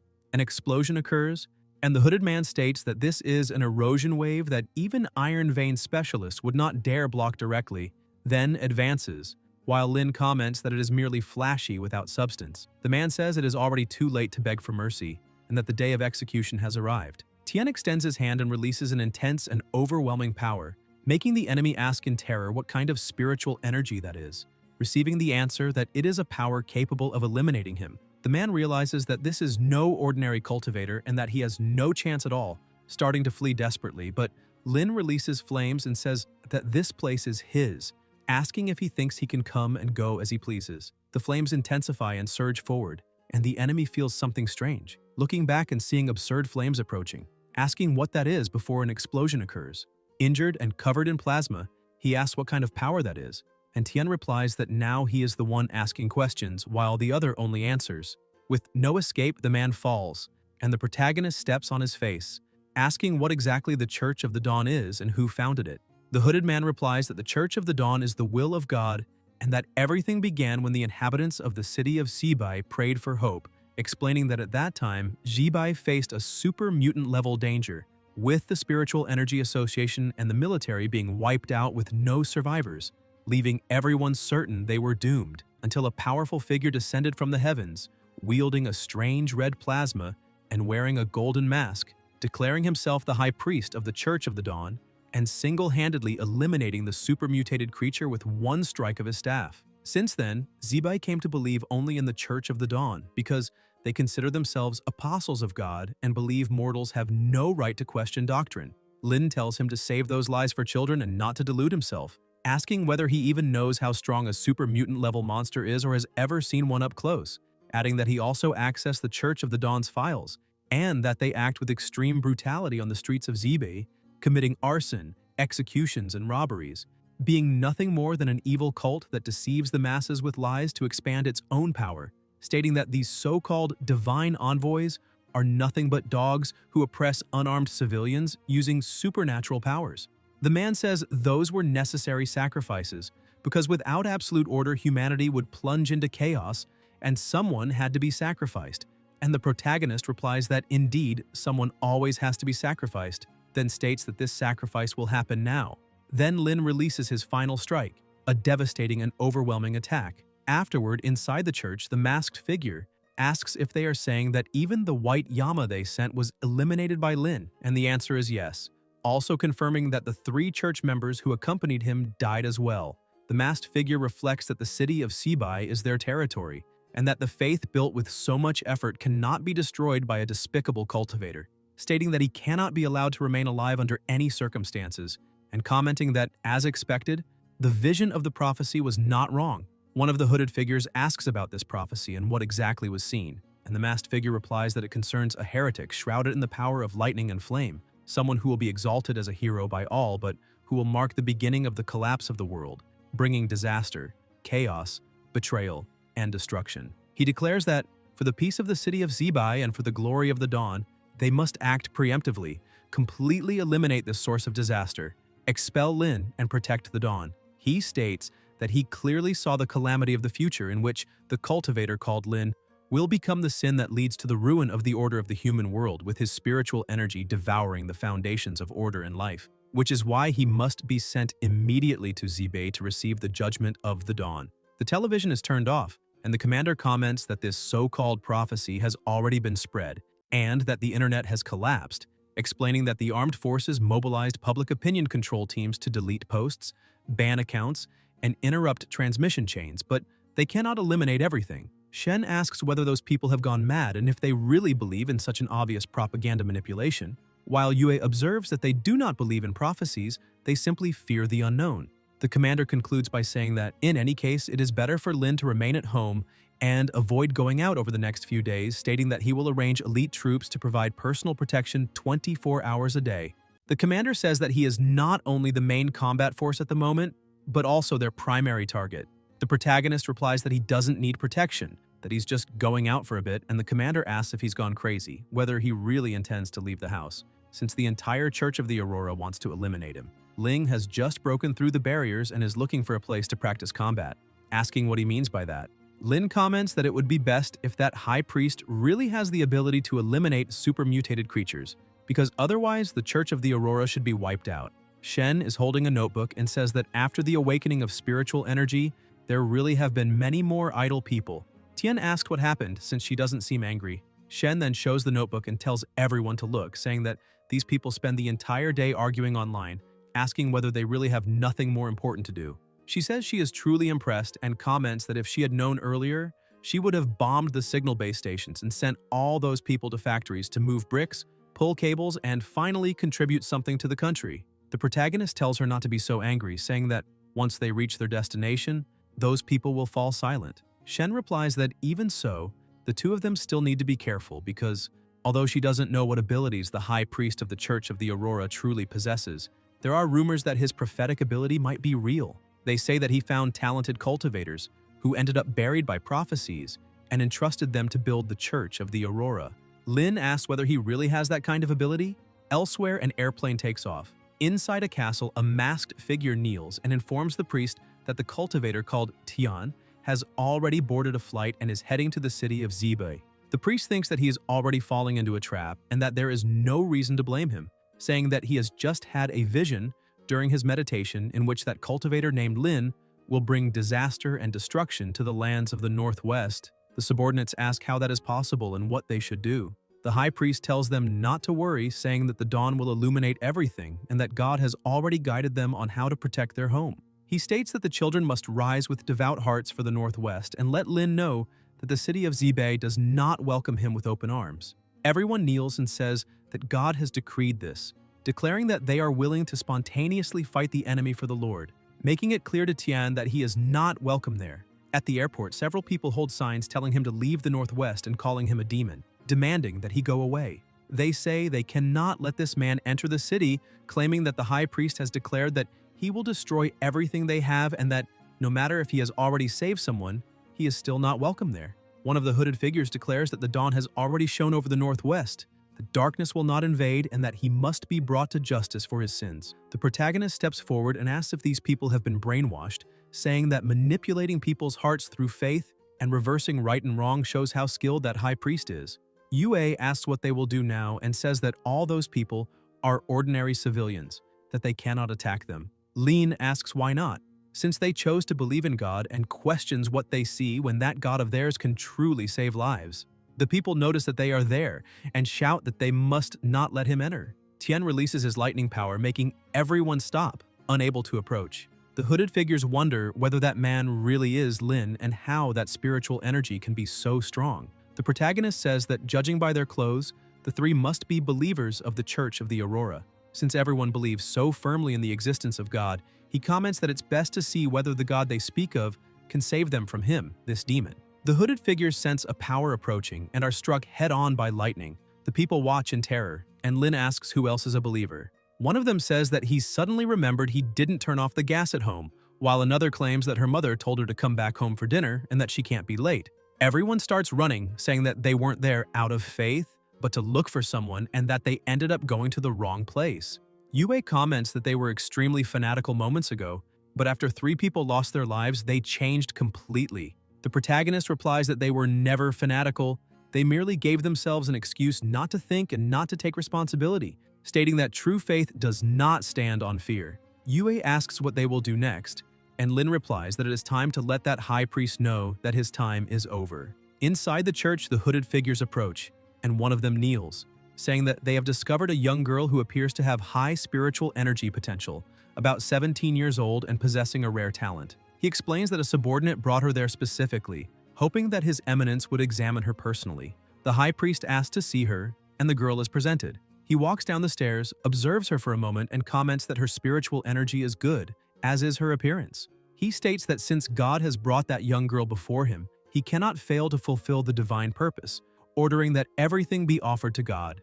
At that moment, stones begin to fall, and the elders panic, asking what is happening. A voice echoes through the place, speaking about manipulating people, reversing right and wrong, and oppressing the innocent, saying that this church should disappear from the city of Sibai. It is the protagonist. Everyone looks at the surreal aura surrounding him, and the high priest says that he has great audacity to invade the sanctuary in such a manner. Lin replies that compared to a sanctuary, the term terrorist would be more appropriate for scum like them. The high priest declares that since he has come to lose his life, he should not blame him for being merciless, saying that this will be the place where he is buried, and orders the believers to eliminate them. The faithful rush toward them. Yue steps forward, but Tian stops her, saying that she is here for training this time, and that he will take care of that trash for her. With a single attack, the protagonist defeats several of them at once with his overwhelming strength. The high priest watches in shock and says that it is impossible. Lin tells him not to worry and not to make any moves against a peak Quanshun expert like him, stating that his opponent this time is her. Yue advances as the high priest begins to release his magic. She attacks, but he blocks it with a magical barrier and asks whether she truly is at the peak of Quanshun, questioning how someone outside the world could cultivate to such a level. Tian replies by asking whether only the high priest of the Church of the Aurora can reach the peak of Quanshun, while others cannot. Yue advances again, releasing her ice power. The high priest tries to counterattack, but she uses the frozen cross strike. Both attack at the same time, and extremely intense lights are released, causing enormous pressure in the surroundings. The high priest thinks that without the help of that lord, it would be impossible for anyone to reach such a level of strength in such a short time, and wonders whether, like him, she also has the guidance of that lord behind her. The protagonist warns him to watch his neck. Yue appears behind him to strike, and the high priest reacts quickly, activating his barrier, but realizes that it is breaking apart. His eyes widen. Yue advances, hits him head-on, and shatters his mask. The high priest asks what kind of spiritual energy that is and whether it can freeze even his own spiritual energy. Yue continues releasing her ice power, striking him again with terrifying force and knocking him to the ground. The protagonist comments that it is not bad and that she is already able to face a specialist at the maximum Quanshun level on her own. Yue says that it is over and attacks again, using her ice spear skill. The high priest begs the Lord God of the Aurora to save him. A massive explosion occurs, and Yue asks what is happening. The protagonist watches as a gigantic and powerful beast is summoned. The high priest kneels before the monster and calls it the Lord God of the Aurora. Lin comments that this seems to be the true face of the Church of the Aurora. The Lord of the Aurora asks why it was awakened. The high priest replies that those people invaded the sanctuary and eliminated his followers. The monster calls him a coward for disturbing its sleep over something so trivial. Then, the Lord of the Aurora releases its magic against him, and the high priest screams as he is burned by an absurd power. The monster says that now it is their turn, and that since they awakened it, it will reward them with flesh and plasma. A terrifying aura emanates from its body. Yue attacks with her power, but the monster easily dodges. She stares at it and attacks again, but the monster devours her spiritual energy, leaving her shocked. It comments that her spiritual energy is quite delicious and that it will devour her completely. The monster advances, and Yue responds by using the runic ice blade.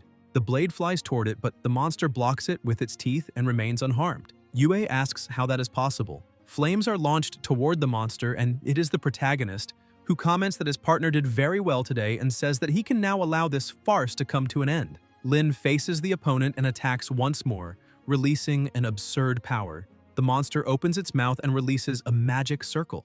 Around them, intense pressure forms, followed by a terrible explosion that pushes Yue backward. She wonders whether that strength of the Iron Vein realm might also be something she can reach in the future.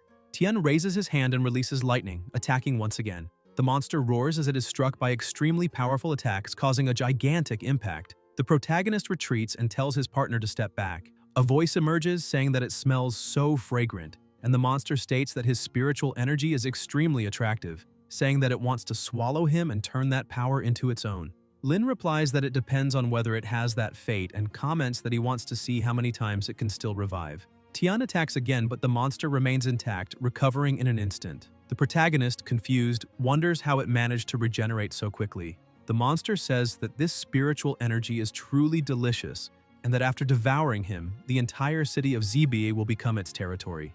Lin reflects on this territory and wonders if that is really possible, realizing that throughout the entire fight, the monster never moved away from the area of the church. The secret of its resurrection is hidden beneath that place. An extremely powerful force is unleashed once more against the monster, causing another violent impact. Tian manages to see countless people being killed within a reddish space and says that it is exactly as he suspected. It maintains its immortality by devouring the spiritual energy of those people. The monster states that since he discovered what he should not have, he must lose his life that day. The protagonist smiles and tells Yue to freeze the altar. Yue charges forward. The monster reacts, saying that this is bad and that she dares to do such a thing. It tries to retreat, but Lin appears in front of it and asks whether it really thinks it can leave, ordering it to stay right there. The pressure continues to rise and the two attack together. Tian stares at the monster as it thinks it must find a way to escape as soon as possible. The monster lunges toward his partner, but Yue retreats and releases her power around her. Ice energy explodes, generating an overwhelming pressure, and the monster screams, saying that this place is its source of life. The protagonist advances and strikes it again, stating that turning one's back on an enemy is a fatal mistake. Lin raises his sword and delivers another strike, hitting it head-on. The monster falls to the ground and says that he ruined everything, swearing that he will pay for this. Tian remarks that it is about to self-destruct. The monster writhes and says that then they will go to hell together. The protagonist orders his partner to grab him, and Lin moves rapidly with Yue in his arms as the monster is struck once more and explodes into pieces. Tian leaps to the top of a building. Yue thanks him, but the protagonist warns her to be careful, saying that it is not over yet. The church is completely destroyed, yet the monster's energy continues to spread through the area, summoning numerous monsters. Yue says she will stop them, but Lin replies that she cannot do that. There are too many civilians in the city, and they cannot use large-scale spells. Any accidental damage would have worse consequences than those caused by the monsters themselves. Yue asks what they will do. Tian takes out his phone and says that it is time for the military to act. At the military base, a voice announces that a spiritual energy anomaly has been detected. Hundreds of units are approaching the city of Sibai. This is not an ordinary monster horde, and they ask whether they should intervene with force, since the city has not yet been fully evacuated. At that moment, they realize that Tian is calling. The protagonist says that he is in the center of Sibai, that the Church of the Aurora has been destroyed, and that a mutant beast, upon losing its life, self-destructed, releasing a large number of mutant monsters. He states that the situation is extremely urgent, as these creatures are advancing toward the city, and orders the immediate mobilization of all available combat forces in cooperation with the Spiritual Energy Association to establish defenses around the area and halt the horde's advance. The captain orders the message to be relayed. The entire Zibai garrison is to mobilize immediately, cooperate with Tian to surround and annihilate the horde within the city and ensure that absolutely no civilians are harmed. Meanwhile, in the streets, monsters chase people. Civilians flee in desperation, screaming for the church's priest to save them, but some are caught. A girl runs in panic until she trips and a monster approaches. She screams for God to save her until the monster is torn apart by the protagonist. The girl says that God has manifested and that a miracle has occurred, and Lin replies that no God ever existed, nor any savior. If she wants to stay alive, she can only rely on herself. Then Tian notices something wrong and Yue asks what it is. The protagonist replies that that guy caused too much trouble in the church to simply disappear through self-destruction. He does not believe the monster truly destroyed itself and thinks it is more likely hiding among the tide of beasts, planning to escape amid the chaos. Yue says that makes sense and comments that they will push into the uncontrolled horde to find it. Lin replies that the task of locating it should be left to him, and Yue states that she cannot let him risk his life alone. Tian says that he will be responsible for organizing the evacuation of Zibai's citizens and protecting them, while at the same time coordinating with the military that is about to arrive, informing them of the situation on site and ensuring that the rear remains stable. Yue says she understands and asks him to come back alive. The protagonist moves swiftly toward the zombies, and as the monsters approach, Lin releases his power, eliminating several of them with a single attack, saying that he wants to see how far that guy thinks he can run. Inside a building, a wounded young man is in a woman's arms, and she asks if he has gone crazy, saying that he is a weakling who only knows how to program, and questioning what he is trying to prove. The young man replies that he is doing this because she is his girlfriend. If they break down the conference room door, he will distract them while she escapes, and as long as she manages to get out of the company, she will be safe. The woman, crying, asks what he is talking about and how she could leave him behind. 3 men break down the door and say that they have finally gotten a chance to have some fun, commenting that they were already tired of dressing so provocatively every day. The woman begs them not to do anything rash, saying that she has already called the police and that they will arrive soon. The men laugh and ask what police could control them now, claiming that not even firearms managed to eliminate the monsters that invaded the city, and that outside it has already turned into hell. They say that in any case, everyone is going to die, so it is better to have fun before the end, without regrets. The woman's boyfriend rushes forward to attack them and tells his girlfriend to run. The woman panics as the men strike the young man and begin beating him mercilessly on the ground. She grabs a chair and tries to attack them, but one of them throws the chair aside and knocks her down, saying that the more she struggles, the more excited they become. The woman cries, calling them scum, until an explosion occurs and the 3 are thrown away. The protagonist appears, saying that this ends here, and the woman is startled, asking how he got there and telling him to be careful. Lin realizes that it is his aunt and asks what she is doing there. She replies that her company is in that building and asks if he forgot, reminding him that he had already worked there as a summer intern for her. Tian realizes that this is true, that her company is in the northwest, and wonders how he could have forgotten that. He asks if those people are her coworkers and sees that the boyfriend is seriously injured, questioning whether that happened because of her. The woman tells him to leave, stating that those people are dangerous. The 3 men stand up, and the woman places herself in front of him, saying that he is just a child, and asking them to let him go. Lin replies that things do not work that way and tells her not to worry,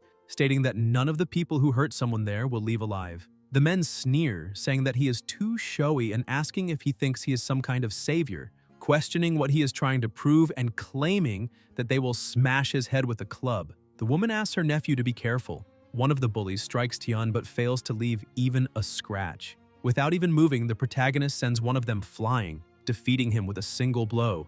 The other 2 are terrified and immediately kneel, begging for mercy, saying that they were possessed for a moment, that they know they were wrong, and that they will never dare to repeat it. Lin says that they do not know they were wrong, they only know that they are about to be finished. At that moment, something approaches, and a monster appears roaring, releasing a terrifying pressure. Tian stares at the creature while the 2 men say that it serves him right, calling him a show-off. The monster charges forward, but the protagonist faces it and attacks first, releasing an absurd power and defeating the creature in an instant. His aunt is completely shocked, and Lin says that now it is their turn. The 2 men start running, begging for forgiveness, and saying that they will never dare to do it again. But Tian moves his hand and defeats both with a single strike. He calls his aunt and she asks if he has become a superhero. The protagonist replies that he will explain everything once the city of Shibai returns to normal. They leave the building and see monsters devouring people in the streets. The woman asks whether it would not be better to stay in the company and wait for rescue, but Lin replies that he still has other things to do and asks them to wait there, saying that he will be back soon. The monsters advance, emitting strange noises, while Tian remains standing still, watching them approach. The protagonist faces them and unleashes a terrifying attack through his sword, combining flame and lightning, destroying all the monsters around him with a single strike. All of them are annihilated, leaving only plasma scattered across the ground. Yue arrives with the military and asks if he is injured, and the protagonist replies that he is fine. He points to his aunt and her boyfriend and asks if Yue can help take them to a safe place. Yue answers to leave it to her. The aunt asks where he is going and tells him to flee together with them, But Lin replies that no, that the main body of the monster is still hidden there, and that he will find it and end everything once and for all. Another monster charges forward and Tian defeats it easily, then realizes that the spiritual energy around is flowing abnormally. Something is wrong. All the spiritual energy in the area is being pulled downward, and there must be some secret hidden beneath that church. The wall is exceptionally solid. The protagonist touches it and thinks that it is exactly as he imagined. Then Lin notices something and looks toward a dark spot, convinced that he has found the location. Elsewhere, a voice asks why he has become so weak. The Lord God of the Aurora replies that the church was destroyed, and that the source of his power also disappeared. The spirit comments that he possesses the power of the 5th stage of the Iron Vein, and asks who could have injured him. The Lord God of the Aurora, filled with rage, answers that it was a human called Tian. The spirit is surprised and asks whether he was defeated by an ordinary human. The Lord of the Aurora replies that Tian is not an ordinary person,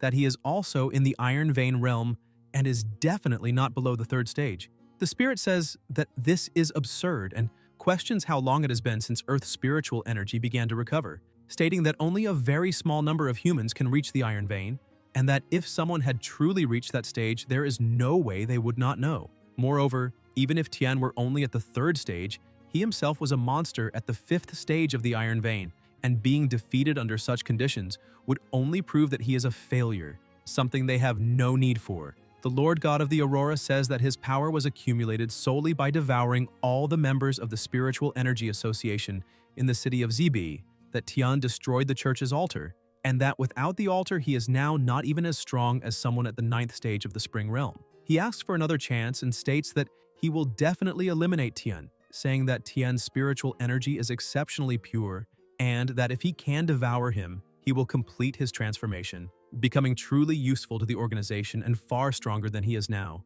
The spirit says that in that case, it will grant him another opportunity. A powerful mana surges toward him, strengthening him, and the spirit orders him to listen carefully to what will be said next, hoping not to be disappointed again. After that, the protagonist approaches that location and feels that he has found the right place. The surrounding area seems empty until someone appears before him, emanating a terrifying energy. Lin steps forward and a voice comments that it seems the waste of the blazing disaster was right after all, since his strength has indeed reached the 3rd stage of the Iron Vein. Tian asks who he is, and the spirit replies that he must be the one the blazing disaster spoke of. The protagonist asks about the blazing disaster, whether it was the monster of the Church of the Aurora, and whether he is an accomplice. The spirit questions the term accomplice, saying it is unworthy, stating that he is a member of the Royal Court of Eternal Radiance, and that he may be called Wen Suansha. He says that they are tired of this decaying world and determined to replace the ruins of the past with a new order. Lin asks whether the Church of the Aurora was one of those new orders.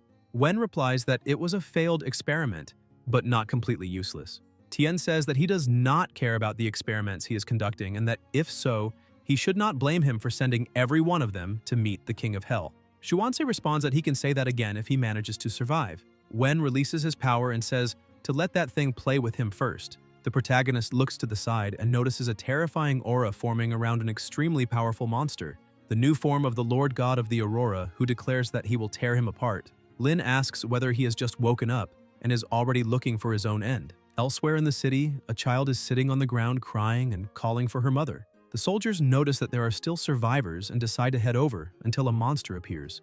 They begin to fire, but the creature remains intact. They try to change their approach when one soldier rushes forward with a dagger, strikes the monster, and defeats it with a single blow.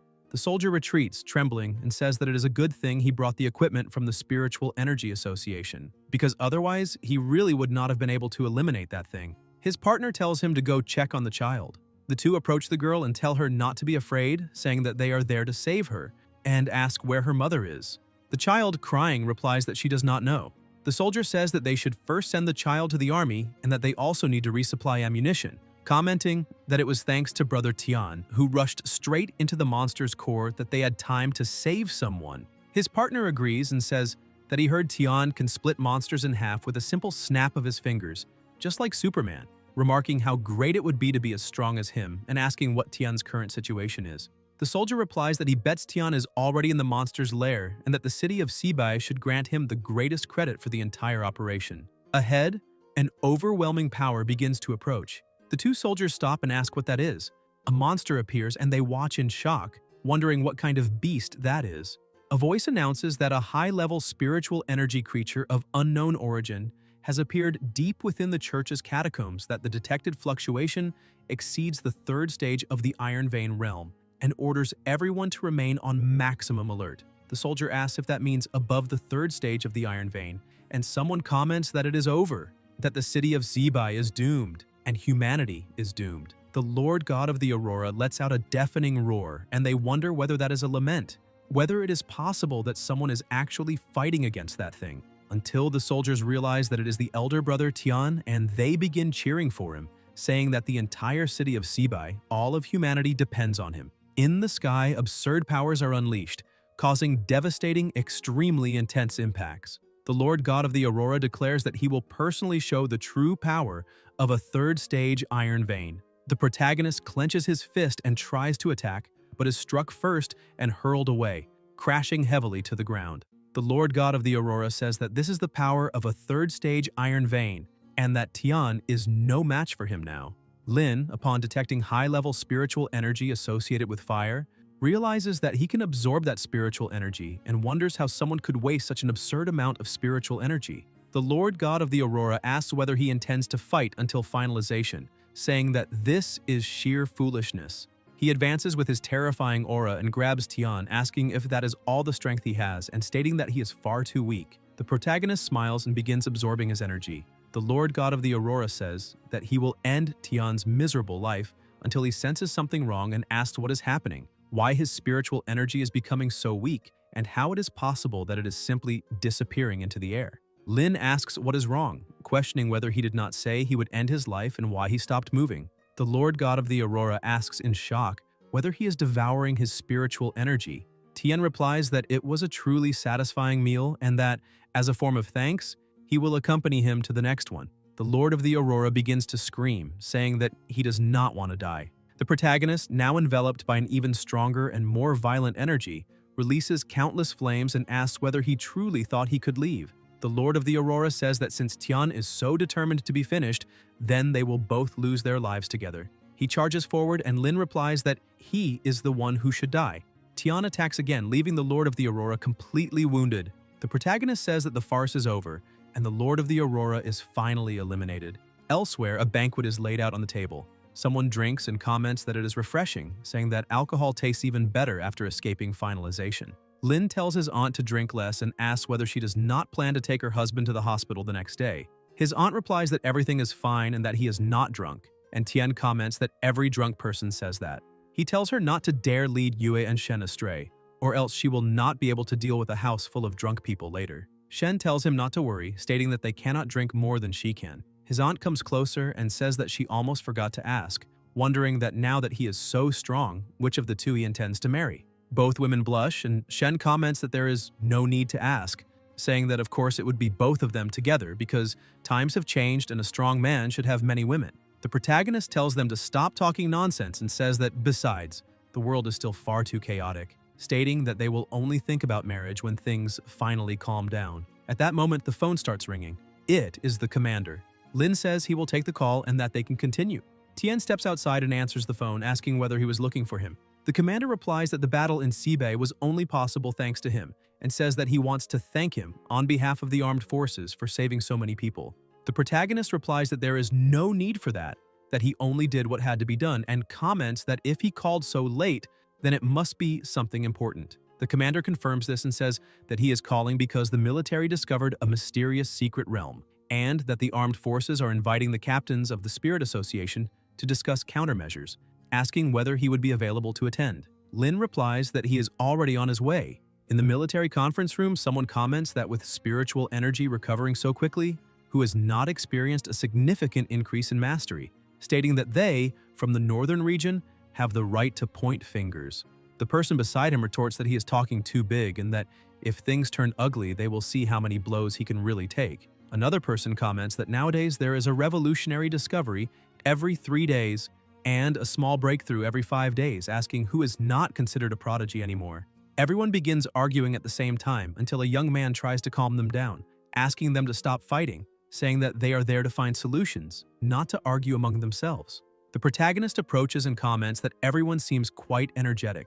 Everyone looks in his direction and Lin apologizes, saying that he was delayed on the way. Then the protagonist says that since everyone is present, they can begin the meeting. In silence, everyone sits down and the instructor sighs in relief, thinking that it was to be expected that only the big brother could keep those people in line. He says that based on the monitoring of spiritual energy fluctuations over the past week, an extremely unusual resonance point has appeared on the edge of the southwestern desert. That area originally had no spiritual energy, but now an intense and stable current has erupted there. And at first they judge it to be a newly emerged secret realm. One of them asks about this new secret realm, and the instructor explains that not only them, but at least 5 regions around the world have also been recording similar increases in spiritual energy, and that, according to intelligence information, new secret realms have appeared in those locations. According to the first explorers, there is a spiritual fruit in that realm, capable of allowing someone to instantly access the Iron Vein realm. Everyone is shocked, and Lin thinks that this is an excellent opportunity for Leng Yue and the others to reach the Iron Vein realm. Later, in another room, the commander asks how the meeting went and whether everything proceeded without problems. Tian replies that that secret realm does not pose a great challenge for him, and that it would be a good idea to take Yue and the others there to improve their strength, asking whether he needed anything else. The commander says that, as expected, nothing can be hidden from him, and that, in fact, there is another matter he would like to trouble him with. The newly discovered secret realm is actually the second one. The first had already been reserved by someone a week earlier. The protagonist asks whether they did not control the first secret realm, and the commander replies that it is not that they lacked control, but that it was seized by force. The other party is a mysterious force that obtained enhanced spiritual items in the secret realm and created an Iron Vein realm expert in just a few days. Lin asks whether that person became the king of the mountain, and the commander replies that he directly occupied the city of Changtian, ignored the government, and imposed a blockade along with new laws. Lin says that he understands and that he will drag him out. The commander thanks him and states that this kind of divisive action against the country must be stopped as soon as possible. At night, at home, Tian says that the situation is exactly like that. Yue asks whether they will still participate in the mission in the secret realm, and the protagonist replies that they definitely need to go, but that this time, due to special circumstances, she will have to face the danger on her own. He tells both of them to be careful in the secret realm, and comments that he has already contacted Mo Chu, who will be with them. Shen asks that if both of them are going to the secret realm, where she herself will go. Lin replies that the warlord who conquered the first secret realm obtained spiritual energy associated with fire, so this time she will go with him. Shen becomes excited and says that she will train hard. Tian thinks that, if he remembers correctly, shortly after the eruption of spiritual energy secret realms in his previous life, the true catastrophe began. This time, he will not repeat the same mistakes and wants to become strong enough to protect everything that matters in the apocalypse. The two of them look at him and ask whether he is hiding something. The protagonist looks at them, remains silent for a moment, and then says that the outbreaks of spiritual energy in various places are intensifying now, and that they need to strengthen their power as quickly as possible. Otherwise, they may not survive the next phase. Yue asks about this next phase, and Lin replies that they should not think too much about it for now, saying that they need to rest well and prepare to go to the city of Changtian. Elsewhere in the city, an older man is sitting with 2 women on his lap. They mention corporations and the government, and he replies that none of that is worth anything to him. At that moment, someone at the door announces that they have caught a traitor. The man tells them to come in and explain. The subordinate shows a tablet and says that that boy was secretly contacting the military, and that he not only exposed the secret realm they possessed, but also intended to act as an intermediary to receive the spiritual energy cultivators sent by the military. The man says that this does not matter, because a mere military cultivator will not cause trouble. He states that when he fully absorbs the power of the secret realm, not only that city, but the entire country will be at his feet. The subordinate asks how they should deal with the military, and the man replies to find some people to pose as the contact, destroy the teams sent by the military, and give the bodies to the dogs. Later, at the exit channel for foreign guests, a car stops in front of them, and the young man recognizes Feifei, telling them to get into the car quickly. They get in, and the vehicle drives off. Inside the car, the driver comments that he did not expect the military to send such a beautiful woman to help them. Shen tells him to stop the frivolous talk and asks whether he was the one who contacted the military, also questioning what the contact ID is. The driver replies that the ID he contacted is chicken with coconut and cream. Shen asks where they are going now, and the driver says they will first head to an underground bar, where there are people willing to resist Wei Qingshan alongside him. The protagonist senses that something is wrong, and says that he is not the young man who was supposed to meet them. Shen is surprised, and the driver, awkward, begins to stammer, asking what he's talking about. Lin explains that chicken with coconut and cream is left-handed and speaks with a southwestern American accent, while he is not left-handed, and his accent does not match either. Before making a move, Lin asks if he has any last words. The driver slams on the brakes and stops the car, saying that he is very smart, but that smart people never live very long. Shen asks if they have captured the real contact person, and the driver confirms it, saying that he will soon be reunited with that boy. Tian asks if he may be so bold as to ask about himself, and the driver releases flames, causing the car to explode. He is blown away, lands on the ground, and says that their 2 heads will be a gift to Lord Wei. Then, the driver looks on in shock. The protagonist says that this is a good opportunity for her to train, because she will have to face this kind of battle frequently from now on. The driver replies that they should not blame him for being ruthless. Shen says to let him show what he is capable of. The two charge together, and Shen strikes first, making plasma burst from his face.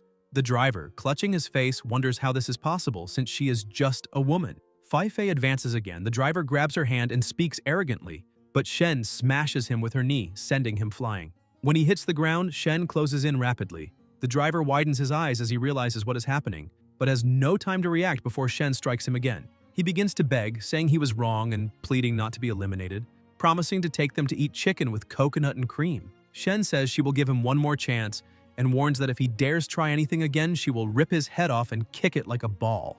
The driver kneels and swears he would never dare do such a thing. Shen asks if that was incredible, and her partner replies that it was very good. Elsewhere, someone is sitting with their hands chained. It is a young man who wakes up badly injured and asks who they are. Shen approaches and asks if he is chicken with coconut and cream, saying that they were sent by the military to rescue him. He asks her to prove her identity, and Shen says that he once mentioned that that username was not something he liked to eat, but something his sister liked, and that his sister had already passed away. Chicken with coconut and cream says that it really is them at last, and that this is great. Shen begins to release her ability to free him, and tells him to hold on, saying she will take him to the hospital. The chains on his arms come loose, and he says that there is no need, because as long as he remains conscious, he will tell them everything he knows. Wei Qingshan was originally the vice president of the Spiritual Energy Association of Changtian City. About 2 weeks ago, a secret realm suddenly appeared in the city, and the association's president took Wei to investigate it. However, inside the secret realm, Wei killed the president and seized the treasure within. Shen, shocked, asks if he really killed the president of the Changtian Spiritual Energy Association. Chicken with coconut and cream confirms it and says that Wei successfully advanced to the Iron Vein realm using the treasure of the secret realm, and then began wreaking havoc in Changtian City. He says that the two of them must leave immediately because they are no match for him. Wei is already in the Iron Vein realm, while they are only at the peak of the 9th stage of the Spring realm, especially her follower, from whom he cannot sense any spiritual energy emanating at all. The protagonist asks if he ever saw what that treasure looked like. Chicken with coconut and cream replies that once he managed to glimpse it briefly and that it looked like a red key. Lin's eyes widen at this, and he wonders about the existence of a red key, thinking whether such a thing is really possible. Chicken with coconut and cream senses something and says that this is very bad, stating that that spiritual energy belongs to Wei and that he is here. Immediately afterwards, someone approaches, and it is indeed Wei, who asks whether legendary justice has finally arrived. Shen asks if it is really him, and Qingshan comments that the girl sent by the military has a beautiful body, and says that if she is willing to be his concubine, he can be merciful and spare her life. Shen replies that he is practically asking to be eliminated. Wei says that since she refused to toast, she will have to drink a punishment and that they should not blame him for being ruthless. Chicken with coconut and cream shouts for the two to run, saying that Wei is now an expert in the Iron Vein realm and that they have no way to defeat him. Qingshan advances, declaring that none of them will escape and that all of them must lose their lives right there. The protagonist thinks that trash, at the first stage of the Iron Vein realm, is perfect for Shen to train against and tells Fei Fei to face him, explaining that if she wants to grow stronger, she needs to fight powerful opponents. Shen begins releasing her mana and says she wants to become someone who can stand by his side.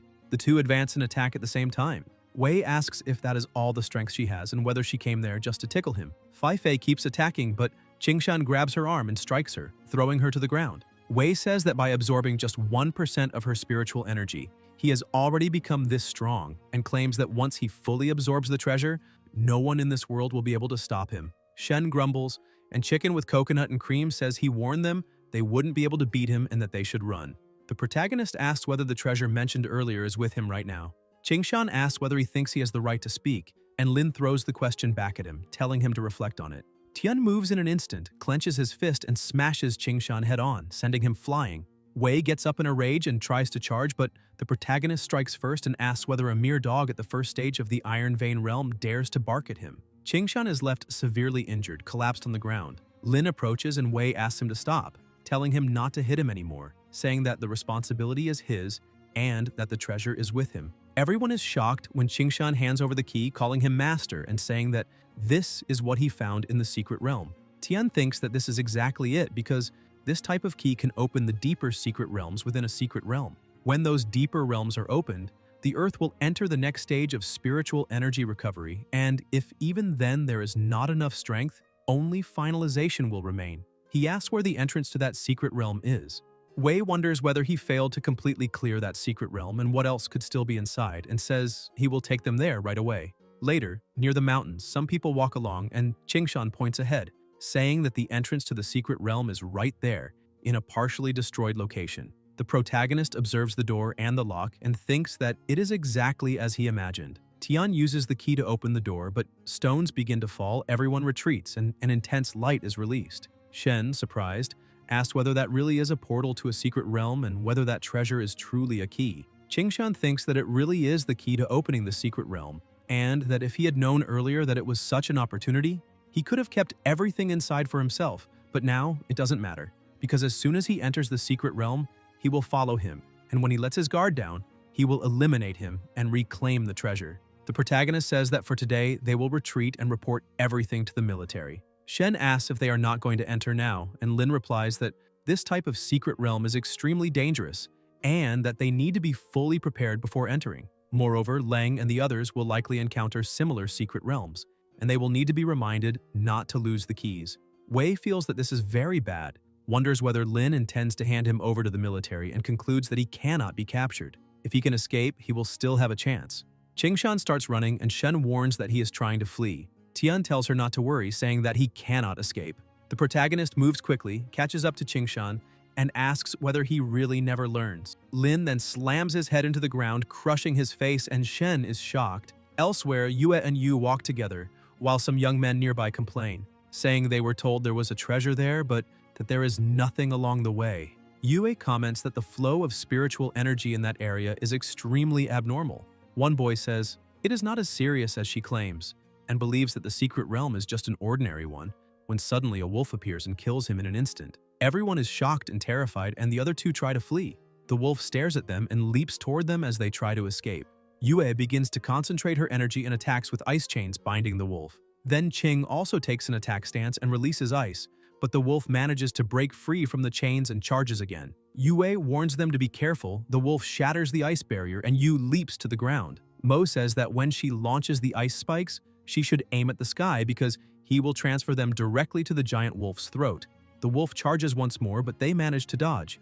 Then Qing releases her power toward the sky and Chu also uses his method, causing the ice spikes to be reflected by a barrier and sent straight back at the monster. The wolf's eyes widen as it is hit head-on, collapsing to the ground, completely eliminated. Yue comments that it was clearly very strong and asks why he always pretended to be weak. Mo questions the past 3 months, asking why she risked her life like that and saying that if her brother hadn't called, he would not have gotten involved in any of this. Yu observes the corpse and says there seems to be some kind of treasure inside that wolf. Yue notices that there are still residual structures within it and wonders whether it might be some kind of artifact until they notice something on the monster's body, a key. At the city's Spiritual Energy Association, a boy realizes he has grown stronger and wonders if that is the power of the 3 Iron Vein realms, acknowledging that, as expected, it is truly powerful. Meanwhile, the elder comments that this is excellent and states that now he can finally settle accounts with Lin. The boy questions whether he was given such valuable resources just to eliminate Tian, and the head of the association replies that he is not entirely sure, but ever since Song was offended, all resources in Shihong City have been suppressed by the military, suspecting that Lin is behind it and warning that if this continues, the city will never recover.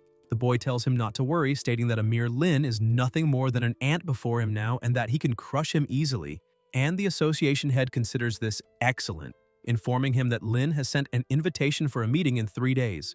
The boy questions the importance of this and says he intends to humiliate him publicly at the meeting. 3 days later at the gathering, the protagonist raises his hand and says that this is the key to opening the Deep Abyss secret realm and that everyone should pay attention, until Lin notices something and asks if he needs anything. The association head asks for permission and introduces Shen Yao as the cultivation prodigy of Shihong City, explaining that he has just entered the 3 Iron Vein realms and still does not fully control spiritual energy, and introduces Lin as the current leader among cultivators, saying that Shen should listen to him from now on. Shen questions this and asks why he should obey him, implying that appearances are not enough. Tian responds that the power of the 3 Iron Vein realms is not enough to protect him in the Deep Abyss secret realm, and warns him not to be arrogant, but Shen retorts that he wants to see in practice how strong he really is.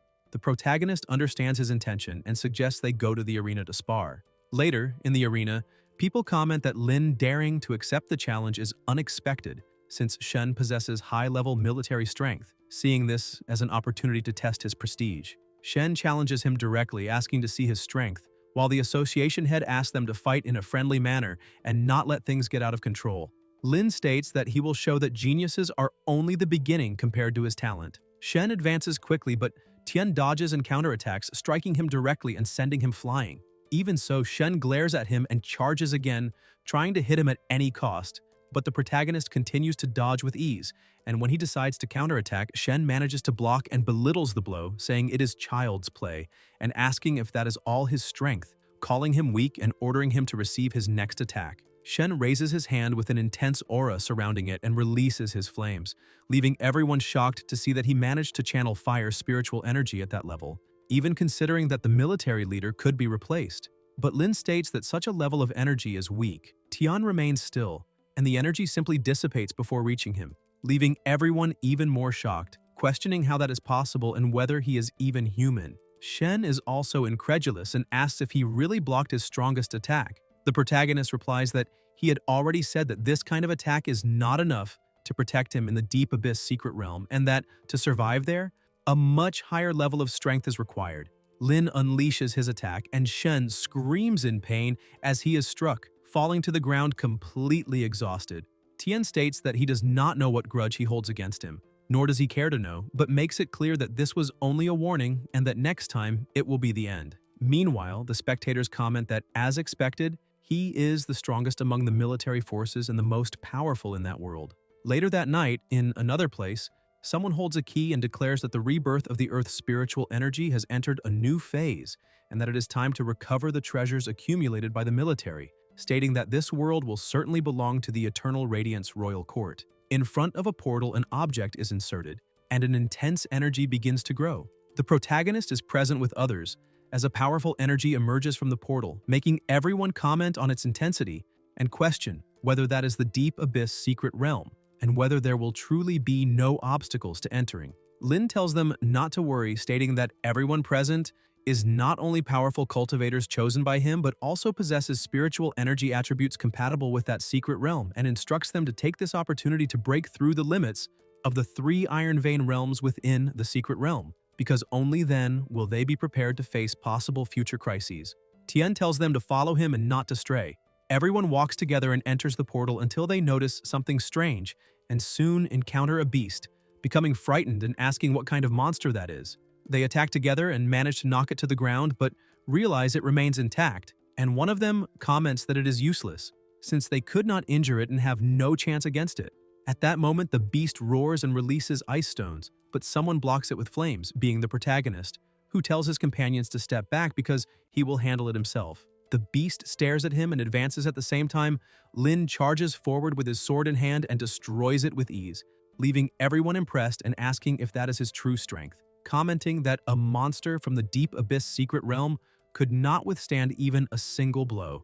Tian explains that the reason they could not defeat it is because the monster has strength equivalent to Iron Vein Realm 1, while they have not yet reached that level, but that once they enter this realm, they will be able to compete equally, and says that Leng should seize this opportunity to reach Iron Vein Realm 2 or even a higher level, while Yue states that she will not disappoint him. In another place, Shen is using a computer when noises begin to appear, making her wonder what is happening and whether the military forces have been attacked. She quickly goes downstairs while everyone questions who that person is. When they reach the door, they find someone demanding that they hand over the item, promising a quick end. But the commander immediately refuses, stating that it cannot fall into the hands of someone like him. Wen calls him stubborn and foolish, and says not to blame him for being ruthless. The military begins to shoot, but Wen easily blocks with his magical barrier and questions whether they really believe that scraps of metal can harm him. While some try to attack him from behind, he blocks again with the barrier and counterattacks, defeating one of them with a single blow. The others become enraged and advance together, but are instantly eliminated. Wen reveals that he has already reached Iron Vein Realm 1 and offers a choice: join the Eternal Radiance Royal Court or be eliminated by him. A soldier questions whether he is serious, and Wen confirms, saying that he must eliminate his own commander to prove loyalty. The soldier attacks a companion and defeats him. The commander calls out to him, and the soldier justifies himself by saying that they were wronged first and should not blame him. The commander asks what he did wrong, and Lee replies that the deep secret realm is beneficial for all cultivators, and questions why he should decide who can enter. The commander says he can explain, recalling when he asked Lin why not bring Lee and the others who are already in Iron Vein Realm 1, and Tien replied that their talent is weak and that the chosen ones have the potential to reach Realm 2. Lee argues that this is merely a unilateral opinion, and that Tien himself has not even entered the realm yet, questioning how he can claim that. Wen interrupts, saying not to worry because no matter how many geniuses they take, none of them will return alive. The commander responds that Tien's power is beyond his imagination, but Wen reveals that he does not understand the true meaning of his words, explaining that he intentionally handed the key to the secret realm to the military because even he himself cannot handle the level of danger in that place, leaving the commander in shock. Meanwhile, inside the dungeon, the team fights together and celebrates, saying they managed to defeat a monster from Iron Vein Realm 1. Yue comments that thanks to the protagonist, everyone has become faster and stronger, but he replies that this is the result of each person's talent and effort, not directly related to him, although internally he realizes that something is wrong, since the number of monsters in that secret realm is much higher than in his memories from his past life, beginning to suspect that it may be a different type of secret realm. Even so, 3 of them state that if they can defeat monsters of that level, there should be no problem advancing deeper and perhaps finding treasures. Yue observes that they are too confident and questions whether they should stop them, but Lin replies that it is not necessary, since danger also contributes to growth and that they just need to follow him. The 3 advance until they notice something strange and suddenly stop. When a giant monster emerges from the ground, they attack together, but the creature releases a power from its mouth that completely paralyzes them, preventing any movement.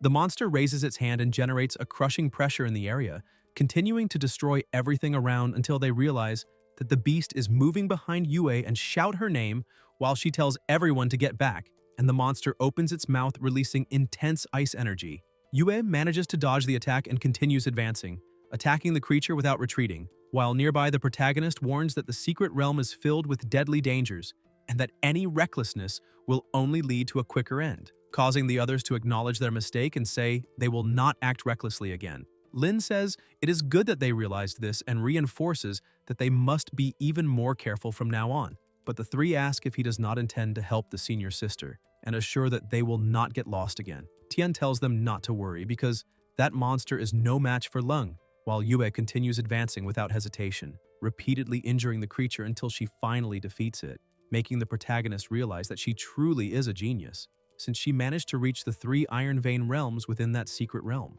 concluding that now Leng can easily deal with Yao. Meanwhile, the 3 comment that they almost lost their lives and thank her for saving them. Lin says that since everyone has reached the Iron Vein realm, they can return, and the 3 begin to walk, but suddenly notice something strange and become frightened, asking who is there, until an old man appears and says he has been waiting for them, calling them the geniuses of the military forces.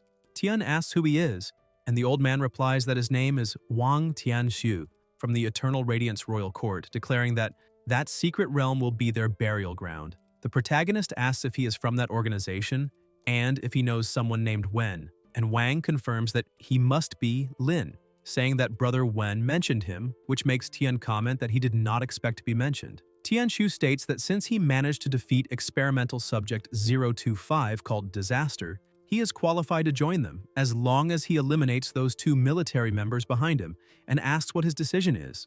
The protagonist questions what kind of organization they are, saying he has never heard of them, and Wang replies that this is natural because before the rebirth of spiritual energy, They were the most secret force in the country and risked their lives only to be betrayed in the end, stating that with the help of Brother One, they survived and now intend to reclaim everything. Lin responds that they are nothing more than cowards hiding behind the idea of revenge and that he expected something more worthy, which angers Tianxu, who says that he seems to be one of those fools who sacrifice themselves for others. He proposes that if he takes his own life, he will let the others go, asking what he thinks.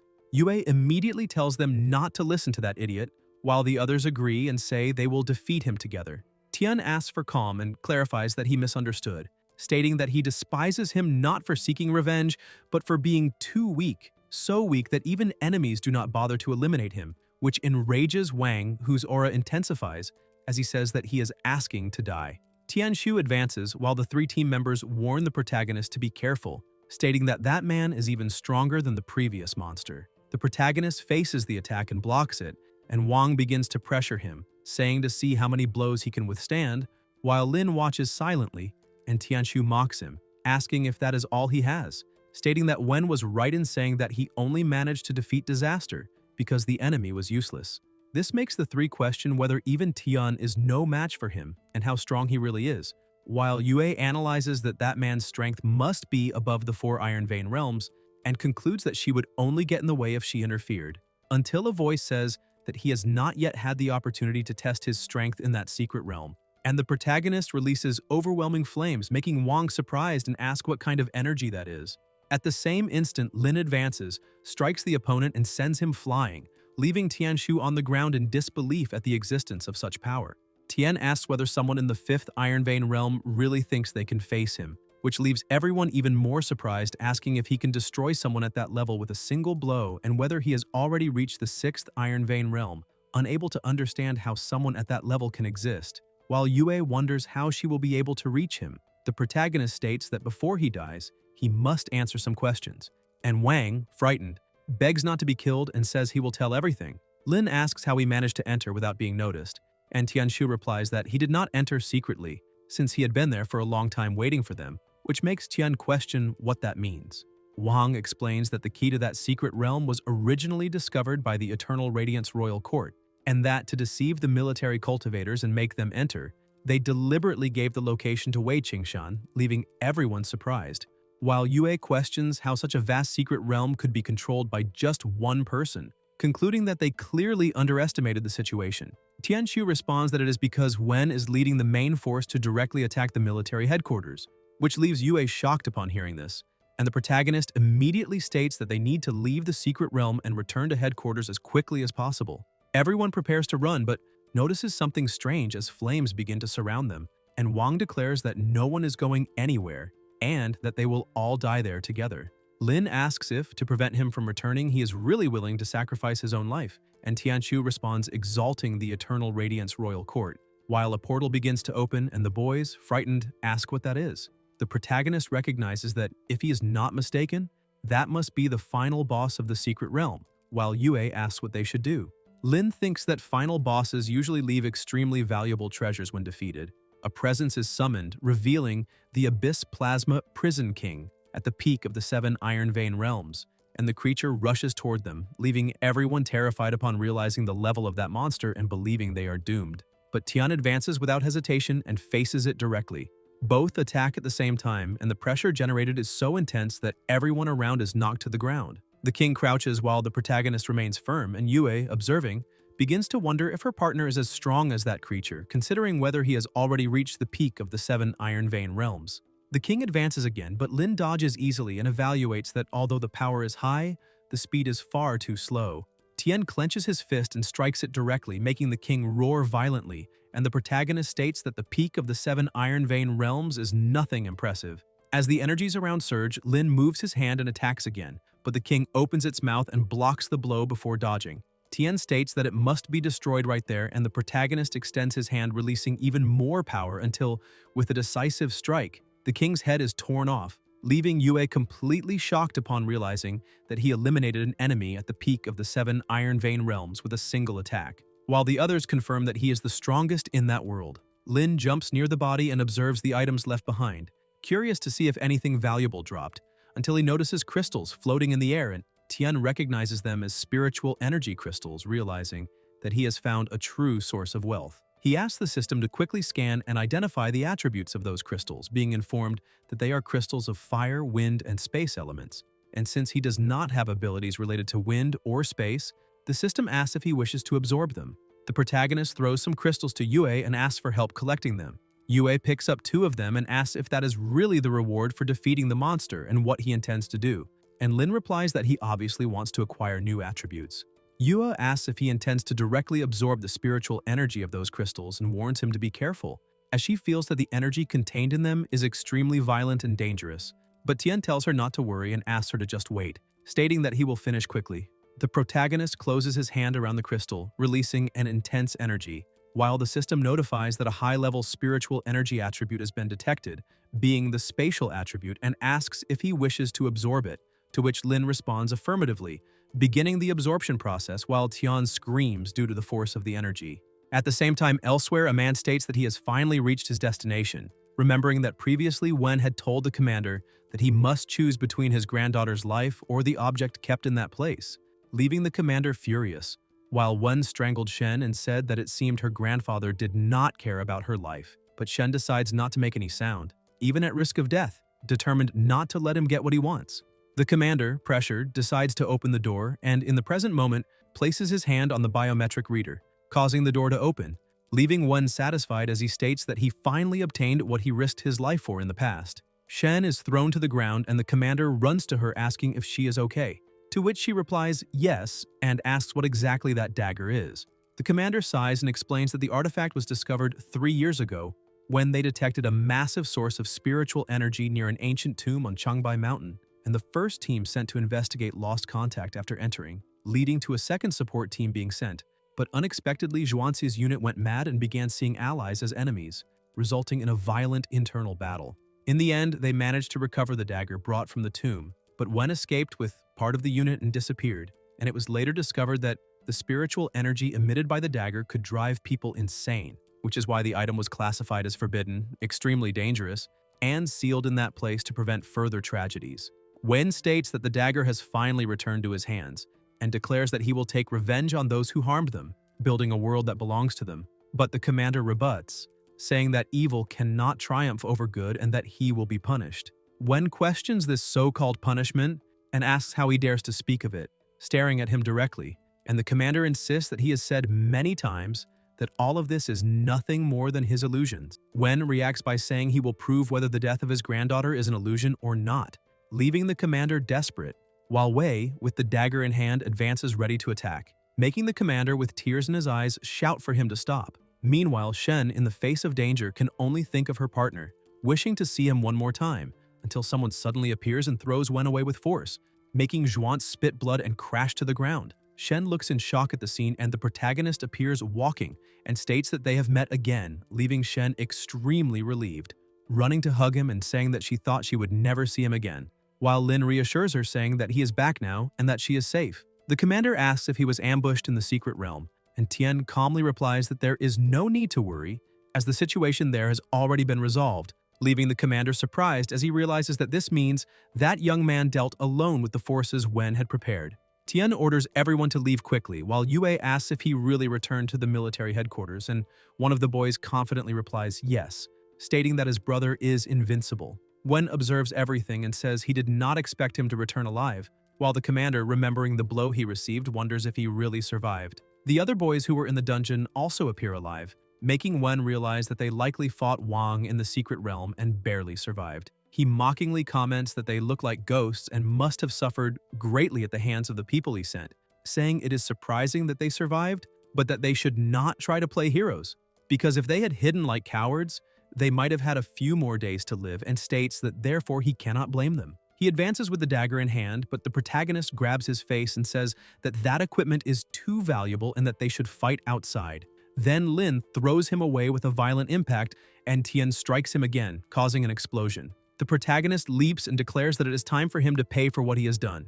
Even so, Wen states that his power is a bit greater than he expected, but that with that dagger, he himself is invincible. Lin asks the system to analyze the weapon in his hands, and the system informs that it is the Blade of Lan, capable of increasing attack power by injecting spiritual energy, making explosions stronger according to the amount of energy used, but warning that if the energy is insufficient, the wielder will suffer adverse effects such as hallucinations, loss of reason, and even complete madness. Tian understands the situation and concludes that this is why everyone who came into contact with the artifact went insane, but Wen ignores it and advances, trying to take his life. However, the protagonist remains standing, completely unharmed, and Wen, confused, asks what kind of power that is, stating that he feels he can destroy everything and insisting that he will die.